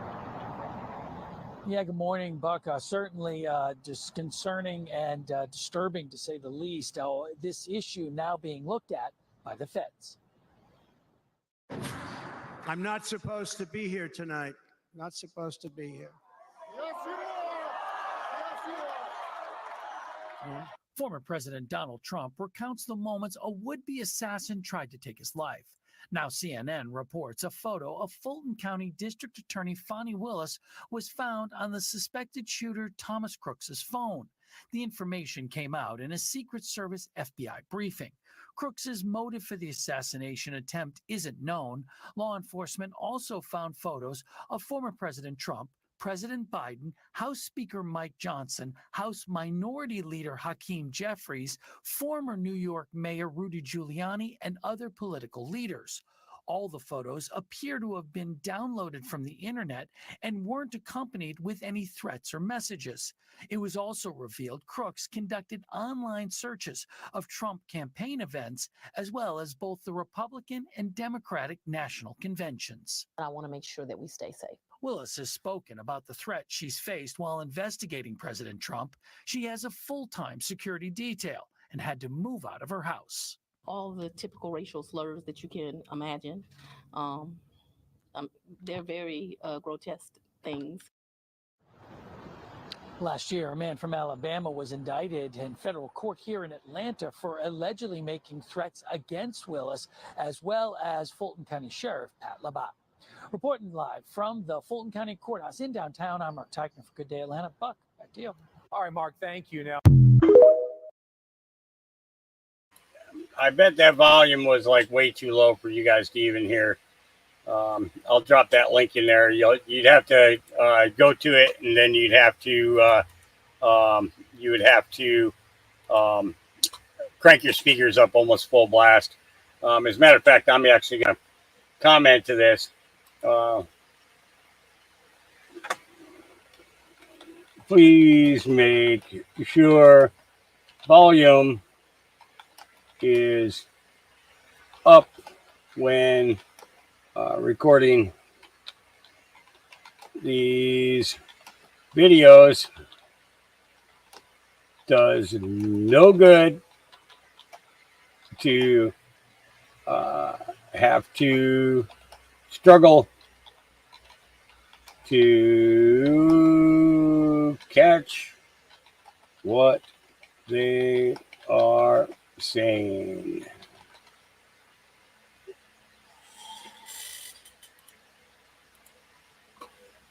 All right. Oh, man. Here is the link for that. I think that's it. Was that it? Well, maybe not. Copy link. Let's try it again. That might not be the one. That might be the one from before. Oh, that's it. Yeah, that's it. Okay. That was it. All right. Get rid of that. Okay. 4.5 hours. All right, guys. I'm getting a little tired. Do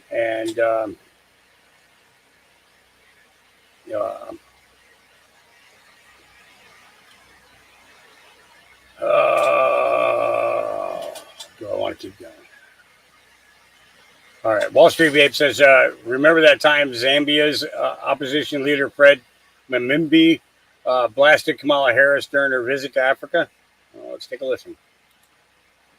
A country that has toppled so many governments in Africa, that has led so many coups in Africa and other parts of the world, a country that has killed so many of our leaders in Africa and other parts of the world, the killers of Patrice Lumumba, those who toppled Kwame Nkrumah, those who killed Nasser, those who killed Muammar Gaddafi, today are coming to teach us about democracy. A country that has been built on brutal force, on enslavement of other human beings, on the humiliation of Africans, the exploitation of Africans, the plunder of Africa, today is coming to teach us about democracy. If you have no respect for the dignity of others, if you have no respect for the sovereignty of other countries, you cannot claim to be a champion of democracy. Yeah. Well, he's right. But I'd like to remind you that the majority of people who were sold into slavery from your country were done by your own countrymen. Done to Dutch captains and traffickers who then brought them here. And the majority of those who owned slaves here in the United States were actually black in color themselves. You know, so, you know, where do you go from here? You know, all right, Dave posted this. He says, my entire theory in a nutshell, what else makes sense? This is one of the wildest conspiracy theories I've ever heard before. So there's this book called Marvelous Underground Journey, which was written in 1893. The story is about a boy named Baron who lives in Trump Castle. And Baron became bored with his life of luxury and decided to go on an adventure. And on this adventure, he was being guided by a man named Don, who helped him find a time travel portal in Russia. Then the same author wrote a sequel 3 years later, and he titled it The Last President. The main plot of this book was about a wealthy man who lived on Fifth Avenue in New York City that decided to run for president. Then shortly after he wins the election that no one thought he could, he's inaugurated and he selects a new cabinet member by the name of Mr. Pence. Then after his inauguration, since no one thought he would win, people erupted into violence and people started to riot and damage property left and right. So here's where it gets really weird. Nikola Tesla, who had claimed to have figured out time travel, had about 80 trunks worth of his life's work. When he died in 1943, the man responsible for collecting all of his work was an MIT professor by the name of John G. Trump, Donald Trump's uncle. And get this, after John Trump died, there's rumors that Donald Trump inherited Tesla's work. So the theory is Donald Trump used a time machine to travel into the future where he saw Hillary Clinton win the presidency, which then led the US into a complete collapse. So he traveled back in time, decided to run for president to try to save the country. Trump's uncle John G. Trump was recruited to examine Nikola Tesla's personal papers and laboratory equipment after Tesla's passing in 1943. It is claimed that Trump's involvement in this endeavor led to the confiscation of approximately 80 crates of Tesla's documents. The exact nature of the materials seized from Tesla's estate by John Trump is shrouded in secrecy. Speculation abounds regarding the potential groundbreaking scientific discoveries, technological advancements, and possibly revolutionary energy-related concepts contained within those documents. However, due to limited access and lack of public disclosure, the precise contents remain a mystery. They always remain a mystery. Yeah.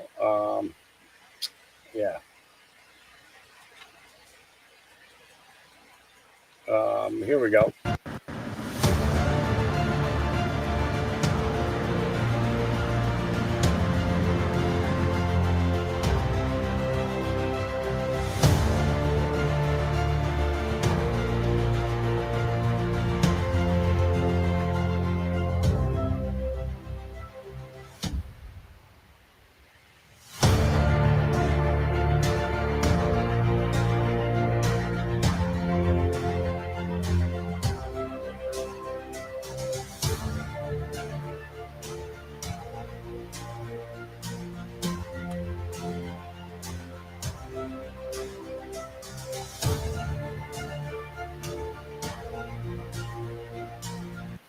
Wow.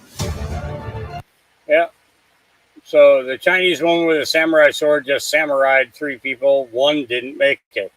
I wish there was more context to that. Yep. Let's see. Yeah, that's okay. So I'm going to call it for today. We're 4 hours, 40 minutes into this. I'm tired.